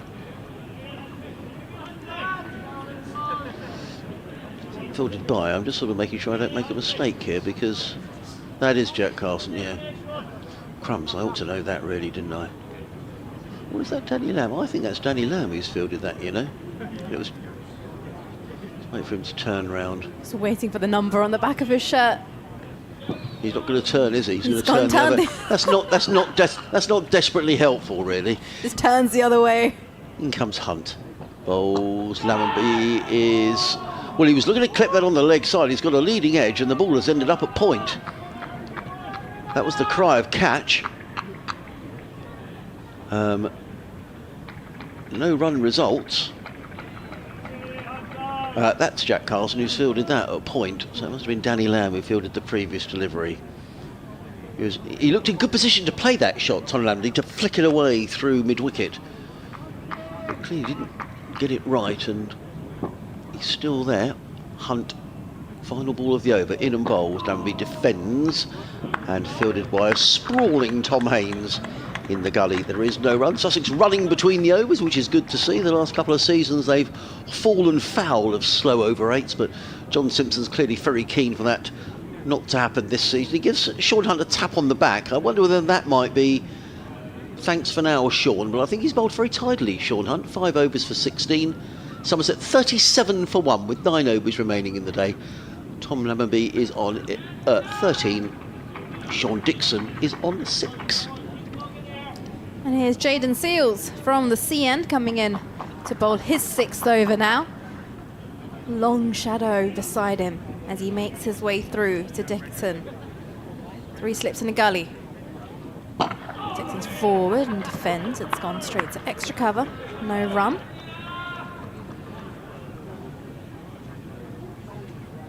Crowd just starting to disperse slightly. A lot of the spectators to the left of us in the main stand have spread themselves out, chasing the sunshine.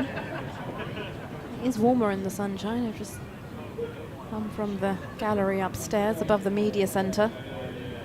As Seals turns and is ready to go again now. Dixon off the back foot, turns this into the leg side. No run as it's fielded by square leg. Long way to walk back, does Jayden Seals. He's got a long run up. 37 for 1, Somerset. I enjoy watching him bowl, Nikki. I just think, the sight of a big, tall, strong, fast bowler steaming in, there's nothing quite like it, really. It fits the image, doesn't it? He's bowled with good pace here. Yeah, as he's in again now, runs away from us from the C end. This one, straighter line, tucked off the hips, into the leg side. I'll take a single as square leg comes round to do the fielding. That brings Lammonby onto strike. He's on 13. Left-hand, right-hand combination here for Somerset. By the looks of it, Seals is going to go right on round the wicket. And he is. Because Dixon at the non-striker's end is on the left-hand side of the stumps. No change in field as such. Still there's 3 slips and a gully. The Seals is in now, and this one pushed into the leg side and wide of mid-wicket. They'll get a single. Dixon back onto strike. Somerset 39 for 1. We're into the 11th over of Somerset's first innings.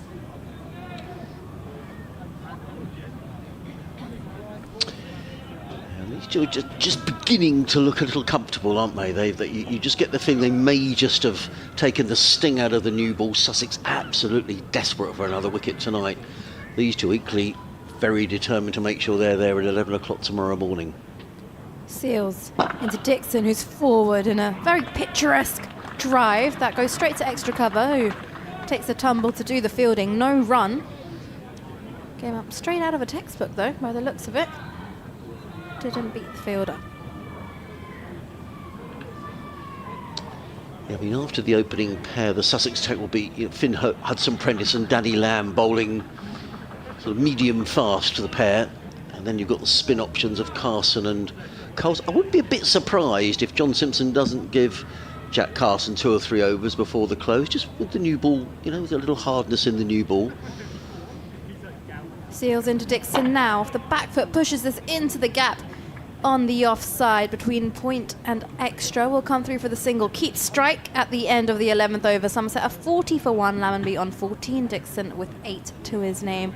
We should have 8 overs left in the day. And if you're just joining us, live cricket here on the BBC Radio Sussex, BBC Somerset, Adrian Harms, Nikki Chowdhury, Anthony Gibson, your commentary team. And at the risk of sounding like a broken record, we have got a change of bowling actually. Finn Hudson-Prentice is coming in, so that was a thanks very much, Sean, for the time being. 5 overs for, it was 14, was it, for Sean Hunt. He bowled very tidily, thought he'd got Tom Lammonby caught behind, but not given by umpire White. Sussex winning the toss this morning, electing to bat at lunch in a very strong position on 122 for 1, but in the afternoon session they lost 7 wickets. Slumping to 242 for 8, eventually making 294, a half-century partnership for the last wicket between Sean Hunt, who made 33, and Jayden Seals 21. In reply, Somerset lost Archie Vaughan in the 3rd over, caught by James Cole's low down at 3rd slip off the bowling of Jayden Seals for 14, with the score on 14. But since then, Tom Lammonby and Sean Dixon played very sensibly. As in comes Hudson-Prentice, bowls to Dixon, who's caught. That's a brilliant catch. That's the second catch from Sean Dixon, from James Coles, brilliantly caught away to his right hand side. And what an excellent bowling change that is from John Simpson. Finn Hudson-Prentice with his first ball, Dixon with an edge, and a diving catch by James Coles away to his right hand side. Very well taken, just the wicket that Sussex needed, and Somerset 40 for 2. Yeah, good start here for Sussex with the ball. Second breakthrough in the evening. And Sean Dixon, he's going to have to go. Good catch by Coles at slip. And that ball was just moving away from him as he went to take the catch as well. A difficult one. Yeah, they've got some good hands in the slips, particularly, well, all three actually. I mean, you know, Alsop, Clark and Coles, they're good slip fielders. They work very hard on there. But I just wonder, it's probably a little early for a night watchman to come in, I would imagine. But wait to see it. It's going to be Tom Abel who's coming in, so they're batting as per the scorecard. And Somerset will be absolutely desperate to make sure they don't lose another one tonight. But credit to the skipper, changing the bowling, and Finn Hudson-Prentice picks up a wicket with the first ball that he bowls. This is when you think, oh, it's a good thing I decided to have a change, when it all pays off. Yep. Very briefly around the rest of the First Division, Durham 324 for 7 against Warwickshire, Nottinghamshire 306 for 8 against Essex, Hampshire 23 for 1 in reply to Surrey's 253 all out. Hudson-Prentice in, bowling to Tom Abel, he's in and bowls, and Abel sits on the pad, there's a louder field and he's given home! And Finn Hudson-Prentice has taken 2 in 2. I think Tom Abel knew straight away he was gone, he was pinned on the crease. Well, what a bowling change that is. Finn Hudson-Prentice picks up 2 in 2, and Somerset all of a sudden are 40 for 3, and Finn Hudson-Prentice is on a hat-trick. Absolutely brilliant there from Hudson-Prentice. It's caught right in front there, Tom Abel. That was a celebration and a half, wasn't it, Adrian? Well, Rightly I think Tom Abel knew, actually. I don't think he even looked at the umpire. He was almost walking off, didn't he? He's been trapped in front. And all of a sudden, there's probably some fairly frantic padding up going up on the Somerset back at balcony, as there was with Sussex a little earlier on today.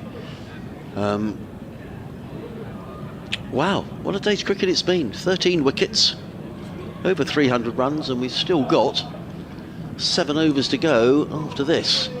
Now, let's see. Again, I think it's a little late. Sorry, a little bit too much time for a night watchman to come in, so I'm assuming this is going to be Tom Banton. I think Anthony was saying earlier on that this is what happened last week against Worcestershire when Banton came in, and we know what happened then. So anyway, he's the man in form. Is it Banton?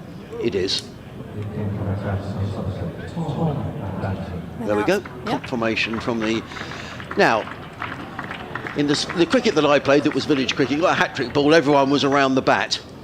I don't know whether they'll do it, but Finn Hudson-Prentice, these opportunities don't come around too often to claim a hat-trick. Well, they're going to have an attacking field. I'd stick a short leg in there, I think.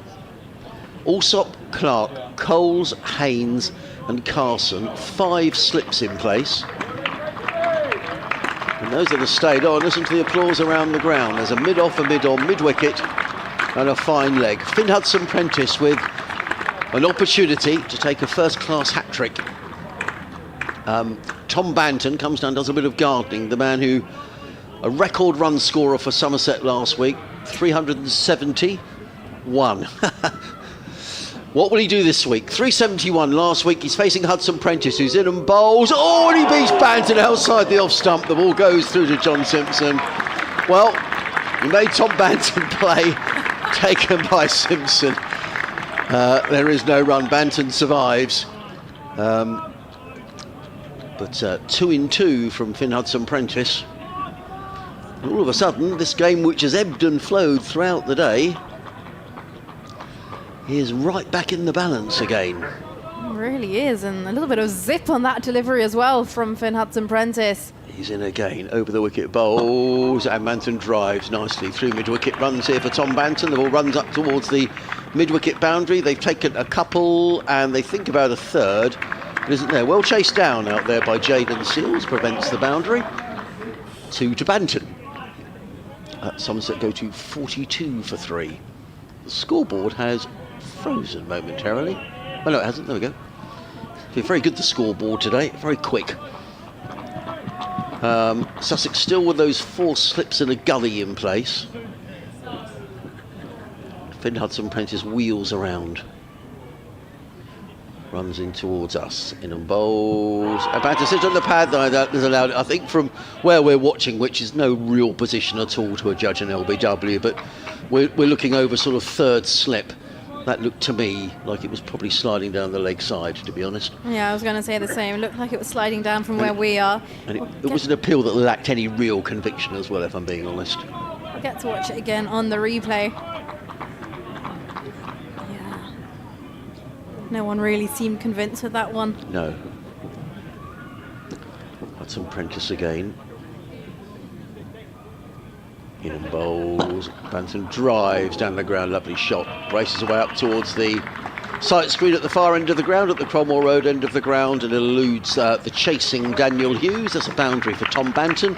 He goes to 6. At the end of the over, Somerset are 46 for 3. 2 wickets in the over for Finn Hudson Prentice, accounting for Sean Dixon, who was beautifully caught by James Coles, diving away at third slip, then having Tom Abel LBW first ball. Somerset 46 for 3, and we have still 7 overs remaining in the day, I think. And it is a double bowling change. Jaden Seals is coming out of the attack. He's going to be replaced by Danny Lamb. Let me give you Jaden Seals' figures. He has bowled 6 overs, no maidens, 1 for 20. Sean Hunt bowled 5 overs, no wicket for 16. And indeed, we do have 7 overs left in the day. The first of which is going to be bowled by Danny Lamb. Yep, Danny Lamb replacing Jaden Seals from the C end. He's got ball in hand and ready to go to the left-handed Lammonby, who taps his bat, awaits his forward and defends. The ball drops a couple of metres away from him into the offside. No run taken. Is this going to be my last over before we have a swap around and then Anthony Gibbs comes back in? We are going to, I think we said at 5 overs. Yeah, so yes. This is my last over. Well, you can stay on with Anthony. I mean, we'll switch it around as we come towards the close of play. Here we go, and this one's left alone outside the off stump by Lammonby. Goes through to the gloves of Simpson. Tom Banton at the non-strikers end is doing some shadow practice. 371 last week for Somerset. Highest total in history. As here comes Lamb. Again, left outside the off stump by Lammonby. Lamb to Lammonby. Try and say that after a few. 46 for 3.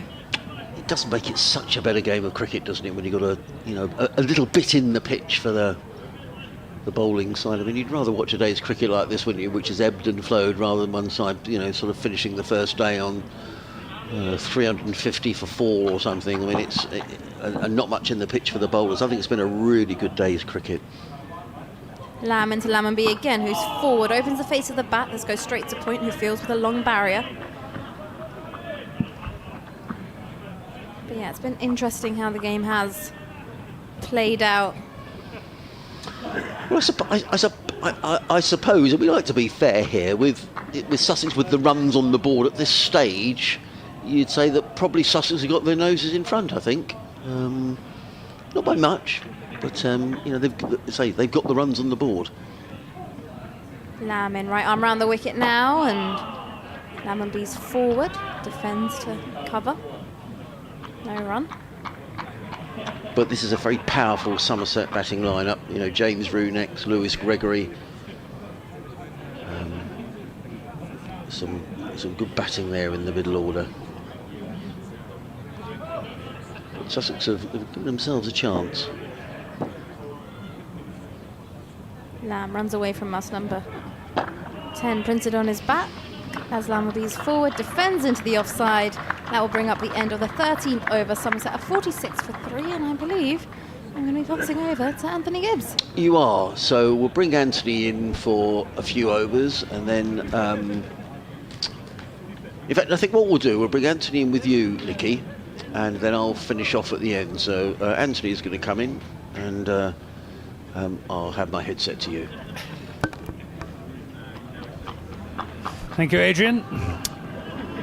Yeah, the last half dozen overs, and vital from the Somerset perspective. They don't lose another wicket tonight.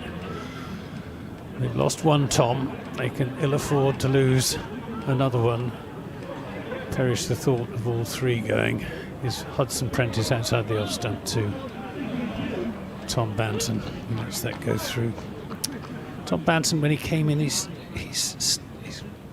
got a new movement. When he first comes to the crease, he hops up and down on his left leg with his right foot off the ground, hopping up and down on his left leg.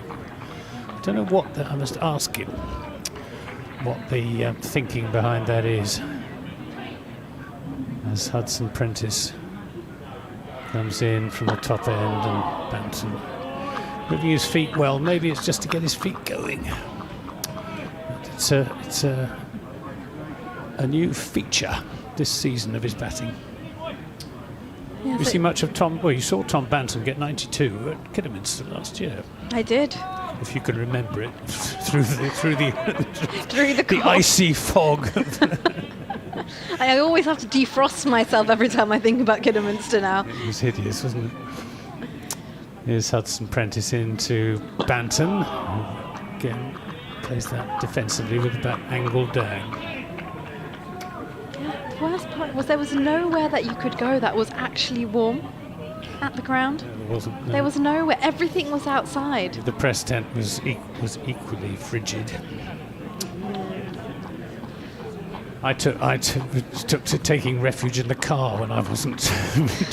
Switched the engine on, turned the heating on. I should have just brought the car next to the tent and we could have done commentary from the car. Hudson Prentice in and bowls, and Banton lets this run off the face down into the gully.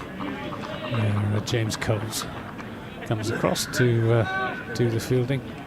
But that was really the start of the new Tom Banton, that innings. He got 92 against Worcestershire, and then he went on to get 3 more hundreds in the course of last season, and then of course his monumental 371 last weekend.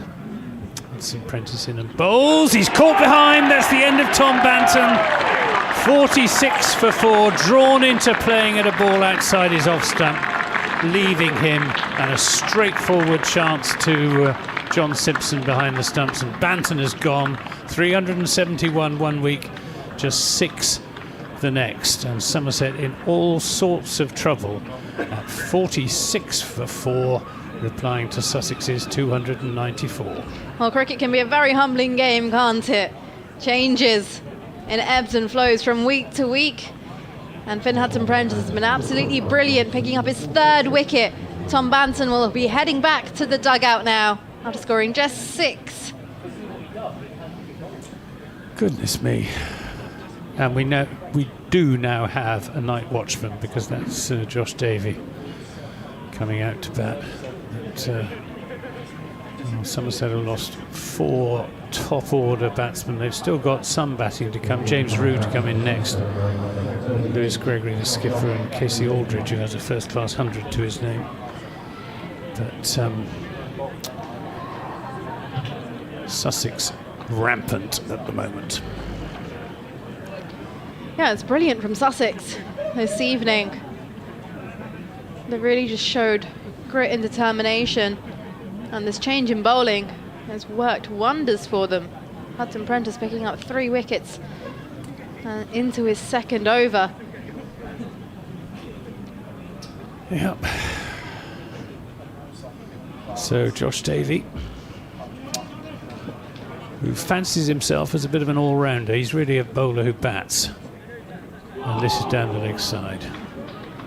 And end of that over, Hudson Prentice 2 overs, 1 maiden, 3 for 6. Well, he's an unlikely assassin, but a very effective one at the moment. Claps all around the ground, acknowledging what Hudson Prentice has done here this evening. Those breakthroughs and a crucial wicket of Tom Banton as well. If he came in a similar situation last week, where he scored 371, And something you didn't want him to go on and do again if you're a Sussex fan. Danny Lamb just adjusting his field as he's at the top of his mark, ready to go. That's Prentice getting a good round of applause from the spectators behind him. 3 slips in place as Lamb's in now, and Lamb beats forward and pushes this off the front foot to mid-on. No run is taken.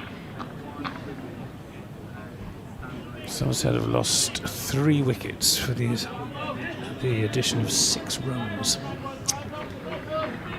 since Sean Dixon was out.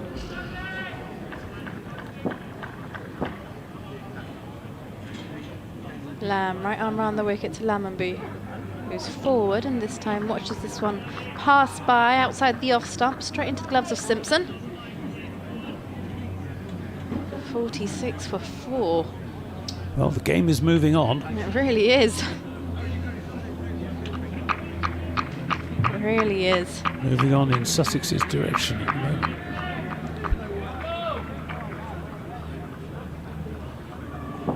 Lamb with ball in hand. It's ready to go again. As Lammonby taps his bat, awaits.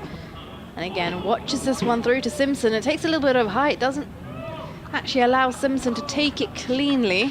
It will be a dot nonetheless. Took off, didn't it? It really did. Take off. Spectators still enjoying themselves around the right-hand side in the hospitality boxes. Well, especially now, if you're a Sussex fan, you've got Somerset 4 down. You want to watch and see if anything else happens. Lamb into Lammonby, tucks around the corner. This is down towards deep square leg. They'll take a single. Score moves on to 47 for 4. The Seagulls are back. It's at dinner time. Squealing around the ground. Jaden Seals just turning his arm over and doing some stretches, so I wonder if we might see him come back into the attack to try and knock over the night watchman.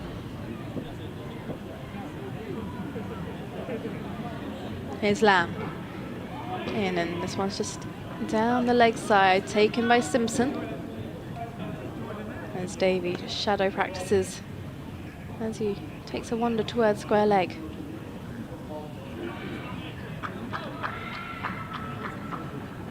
Good spring in the steps of the Sussex players, and rightly so. Lamb into his second over. Davies forward, lunges into a defence, and that will conclude the over. 1 run from it. Somerset are 47 for 4 after 15 overs. Just looking at Josh Davies' record with the bat. 1,281 runs in 63 games prior to this one, at an average of just over 20, which is decent for a number 9 bat, which is where he normally bats. But he's got a big task on his hands here this evening to see Somerset through to the close without further damage.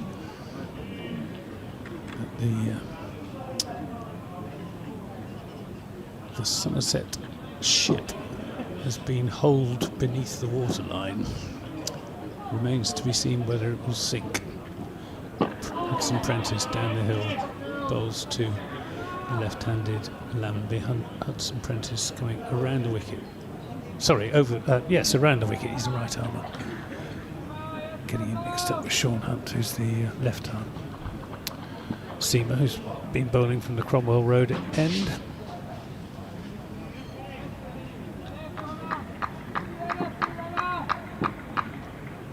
Turns at the end of his run. 3 slips go down. He's in bowls. This is down the leg side, and Lammonby looks to whip that down to fine leg. Doesn't get anything on it.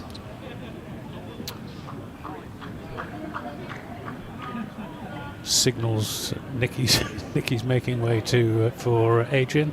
Thanks, Nicky. It's Nicky Chowdhury, who will be back with us tomorrow. Yeah. I'm glad to say. Hudson Prentice into Lammonby. I think he drew his bat inside the line of that one. Yeah. Giving him the benefit of the doubt.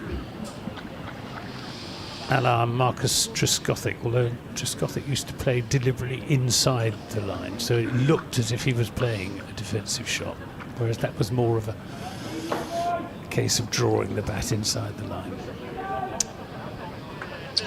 Well, important for Somerset, needless to say, that he's there tomorrow morning. Hudson Prentice in bowls to Lammonby, who's beaten this time. By some away movement. He's angling the ball in towards the left-hander's pads and then looking to get it to go away off the seam. That's precisely what he managed to do that time. Well, he's got this on a piece of string, hasn't he, at the moment, Hudson Prentice?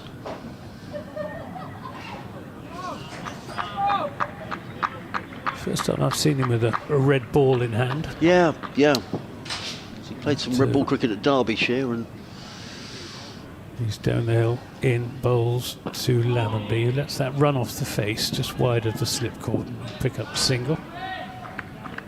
That's Jack Carson Fields at third man. 48 for 4, Somerset in all sorts of trouble, and then out Vaughan, Dixon, Abel and Banton. we've had some very nice emails today. Chris Burns, one from earlier on. Chris, thanks very much. Who enjoyed watching the 3 days at Edgbaston on the stream and enjoys listening to our commentary. So that's very kind of you, and thank you for your good wishes as well, Chris. Much appreciated. This is turned away through the offside by Josh Davey. In fact, it's more than turned, it's square driven out to the deep point boundary for 4 runs. Nice shot. 52 for 4, 50s on the board for Somerset. And thank you as well to Simon Lowe for your email as well. Simon, I'm glad you've enjoyed the commentary today. 3 overs remaining. We're going to see the figure of Jaden Seals is going to bowl 2 of those overs. Thought he might come back. Yeah. Just to see if he can blast out Josh Davey. Good captaincy by John Simpson. And we're going to get all the overs in, which is good news, and Jaden Seals gets a round of applause. The crowd have largely, well, a few have drifted away, clearly they have, but there's still a good few standing in the sunshine at the far end of the ground. Still some in the corporate hospitality as well, as in comes Seals, racing in around the wicket. He's in and bowls. Lammonby lets that one go by outside of the off stump, taken by Simpson, and there is no run. 52 for 4 in reply to the Sussex total of 294. We were deciding who we were going to speak to tonight for Sussex, because there was 1 or 2 candidates. We thought Daniel Hughes, perhaps because we hadn't spoken to him so far this season, but I think we've decided now it'll probably be Hudson Prentice to see. I would think so. Having picked up his 3 wickets. In comes Seals round the wicket, bowls, clipped away by London. That's a nice looking shot, beautifully played, beautifully timed, clipped away off the pads, back to the square on the leg side, picks up a boundary. He goes to 20, and Somerset 56 for 4. Well, I'm going to do either Steve Kirby, who's the Somerset bowling coach, or I'm not sure if he's here, but if he's not here, then Jason Kerr, the Somerset head coach. Right. And I was going to ask Steve for his opinion on the bowling performance for Somerset, but I think we're going to have to get some comment on the batting performance as well. Seals in bowls to Lammonby, who lets that one go outside the offside. Is there a spare plug over? I just want to put some juice in my phone. Have you got much in yours? How much have you got in yours? I've got enough. Are you sure? I'll just whack that in there for the next 15 minutes or so, and then make sure I've got enough so we don't run out. Seals wanders back. Another lovely weather forecast for tomorrow. I think Sunday was meant to be a little more uncertain, but actually, what I'm hearing now, I think it's going to be a dry day for the most part. So that's good news.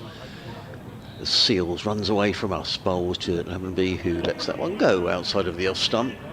Stylish player, first I've seen of Lemmonby, and he's suddenly left so well. Devon boy, comes from Exeter. Okay. Oh, lovely sound. 24 he is. He's batted very nicely, and it's not been easy. He's got 3 slips, waiting for any nicks and a gully. A point, mid-off, mid-on, square leg and a fine leg. Then comes Jayden Seals. Bowls and defends stoutly, does Lemmonby straight back down the track. Seals fields rather, off of his own bowling. There is no run. 56 for 4.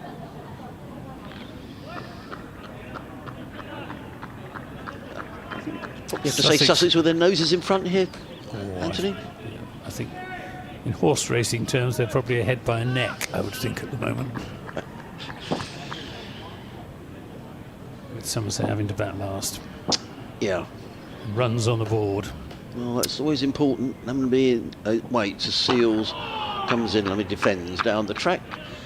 There is no run. End of the over. 56 for 4. Lemmonby is on 20. Davey is on 4. We've got 2 overs remaining in the day. One of those I'm sure will be bowled by Finn Hudson-Prentice, who's bowled 3 overs and taken 3 for 11 and turned the match on its head. But it's been a day that's ebbed and flowed. Sussex certainly had control in the morning. 122 for 1 at lunch. By tea, Somerset were back in the box seat. They took 7 wickets in the afternoon session. You have to say in this final session, Sussex have fought back. First of all, that 50 partnership between Sean Hunt and Jayden Seals for the 10th wicket, and now with these 4 wickets in the evening session. Hudson-Prentice then into Davey down the leg side. And nothing doing as Simpson takes it away to his left. Yeah, I mean, if you look at it's very hard to see Somerset getting a first innings lead from here. They will have to bat last. There's very little to choose, I think, between the quality of the attacks.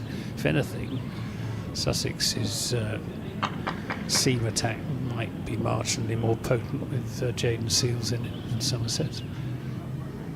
This is a defensive shot which goes past Seals at no defensive shot. It was a firm push from Josh Davey, and it brings him 2 runs, takes the score on to 58 for 4. Yeah, and nothing to choose really between Jack Carson and Jack Leach and Archie Vaughan in terms of spin. So all things being equal, Sussex are significantly ahead. Somerset need a big innings from someone. As this is played nicely by Davey, this time straight to Seals at mid-on. They need to get up somewhere near the Sussex total if they can, and then bowl really well second time around. But even so, it could be facing a big target to win in the 4th innings. Hudson-Prentice bowls down the leg side again. Just lost his line for the time being. Bowling around the wicket to the left-hander and over the wicket to the right-hander, and that can sometimes upset a bowler's line. Can't quite groove it in the same way. But he has bowled well. He's in his 4th over. He's taken 3 for 13. With the wickets of Dixon, Abel and Banton. And all genuine wickets. Credit to the bowler rather than batsman error. He's into Davey. Appeal for LBW gone. That's the 5th wicket. Josh Davey, LBW to Finn Hudson-Prentice, who now has 4 wickets for 13. And Somerset reeling on 58 for 5. And we've still got another over to go after this one. Well, that's the night watchman come and gone. So will we get another night watchman, or will we get James Rue, I wonder? I think the answer is we're going to get James Rue. Wow.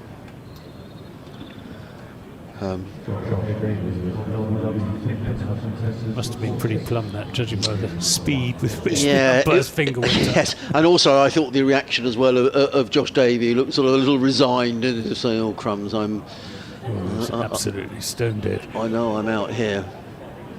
Well, I didn't see this coming. At lunchtime today, we had 1 wicket in the morning session, and since then we've had 9 plus 5. We've had 14 wickets since lunch. Extraordinary, really. Yeah, and I think it's been, I don't know, it's been a mixture of, there's been some very good bowling and there's been some iffy batting from both sides.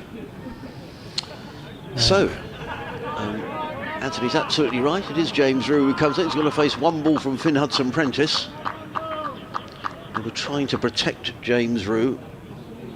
Last 2 frontline batsmen for Somerset. There's still batting to come. It's Yeah, from Lewis Gregory. They're all rounders rather than Pretorius? batsmen. Pretorius is he's useful. He's aggressive. 4 for 13, Finn Hudson-Prentice. Remarkable spell. He's coming into bowl. His final ball of the day is coming into bowl to James Rue. Around the wicket, he's in and bowls, and Rue is forward and plays that into the slip corner. That's the end of Finn Hudson-Prentice work for the day, and he gets a well-deserved ovation from the Sussex crowd and a big pat on the back from John Simpson. And why wouldn't you?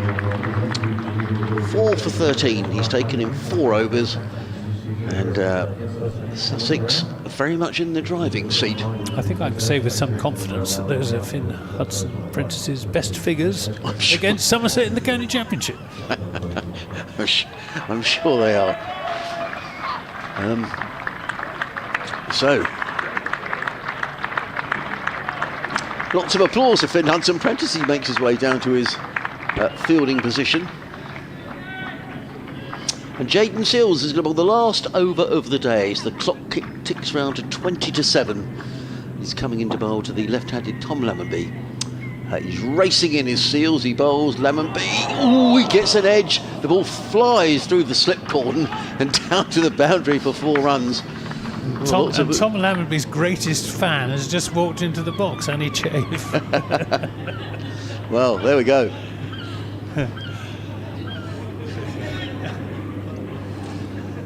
Well, what do you know? Lammonby goes to 24, 62 for 5. Annie Chafe, who edits County Cricket Matters and is a regular third voice down at Taunton. Oh, lovely to see you. And what a day's cricket we've had here. Wonderful day's cricket. 15 wickets in the day. That wonderful. off you for Somerset.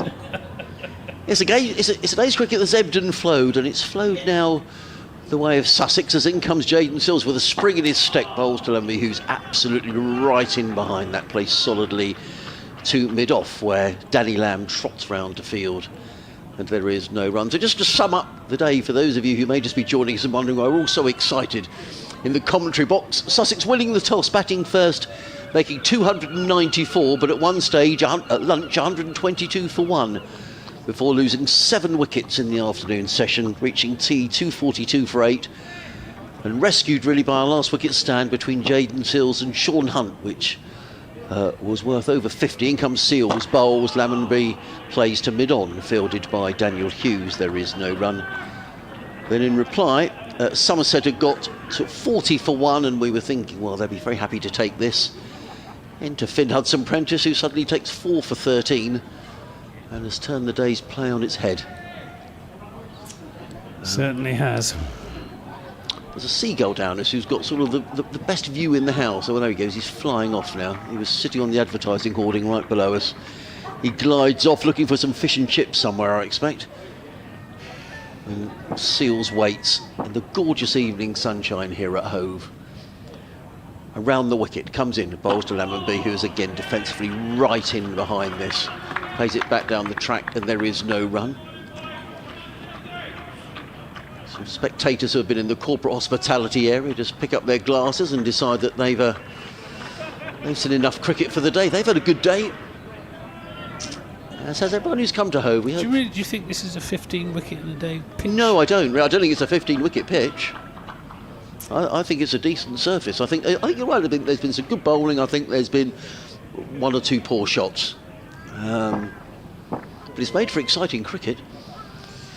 Seals again, round the wicket, bowls, well played by Lammonby, just ducks underneath that short delivery. It was a pacey delivery from Jayden Seals, who's got one more ball to bowl in the day. If I forget, Anthony, it's been great fun being with you today, so thank you so much. As always, Adrian, most enjoyable. And we'll be here tomorrow morning, bright and early at 11 o'clock. I wonder what tomorrow has in store. It's going to be a sunny day, we know that much. It's going to be sunny on Sunday as well, though. Well, yeah, it's great news. So whether we're here on Monday, I think is a moot point. Indeed. Seals races in around the wicket, bowls, Lammonby shows good defence, bat and pad tight together, pushes into the offside. It is the end of the day's play. Somerset 62 for 5. It's been a tremendous day's cricket. Handshakes all round. You said you thought Sussex were probably in the lead by a neck. Perhaps a little bit more, I don't know. Half a length, no. Well, we said a nose, then we said a neck. Yeah, but we're only sort of, we've only just jumped over the fourth flight or whatever, so there's still a long way to go in this game. But Paul Farbrace comes wandering out to the middle. He'll be very pleased, the Sussex coach, with the way the day has panned out. So, just a big thank you to everybody for listening. Thank for all your texts and your tweets and your emails. Thoroughly enjoyable. Don't forget, if you want to come here on Sunday, which could be the pivotal day in this match, well, every day's a pivotal day, just go to the Sussex website, apply for your ticket, and it is free entry on Sunday for all at Hove. So come and enjoy. Anthony, thank you so much. Thanks, Adrian. Thank you to Nikki Chowdhury as well today, and Anthony and I will be back tomorrow morning at 11 o'clock. The best advice is don't miss it. From us here at Hove, thank you much for listening. A very good night.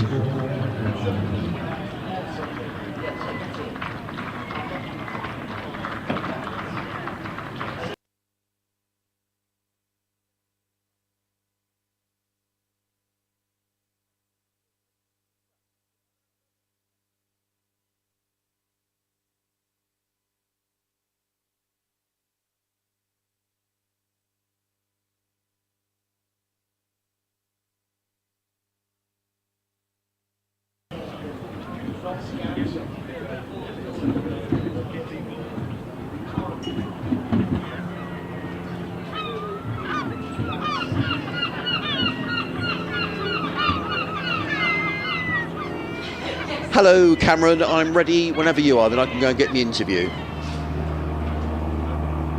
Hi, Cam.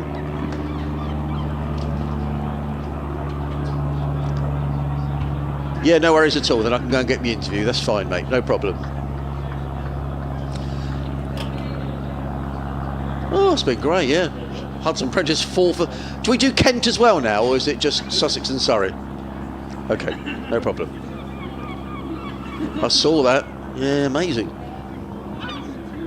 Oh, well done, Bruce.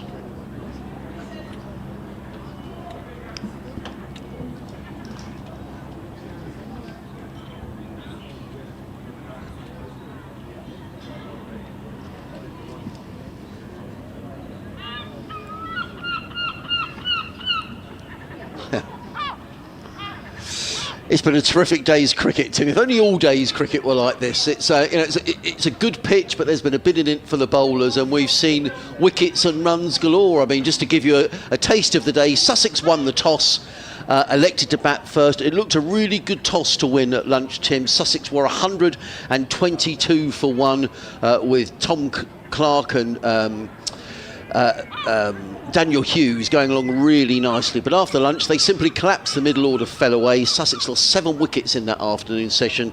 They reached tee on 242 for 8, looked well below par, and only a last wicket partnership, a half-century partnership between Sean Hunt and Jayden Sills then dragged Sussex up to 294. At the start of the Somerset innings, Archie Vaughan, Michael Vaughan's son, he was caught a brilliant catch by James Coles off the bowling of Jayden Sills for 14, but Somerset then reached 40 for 1, and we thought it was very much Somerset's day. But then into Finn Hudson-Prentice, he took 2 wickets in 2 balls. He then picked up 2 more. He's finished figures of 4 for 13, and we reached the close here at Hove with Somerset 62 for 5, so still trailing Sussex by 232. Meanwhile at the Oval, an exciting day there as well. Surrey bowled out for 253. Dominic Sibley carrying his bat 100 not out. I understand it's the 6th time in his career he's done that. In reply, Hampshire did lose an early wicket, but they've reached the close on 55 for 1. So a good day at the Oval and a really excellent day here at Hove. I have to say, a big crowd as well, and they've been royally entertained. It's been really brilliant stuff.